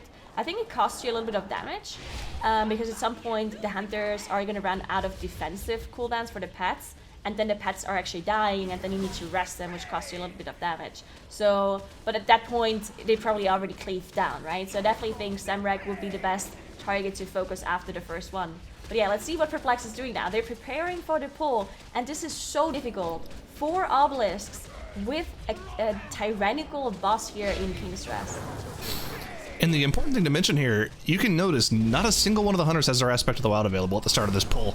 It will come off cooldown relatively quickly once they enter combat, but yeah, not having it right away at the start of the pull will lower their damage quite a bit to start with. The main thing to look out for here is going to be any sort of overlap of mechanics here. Any Quaking Leaps that go out at the same time as one of the fears from the Beckoner of Chaos could spell disaster for this team. You see them single target focusing down the Void Weaver Mouth here, of course, makes sense. They have 24-second interrupt timers on each of the Hunter, so they cannot get any of those, every single one of those interrupts after a certain point in time. And then more than likely going to cleave down the rest of the trash, seeing as they are those dwarves that have plenty of ways to deal with the fear circles. But so far so good for Perplexed, as all eyes are on them as they take down the rest of these awakened mobs. Yeah, we already saw the revival come out of Smog for the first fear, and then we saw the dwarf racials being used. Now they still have Turtle for another fear in case it does happen. We see Swag actually having to rest that pet of his because he did taunt that Spirit Breaker, but now the blood is going down and it's only the Tank Buster left. Raban spawning here as well, but Raban really should not be an issue for them as they have so much mobility on their Hunters. And yeah, Tank Buster going down. That was super clean, well done by Perplexed, dealing with these awakened mobs. And at this point, it's only the boss between them and winning against Method U in this grand final. Yep, I mean, those Quaking Leaps, all they gotta do is disengage for them, and they have to make sure, I mean, 2 of the Hunters still have their turtle up for Tazala's spawn too, so they'll be able to burn through that quickly as well. And Perplexed have stood up to the occasion here. I don't think there's any, I mean, okay. Don't. Cyro. I'm not gonna say it. Not gonna say it. Not gonna say it. You talk. I don't want to say anything. Alright, Salah spawns here for Perplexed. So Salah can cause some issues, right? Because you do the AoE fear, that if the AoE fear goes through, you can get feared into one of those whirlwinds on the floor, and it can just, you know, it can be an unlucky combination of things. You can even get feared into the Reban hunting leap here. But they finish off Salah now, so no more AoE fears going out. Only Reban and King-Dazar left. At this point, they're not even focusing down Reban, right? They're even though they know they're ahead, they're just going on King-Dazar here. They just want to get a clean, fast King's Rest stem here against Method U. Method U, on the other hand, they did manage to recover from their mistake that they had on Machimba. They're also now on King-Dazar. But it's too little too late. At this mistake in Machimba's room, this cost them so much. Perplexed, a 100% clean run, 0 deaths on their side. And King-Dazar is going lower and lower. There's no way. I'm not going to say it. Sorry. There's absolutely no way they're going to wipe to this boss at this point. There's nothing that can take them down. And would you believe it? Perplexed is going to be taking the first series, this entire Cup series, off of Method EU in a 2-1 3-game fashion against Method EU and take down the 3rd Cup of the season. Wow. There it is. Perplexed getting the big win, the one they've been waiting for and pushing for. There you gotta see the big dance out of the team. You know they gotta be happy onto that one, Dratnos. Yeah, this is exactly as the prophecy foretold. Every team earning now you're what are you talking about? Every team is... Can we get like a flashback to where Dratnos is like, well, I think the numbers are wrong on this one. Well, actually, just say Method is gonna win on that. That was a typo, all right? No. Okay. Yeah, so every team here gonna finish exactly according to their seed, and fantastic performance from Perplexed there. Brilliant King's Rest from them, 0 deaths, excellent run all around. That's right. It kind of, makes me want to circle back to, Zyra, what you were talking about before we got into this game, about how rare it is to actually have no death runs, to have, the most minor mistakes made possible. Yeah, I mean, the specific statistic I was talking about was both teams having a 0 death run happens less than 10% of the time in a dungeon. And over the course of a series, it's like something ridiculous, like 3% of the time. But still, a perfectly clean run where no major like kiting mistakes are made is definitely incredibly rare, especially in a long dungeon like King's Rest. And Perplexed able to pull it out in the most important game of the season for them. This bodes well for them going into the grand finals later on this year. It absolutely does, and that's got to be a great shot in the arm for them going into those global finals. They already clinched, Method EU already clinched, and now we're just going to have a bit of extra confidence, a little bit of swagger in their step going forward into it as well. So huge congratulations to Perplexed, and that's going to see them at the top of the bracket. This is also the second time, if I'm not mistaken, Agura, where they're the #1 seed. So it's got to be good for them to get on top at this point. Yeah, it definitely must feel good. I've seen them banter a little bit back and forth on Twitter, Method EU versus Perplexed. All the time. Where they said #1 time trials, and then Method EU went like, oh, #1 time trials, but #2 in the tournament. But actually turns out they got #1 in both. So yeah, very well done by Perplexed. This really must feel good for them. In the end, I mean, Method EU still has the #1 spot overall. So it was a little bit too late for them to take that overall #1 spot. But still, it must just feel good for them, for their mentality to just beat them here one time. Yeah, and also just a validation of all the hard work and all the effort they've been putting in as well, Dranos. Yeah, now they've got that crucial element, the momentum, going into the global finals in this head-to-head matchup, which we'll have to see exactly how much that's worth when we get to that tournament in a few weeks. Yeah. We'll see onto that one. I mean, maybe it's also just showing the mortality, showing the, human nature of a Method EU, that they can make those mistakes, and, unfortunately, there were the disconnect issues that they had before they got into the game, but hopefully it didn't actually impact them mid-game as well. It's also going to mean that we're going to be having one last series to finalize our day, because we have 3 of the teams that are going to be going into our global finals this summer, but a final series is also going to be the boys versus Self-Reliance to decide which one of them is going to be going forward to the global finals, since they're both tied right now in points, Zyro. Yeah, I mean, we have to come back from that fanfare that we just had, because we have another incredibly important match just in terms of just what these teams have available for them for the rest of the year, right? This is the last EU Cup for this particular season, and of course, everyone wants to go to the finals, right? You want to make it to the global finals. Everything's on the line for these two teams, Self-Reliance and the boys. And both of them have kind of had similar issues, right? Both of them have kind of had a Jekyll and a Hyde personality, where when they play well, they look really good, like they can compete with the top teams, but then they just make really uncharacteristic mistakes for them. It's really perplexing to see, no pun intended, no pun intended, to see them play this way. I totally understand what you mean, and the never-ending hunt for more consistent gameplay is always going to be the chase to be like those other teams. So we'll be seeing how our tiebreaker is going to be going between the boys and Self-Reliance right after a quick break.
Dungeon International, and while we would love to congratulate our grand final champions in Perplexed, we also have a tiebreaker going on, as we will be seeing Self-Reliance and the boys squaring off to see who is going to be taking this one singular global finals spot. Hello everyone, I'm Jack, and joined right now by Dratnos, Tettles, and Zyronic to see who is going to be able to pull through. And Dratnos, let's start off with you. The boys have had an incredibly rough tournament this weekend, but their cumulative points are matching up to they're matching up to Self-Reliance as we speak. So it's kind of the tale of two opposite teams in many ways, because Self-Reliance had a really rough start early in the cup play, and then they really started ramping later on. Yeah, both teams ramping, just different directions on the ramp here. Yeah, that's a good way to put it. Which, yeah, I don't know. I still like the boys here. I think that they have played really badly this weekend so far. But you know what? Maybe they've been saving all of their talent, all their skill for this one match where it matters most. We'll have to see, as we got Underrot to start us off. And to keep in mind, these were blind bands. And I feel like there must have been like a little bit of chicken going on between these guys, Tettles. Why do you believe that? Because Siege Borealis made it through. I mean, we haven't seen much Siege Borealis at all. Well, it's kind of weird that the feature. Why did the boys ban Workshop?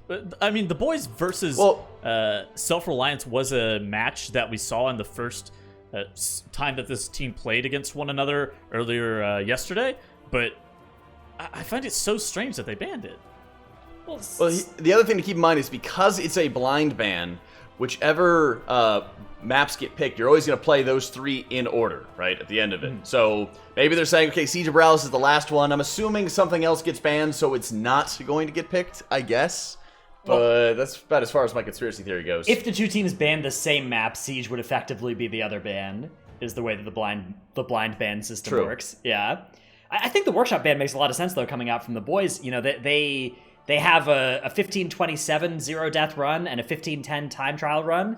Self-Reliance has a 15:05 run with deaths in this tournament and a much faster time trial run. So I think that is definitely a Self-Reliance favored map and a smart ban from the boys. Yeah, and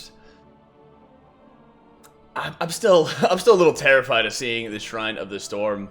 Bolstering Explosive has wasted and burned up a ton of time, but we've also seen some very high-stakes runs throughout Underrot. So let's bring it to you guys. Zyro, what are your predictions for this series?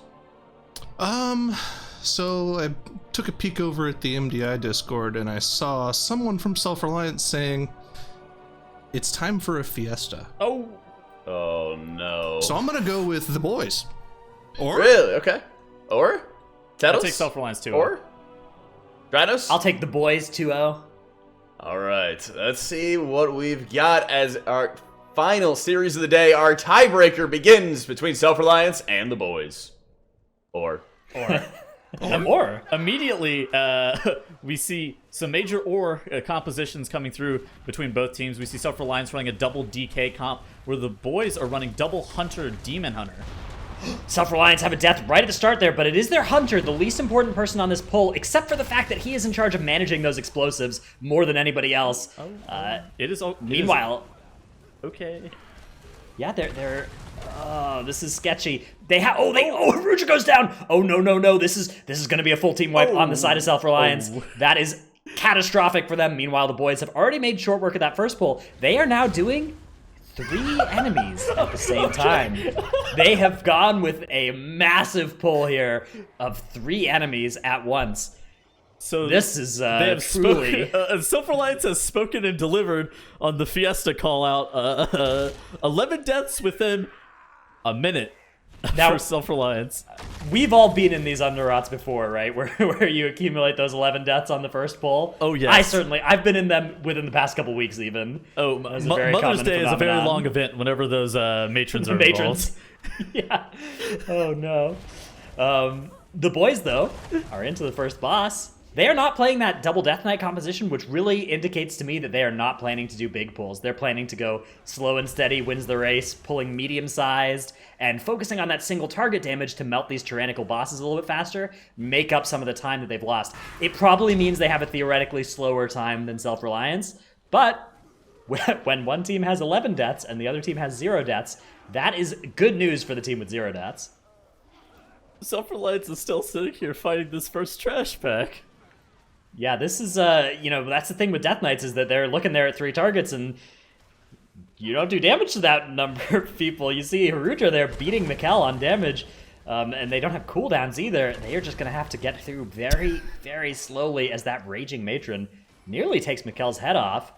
On the other side, the boys, almost having downed Elder Liaxa with their tried and true double hunter composition.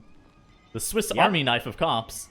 This is definitely, I think that this is a great, describing double hunter, demon hunter as a Swiss Army knife comp. Like, I think if you were forced to pick one composition for every dungeon, this would maybe be it.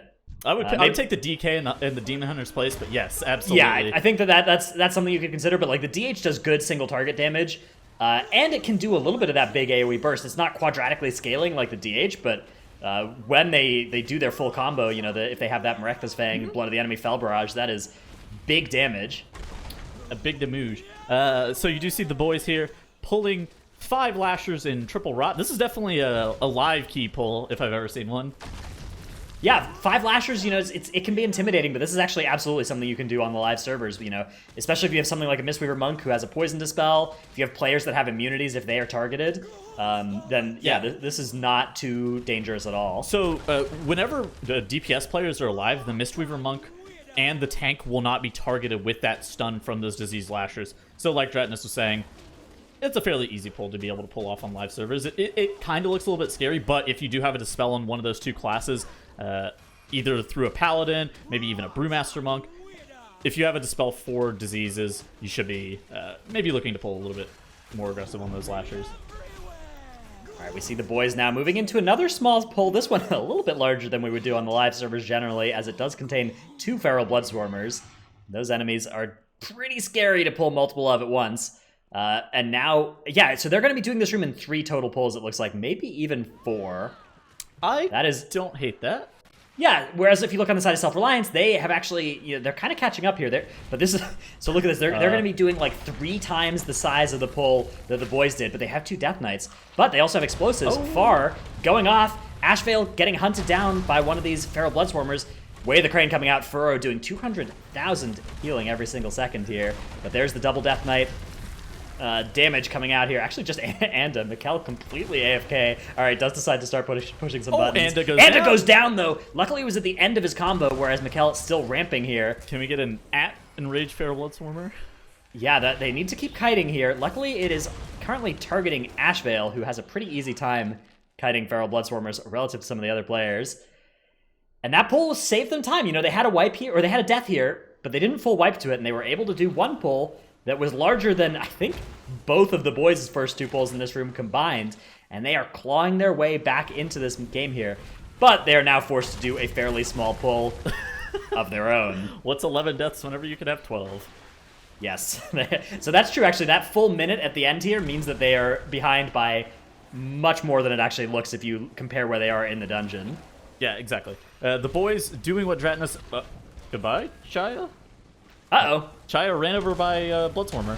Yep, Feral Bloodswarmers do that to people. That is a 5-second penalty and 10 seconds of rezzing that will help Self-Reliance inch closer towards being back in this game. We're going to need more than an inch to be able to get back into this one, I will admit, Dratnus.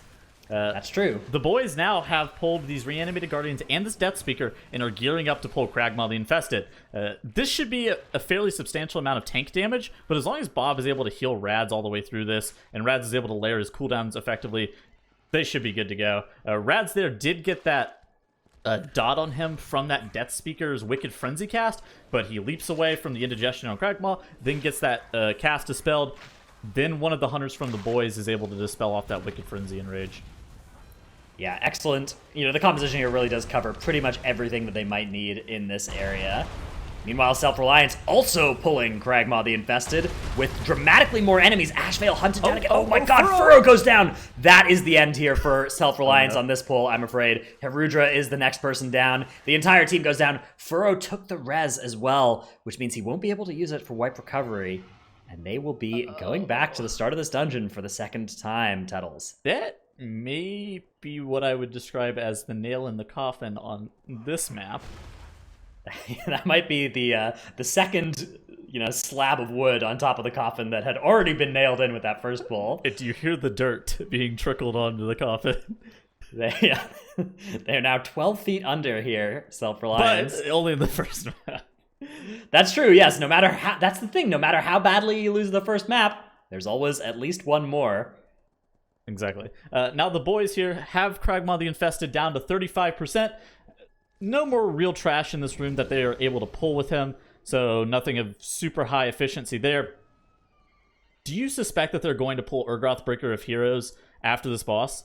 I believe that they will, yes. I don't think there's much of a chance that the boys are going to be going for something like 4 Obelisk here. I mean, it's possible. They have a composition that can do it, but I think that really doesn't... Like, if they're trying to take that level of risk in this dungeon, that would indicate an amount of practice that I don't think they've actually done in here. I think that this is more of a slow and steady pathing from the boys that is pulling medium-sized as quickly as possible, as safely as possible, and that would be more of a 3 Obelisk strategy than 4. Sure. I absolutely agree. Urgroth Breaker of Heroes, though, whenever it is matched up with double hunters, is not exactly the most deadly. But that's true, but it's an extra thing to juggle. It's an extra layer. There's already quite a bit going on. I do agree with that sentiment. So now you see Urgroth Breaker of Heroes being pulled by the boys like Dratnos and I have spoke about and dragged on for 30% of Kragmaw the Infested's HP.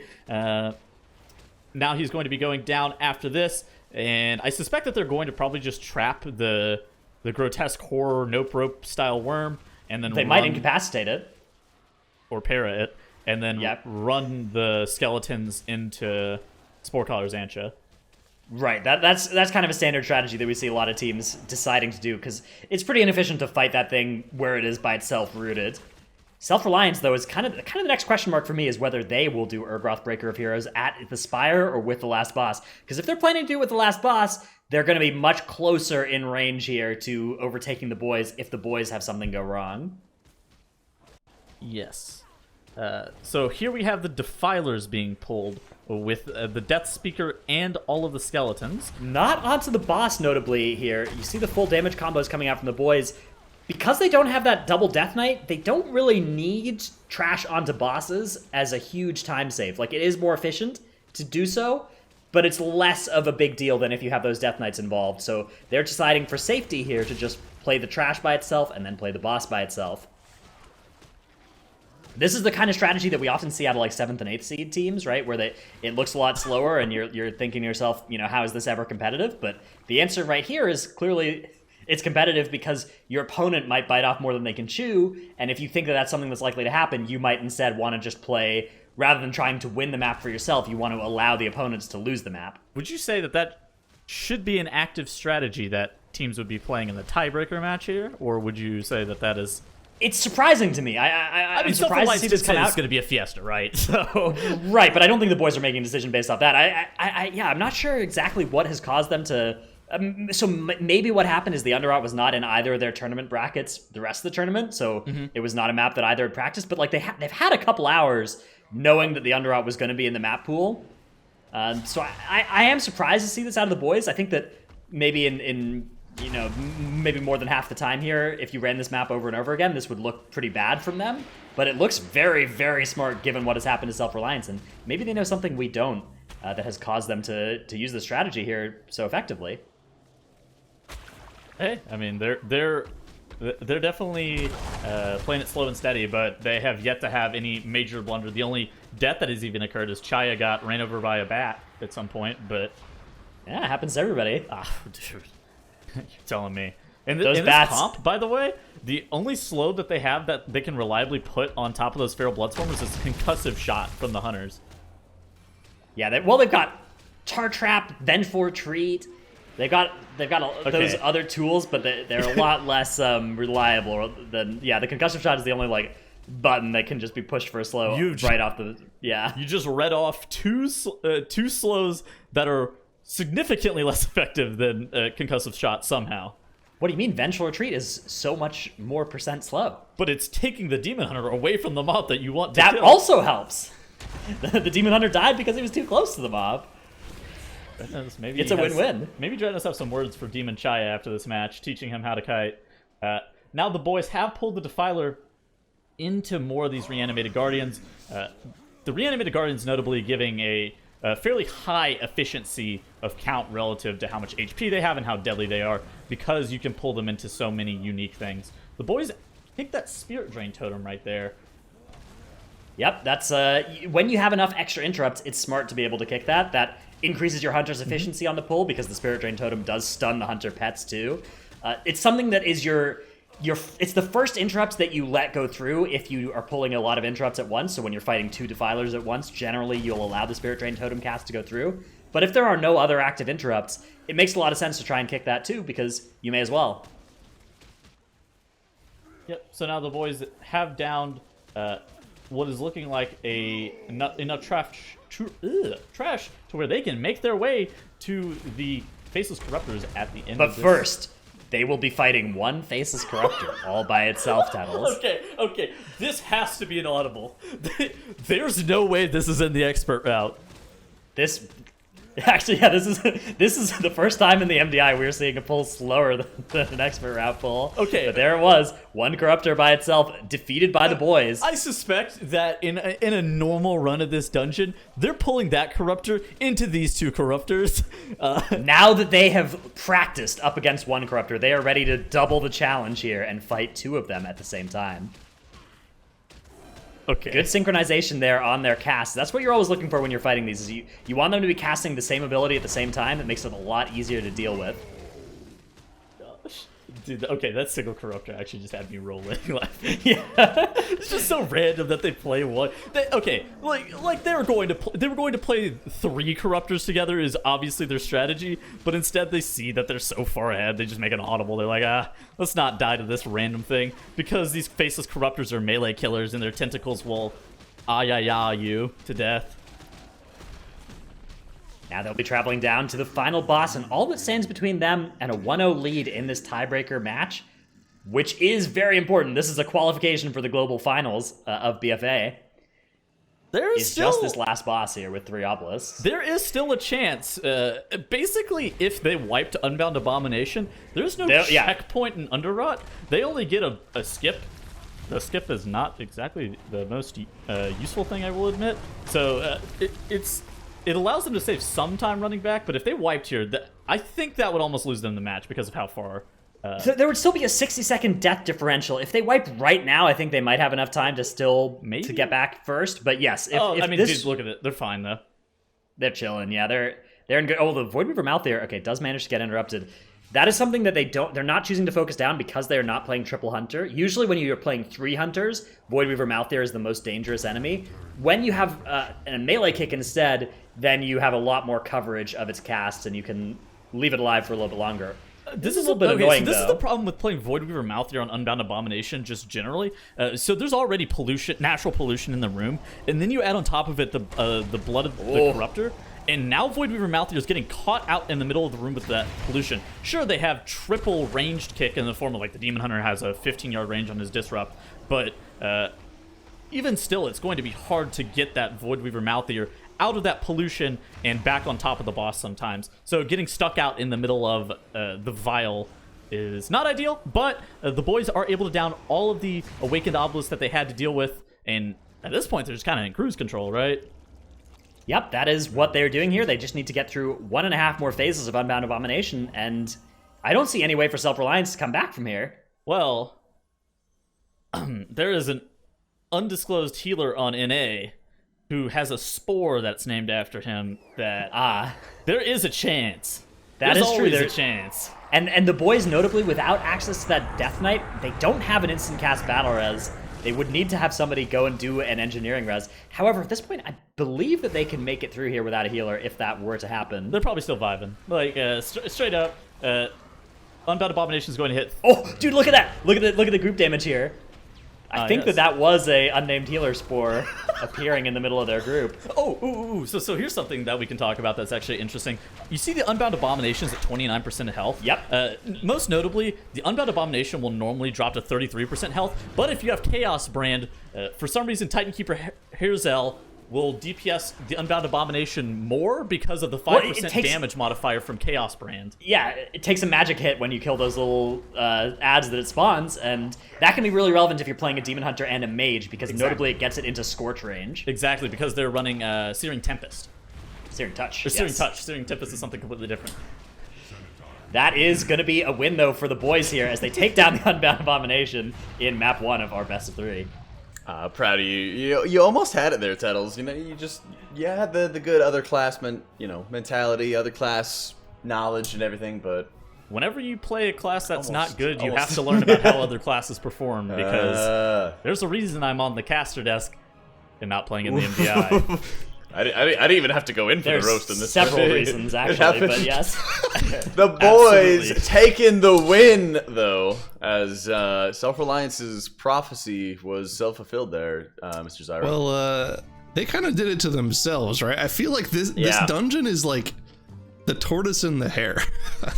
The boys were the tortoise that was just vibing through the dungeon the whole time, not really worrying about going too crazy fast.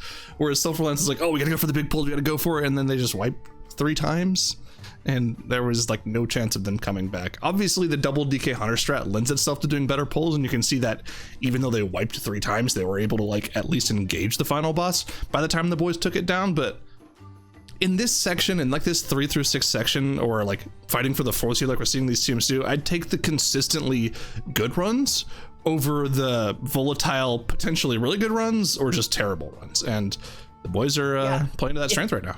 It's a reversal of roles, though, because Self-Reliance has kind of historically, I'd say, been the team that's more reliable and maybe a little bit of a lower top end, whereas the boys have had some moments of brilliance and a lot more of those kind of full disaster runs. This time around, though, the two teams completely off character in the first map.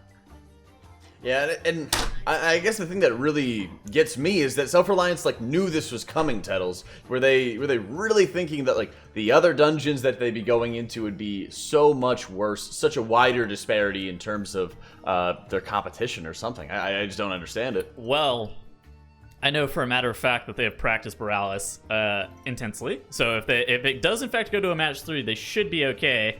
Shrine of the Storm, however, does that really favor anybody? Well, last time we were in here, both teams have a history with many deaths on the tracker. The boys, though, taking the crown with 17 deaths on their most recent Shrine of the Storm.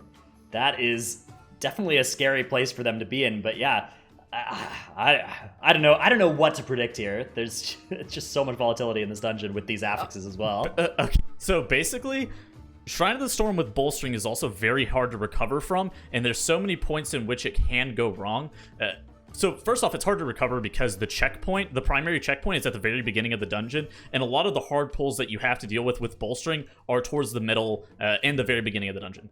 So the attendants that cast that Water Blast are brutal on your tank, and if they get bolstered up at all, it's going to be a wipe. In addition to that, you can't pull too many initiates or at least you can't pull too many initiates at once, because there's 24 in the Brother Ironhole and Gale Caller Fae room, and if for some reason one mob gets 24 bolstering stacks, that's a wipe, and you have to restart at the very beginning of the dungeon because there's no checkpoint here. And it's just a lot that you have to deal with, and it creates for a very challenging dungeon that if you mess it up once, you will be punished. That's right, and the punishment was very real throughout that Underrot, Zyro. Let's start breaking that down a little bit before we jump into Shrine. I'm not really sure what breakdown there really is. There were too many mistakes to count, right? It's really hard to break down one of the wipes. The thing that I just want to get into is if Self-Reliance is a team that wants to prove that they are capable of being a top 4 team, they have to show it in spades here. The Shrine of the Storm is an incredibly difficult dungeon, especially with the affixes that we've chosen for this week. And they also have to get over that mental leap of just pretty much spectacularly failing in the first game of a series that determines pretty much your fate as a team this year, right? So there's a lot that they have to get over on the Shrine that's just, it doesn't even have to do with it unto itself. No. All right. Looks like we had some highlight reels of another team, so don't worry about it, Zyro. We didn't have to worry about catching, clips of yours. Don't worry. What happened? Good. Imagine. Perfect. Doing magical imaginations. It's okay, Tettles. We'll tell you later. All Tell me right. when I'm older. I was about to say that. Oh man, I mean, actually, speaking of getting older, it was Dranos' birthday last week, so happy birthday to Dranos. Thank you. Smiley I face. bought him, Happy I bought him birthday to a you as well, birthday Jack. present. I'm his favorite. Not my birthday yet, but I appreciate it. Happy Doing, birthday, Tettles. Getting in there early. Happy birthday, Tettles. Thank you. Hey, Jack, can you tell your mother I said Happy Mother's Day? Sure. Thank you. I'd be happy to. I'm going to give her a call right after the tournament's over. I'll give her a call, too. If you don't have her number, and That's what you never gonna think. happen, Tettles. Okay. If I have to drive down to the south to go, actually, I already am. I'm the in south, Missouri, so bro. Whatever. I'm gonna hop over. I'm in Missouri. Okay. It's the Midwest. Nope.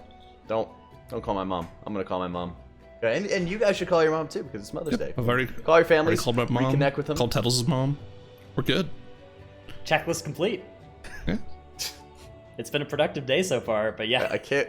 What was your productive day so far, Dranos? I've been doing some broadcasting here of the Yeah? FBI. Yeah, I've been kind of just doing that nonstop all day since I woke up. How about you, Jack? So I've been, I've been a little bit of this, a little bit of that. I've been chatting with my good friend Matt in production, who's been, whispering me some sweet nothings every time to kind of update me and, tell me about his day as well. So I hope everybody else has been having a lovely day because it has been a long day, especially for the players and production team that are working so hard to be able to put on the primo show, despite all of our work from home setups and Tettles in his closet. We are, we're doing our best and having a blast. What's up, Tettles? It's not Sorry. a closet.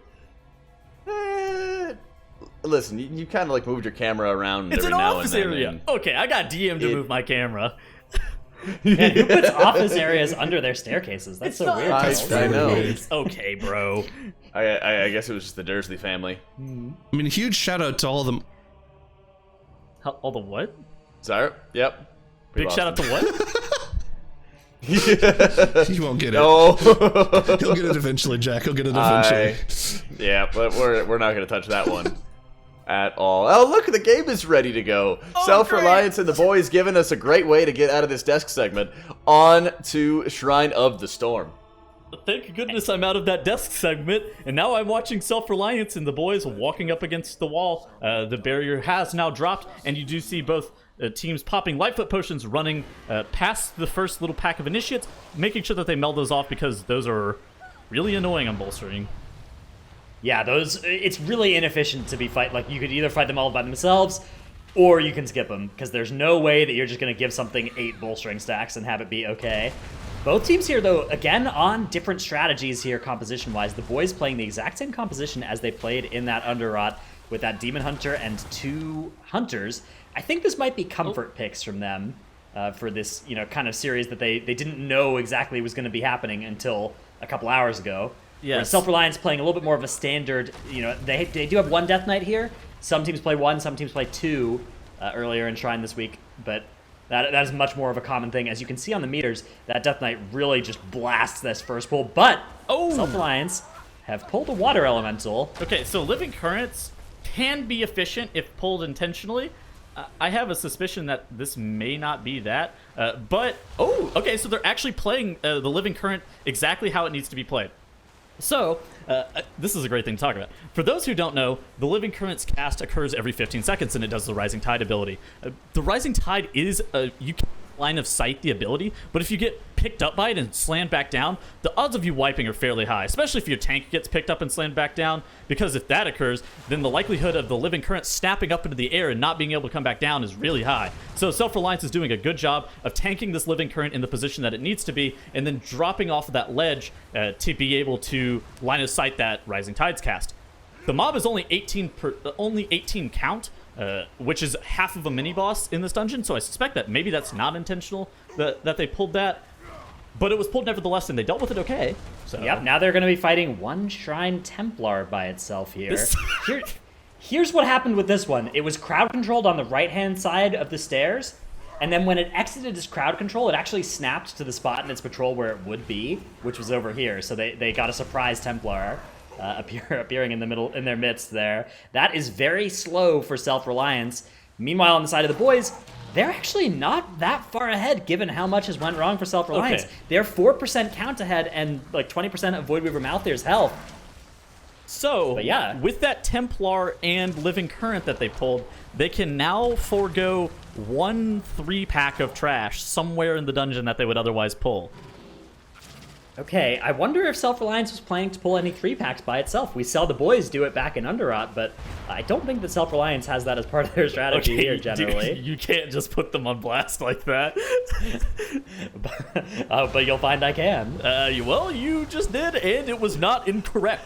Now the boys here are running through. After killing Voidweaver Malthier, Self-Reliance has moved Malthier into the Accuseer room. The boys here are electing to play this 3-pack of trash that's at that top landing area prior to pulling Accuseer, where we know that Self-Reliance in the past has just waited for Accuseer to spawn before grabbing that. Furo, you do see him casting Crackling Jade Lightning on those blobs, allowing those droplets to be a little bit of a damage engine for Mikkel on that Unholy Death Knight. Yeah, that's absolutely a good strategy. Also helpful for the hunters, too, if they choose to multi-shot, but they may just allow them to live for as long as possible for the purposes of that Death Knight cleave. Yes, And sir. yeah, Self-Reliance into Aquaser before the boys are, but the boys have earned quite a bit more Okay. trash count here. So something that I forgot that Self-Reliance did that I remember just now is Mikkel actually holds his Army of the Dead until this point. And that's why they elect to just kind of wait out the spawn of Accuser, is because he's holding his army for so long. It just makes sense that they use it first on top of Accuser. Look at his health. He's kind of melting because of that insane offensive CD, the 8-minute cooldown that's coming out of Young Yeah, Mike. well, and the droplet explosions, but yes, the Army of the Dead is sure. a potent single target damage cooldown for Death Knights, especially when paired with Bloodlust, which in this case it was not. Yeah, they lost the first pull, which makes Right, sense. that does make sense. Yeah. The boys are also working here on Aquaser. Again, they're 10% ahead on enemy forces count, but they are behind on where they are in the boss. Gotta be careful here. Okay, a little known thing here, but where the boss is right now, they needed to be pretty careful on the side of the boys. Demon Chaya in particular. Throw Glaive, if the boss is in that corner, can sometimes bounce all the way down to Windspeaker Heldis's pack, which would be a true disaster here on bolstering. Demon Chaya, though, that's one of the things that's not going to happen to him because this is his main character on live servers as well as a Demon Hunter, so he certainly knows about that. Whereas, you know, if it was somebody playing Demon Hunter as, you know, a multi-classing decision, that could be something that would happen to them. I have some inspiration from chat. Do you believe that Self-Reliance's pull on that Templar and that Living Current is going to allow them to skip the 3-pack that's in Volzith's room? Well, no, that 3-pack is worth more than more count than I think the more rest than of the dungeon, 27 right? count? Yeah, I think so. I actually can't prove it, but I believe that those were worth extra count. I don't know. I know that most normalized mobs in this dungeon are worth 9. I know that Yeah. for a fact. I don't know All right, where don't worry, you would forego. I'll go inspect. Okay, and while Dratnus is inspecting, we do see Self-Reliance is doing a fairly substantial pull here. They have pulled the 2 apprentices down, the Tempest casting apprentices down from the bottom into that 3-pack that's on the landing, plus the patrolling Templar, all into one pull here. It can be kind of dangerous on bolstering, but as long as they kill everything evenly with even cleave, they should be good to go. The boys now have completed Accuser, and at 33% trash count, you do see them running through the dungeon with Lightfoot potions as Rads is tagging stuff. He does pop his Spell Reflect there to be able to reflect some damage. He pulls everything back a little bit, lets his group mates run through, and then they all meld everything off successfully, foregoing pulling Urgroth, Breaker of Heroes. All right, my search was inconclusive here, but I Do you need me to stall for longer? Nope. I have given up. This has been too much work for me. I'm out of here. Let's right. go back to seeing what happens, and we'll figure out later. I continue to believe that was not part of the plan, though. Their Living Current and Shrine Templar thing. I would agree that that's probably not in the round. So the boys now have pulled the Guardian Elemental. We know that is in their route with the 4-pack that sits in front of the Guardian Ellie. This is what we saw them chain wipe to last time they were in here. Yes. That Guardian Elemental, while fairly efficient, if you can get a nice Spell Reflect off onto him, unfortunately can cause some problems with that Shipbreaker. Big storm. snap comes out from Rads here on the side of the boys. Good execution of this so far. And yeah, they're doing much better here. Both teams remarkably on 0 deaths despite having many deaths in their previous Shrine runs. I think they both are turning it on here for this final, or for this potentially final game that they get to play before deciding who gets that invites to the global finals. I have seen Now it goes down though, as soon as I talk about how few deaths are happening on the side of the boys. Oh, look at Looks that. like it was look those at that attendant Tempests. that's standing right there. Yep, Oh, that's dude, bad he news. evaded. He's evade resetting. Is he going to reset That the is pack? indeed what's going to happen, Oh, I no, no, no, believe. no, no, no, no, no, no. We'll have to see. Yeah, look at Is the kind of melee. Oh, look, the Hunter Pet's getting melee too. That attendant that's in the snap spot is not coming out of the snap spot. Thus, Rads is just chain losing threat on the pack. Look at the other mobs are healing too. Now explosives are going off. This is gonna be a full team wipe for the boys. Oh, And the boys are going back to the start of the dungeon. Meanwhile, on the side of Self-Reliance, things are also going bad. Furrow went down, claimed their battle as Haruja needs to stay alive, but a water blast hits him That's fine. directly in the face. He's going to be okay. If he can just survive a little bit longer, they should be able to stabilize here. But this was almost disaster for Self-Reliance as well. Now the boys are in the unenviable position of having to go back to the start of Shrine of the Storm. And as all of us know, when you wipe once in Shrine of the Storm, that is when you go to a different dungeon. that is when you zone out. You zone out, again. yeah. It's over at that point.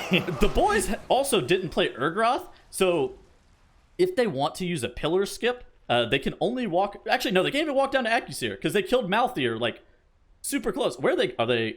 Are they zoning out and going again?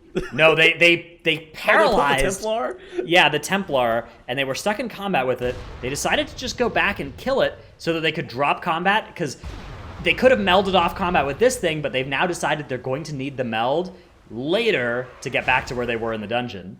This is what I would describe as, quote, Aki tacos.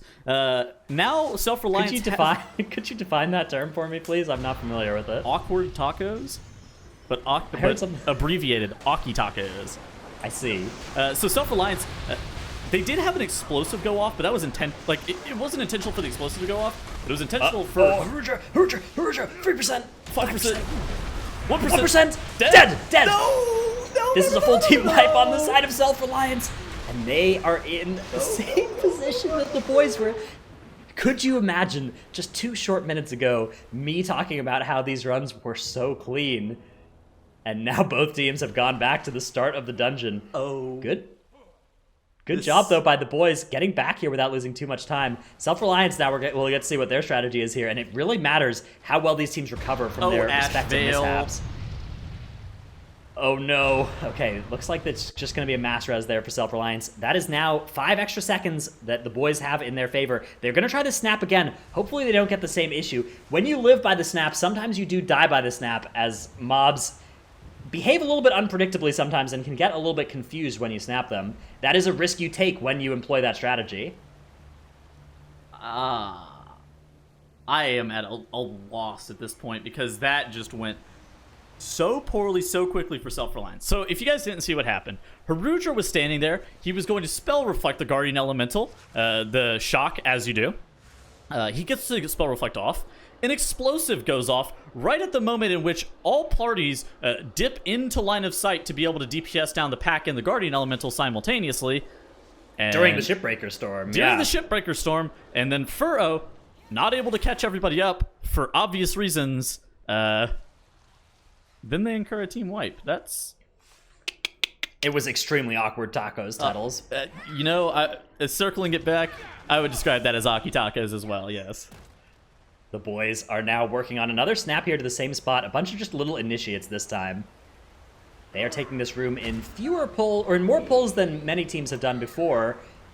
But it makes sense here. This is the safest way to do this. With bolstering active, sometimes pulling 2 packs of 12 rather than 1 pack of 24 is a much faster strategy.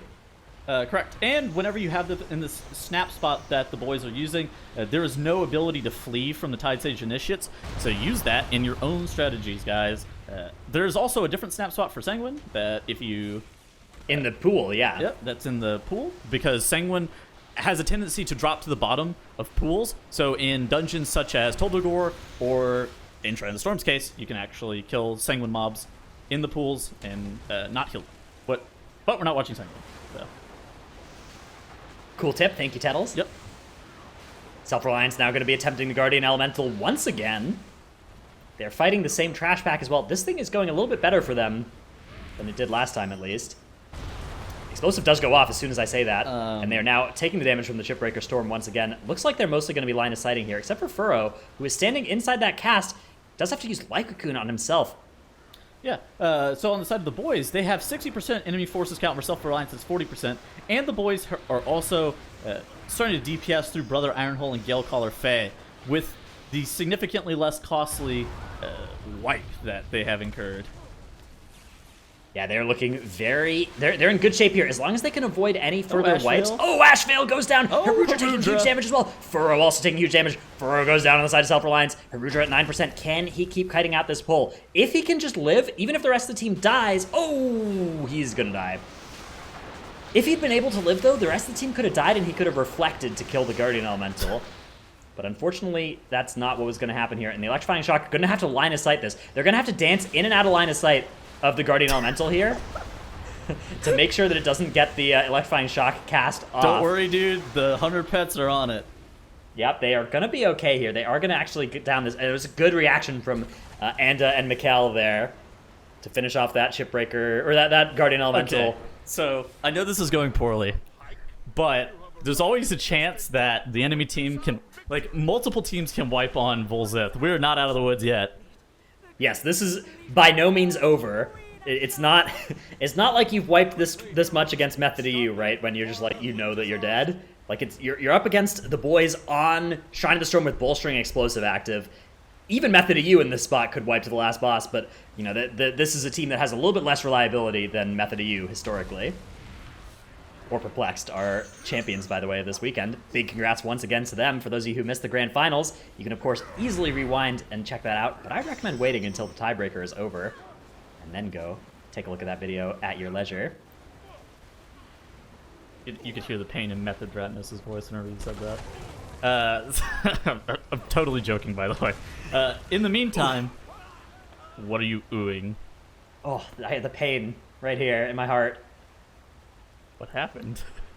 Is it Method heartburn? lost, man. Oh, that was heartburn. So Self-Reliance has pulled a double initiate snap, similar to what we saw from the boys. They actually get the mobs out of the snap. They're just going to play them manually. Snap on, snap off. Yep. This is... this can be a good strategy, although it does enable those mobs to do their fleeing, which you can see has separated them a little bit, and that is going to cause you see what we call in the business, that is what we call a bolstering fiasco. That is the Death Grip in. That is going to take them an extra 20 seconds to resolve, but it does eventually get handled. Meanwhile, the boys are on their skip here. They've killed off that obelisk. I wonder if they'll be doing 2 or 1 obelisk with the last boss here. Well, they have to be.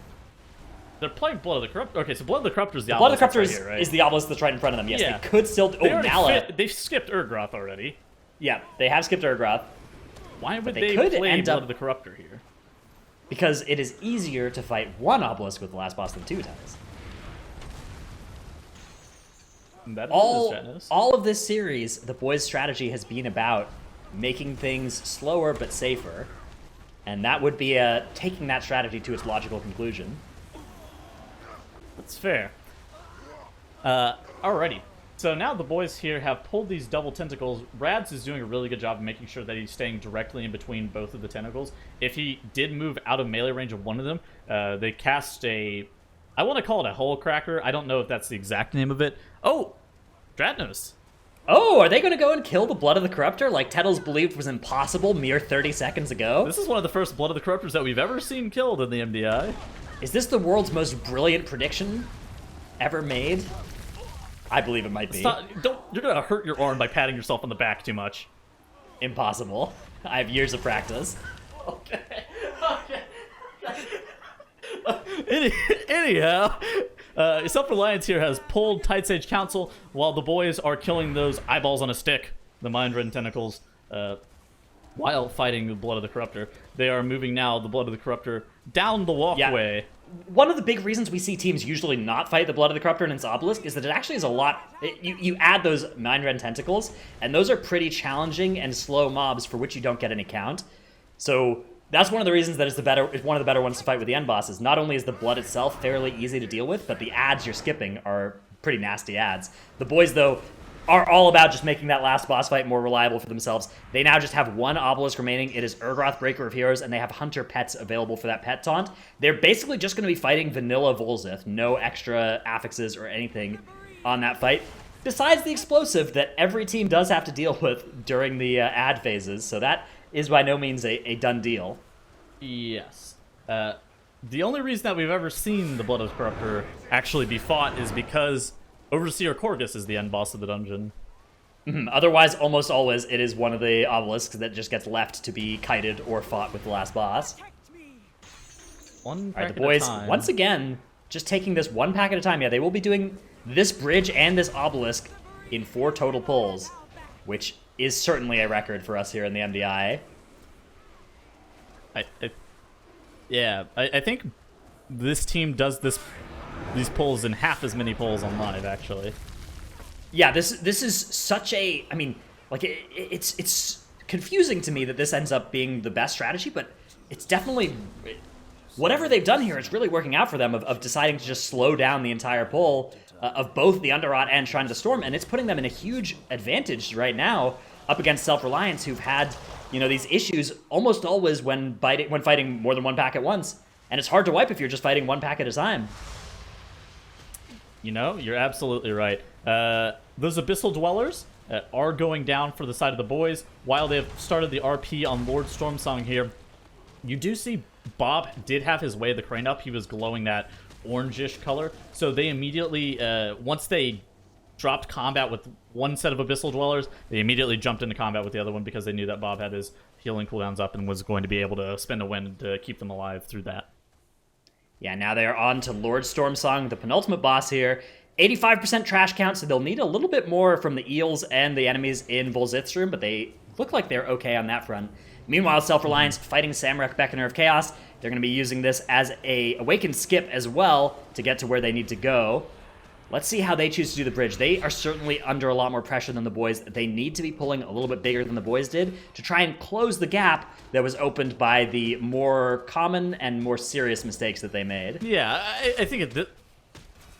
Okay, never mind. I think at this point, the only way that Self-Reliance gets back into this game is if the boys wipe on the Volzith.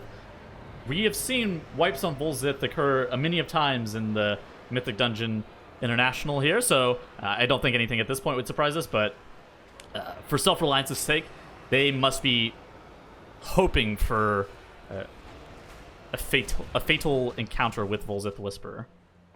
Yeah, perhaps 2 as well. They might even be 2 wipes behind here. Although I think that I don't believe that. I mean, they have like 3 trash pulls and a boss now separating them and the boys. Well, they are pulling bigger here though, and they should. Oh, Harudra takes huge damage there. The Life Cocoon almost immediately eaten through as well, but he is going to be able to stay alive here. Gets healed back up.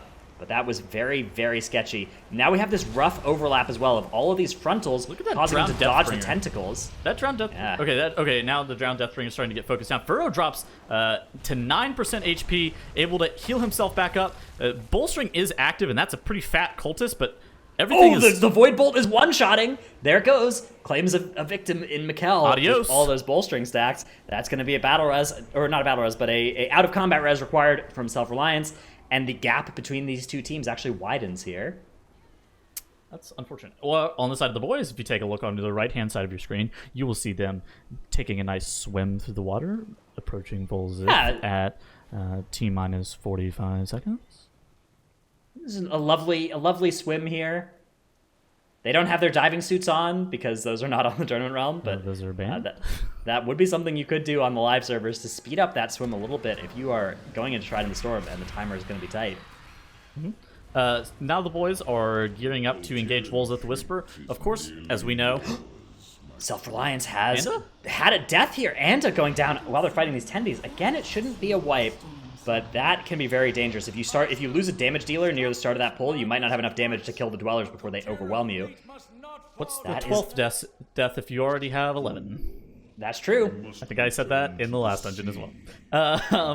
So now you actually have the boys here fighting Urgroth, Breaker of Heroes with Volzith the Whisper. Urgroth is taking a significant amount of damage. You can kind of tell that they're focusing him down. They know at this point the only way that they wipe is if they have a critical error on this final boss. So they're Urgroth does die as well, playing it yeah. slow and steady. Yeah, it's going to be kind of scary because explosives spawning on this boss is dangerous because they spawn off of those mobs that Volzith spawns in his next phase.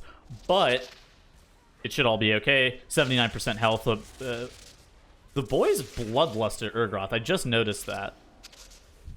Yeah, I mean, you still get some efficiency on Volzith, although Volzith here at 79% is a little bit higher. Oh, they've pulled the middle pack. All right, they need to get right in there. Hopefully they have interrupts available for these things. That looked like it might have been unplanned pull. Oh, and the cast goes off. Oh, that's a Bob dispelled himself, though. One boss now, are they? Yeah, so they should still be in time here with a 2-phase to defeat Self-Reliance. But yeah, excellent dispel by the Bob there. So few healers are capable of dispelling themselves on this fight. But Bob managed to do it there as that cast was going through. And yeah, I believe that they pulled this unintentionally as their hunter interrupts were not available. Both counter shots not available for the boys. Demon Chaya's disrupt was also on CD as well. Yeah, that's what happens when you're exiting that realm, especially if you accidentally overlap some kicks downstairs. Or if you're going to be killing off the Sunken Denizen, though. Yeah, or if you're playing with a Moonkin. If you're playing with a Moonkin, you got to kill the eels first before pulling this middle pack to let their solar beam recover. Please, sir, don't pull the middle pack. I am trying to wait. Raz is gearing up to pull some of these eels. The eels that have claimed the life of many of Volzith the Whispers, having... So, I wonder what the purpose is of pulling this during boss combat. Bob doesn't have a debuff.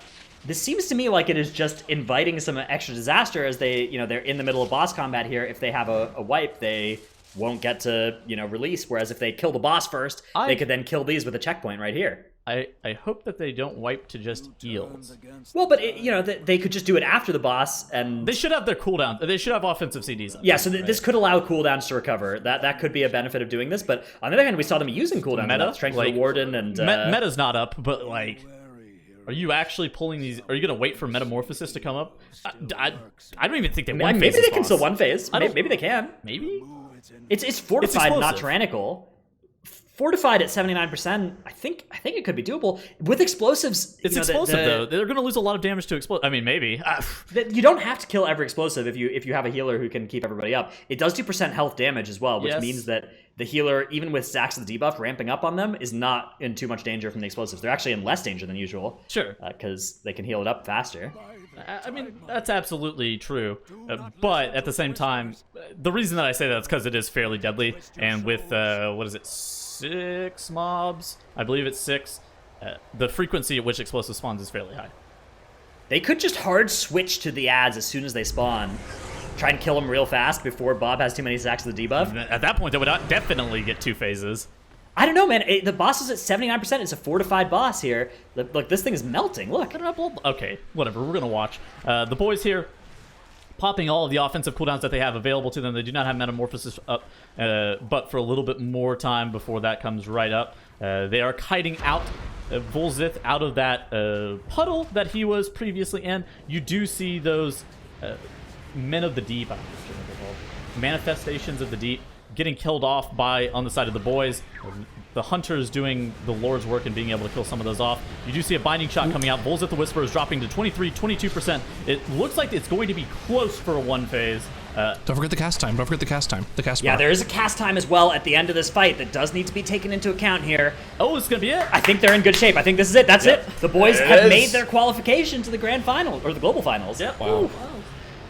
The boys really turning it around today as they do get the 2-0 victory over Self-Reliance, and they really kind of got themselves out of their rut here, Zyro, and turned it up when they needed to. I mean, the boys were in the lowest of lows yesterday, man. There was some we had some rough times in the old Junkyard for sure, and of course it was all out of their hands when Deplete from Beyond beat them in that second round of the lower bracket, but able to take advantage of that practice time while the rest of our tournament play well in these 2 matches.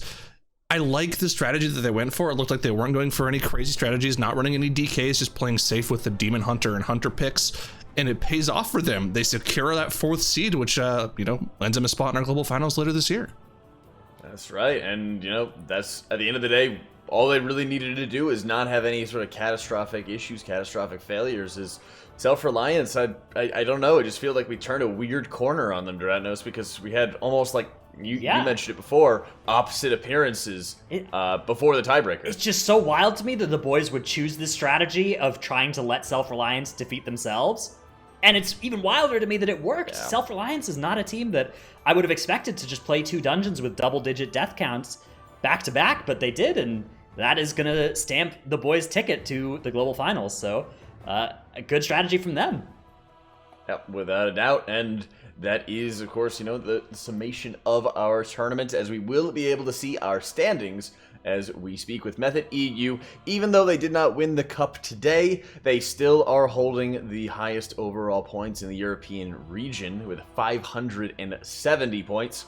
Perplexed following with 510, followed by Deplete from Beyond with 300, and the boys and Self-Reliance, like you said, tied at 240, but the boys just won their tiebreaker match coming up into this. So, honorable mentions definitely have to start going towards Pain for Femme throughout this one, Tettles, as they were just a little bit short of getting into the tiebreaker, getting into the tournament as well. Yeah, big shout out to Pain for Femme and Self-Reliance. I mean, it sucks that they weren't able to make it to the global final. Unfortunately, there are only 6 spots.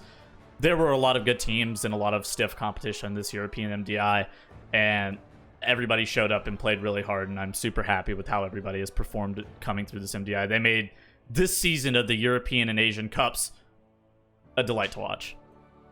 Without a doubt, and having the same 6 teams, we had some variance in 7th and 8th seeds, right? We saw, some particular talent coming in with multi-classing at the very end there, Zyro, but the same 6 teams all vying for those 4 spots was absolutely phenomenal. It's been just a steady growth of consistent teams coming back for MDI. Yeah, and I mean, the competition was better than ever for the European region this time around. I mean, splitting up the European and North American regions, it was a big question mark whether or not there were enough teams to kind of cover that spread. But man, they really showed us that they had a lot of talent to show off the best of the best here. And I hope we see all 6 teams coming back for our next season.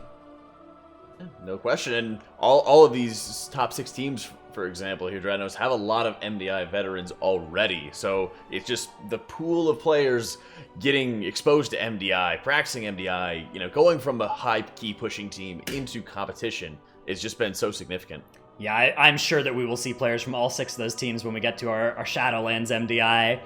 But first, we get to go to the BFA Global Finals.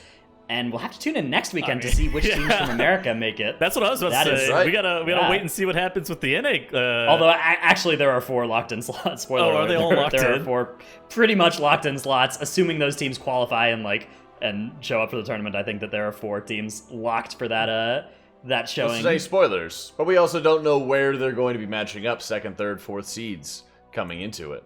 So lots still to be figured out as we're looking at our next NA Cup, our final NA Cup as well, which has also, Tettles, had a bunch of veterans coming back to play and very consistent top 6 teams. Yep, I will say that I would absolutely want to be the 2nd seeded team coming out of the American region 100%. So either the 2nd or the 1st seed. I think at this point it's almost locked in for Method NA to be the 1st seed because they've won 2 cups. Getting that 2nd seed to be able to play against Deplete from Beyond and not having to play against Perplexed or Method EU would be a great advantage to those people. That's right. More advantageous seeding without a doubt. Just so important for these guys to be playing for. And we still got a few months. We still got some more time until it does come out. But we're also going to have to see what kind of competition that we're going to be having next week in terms of, screenshot competition. Dranos, what do you think? Yeah, I was thinking maybe we could do one on friendship. I could take a nice screenshot with Tettles, sitting next to him on his bench. Oh, that kind of friendship. Jack and I were thinking of a different kind of friendship. And that actually sounded. I'm sorry. What did you just say? We're talking about Friendship Dragon. Okay. That's right. Dragon. Hey. All right. Just look for the hashtag. I actually thought that you had awkward. Jack, please get us out of here. I thought you wanted to stand on a ship Jack, with me. Please get us out of this segment. This is uncomfortable. I'm comfortable with it, Tettles. What's going on, buddy? I mean, I am too. It's just, Yeah, come on, Tettles. Come on, Tettles. Be sure to tune in next week to our third and final cup of our MDI season. It's America Cup number 3. Thank you so much for joining us for the Mythic Dungeon International, or for our final for the Europe Cup. Be sure to subscribe to the channel, ring the bell so you know when we are going live next. To all of us at the MDI, thank you so much for joining us for the broadcast, and have a wonderful night.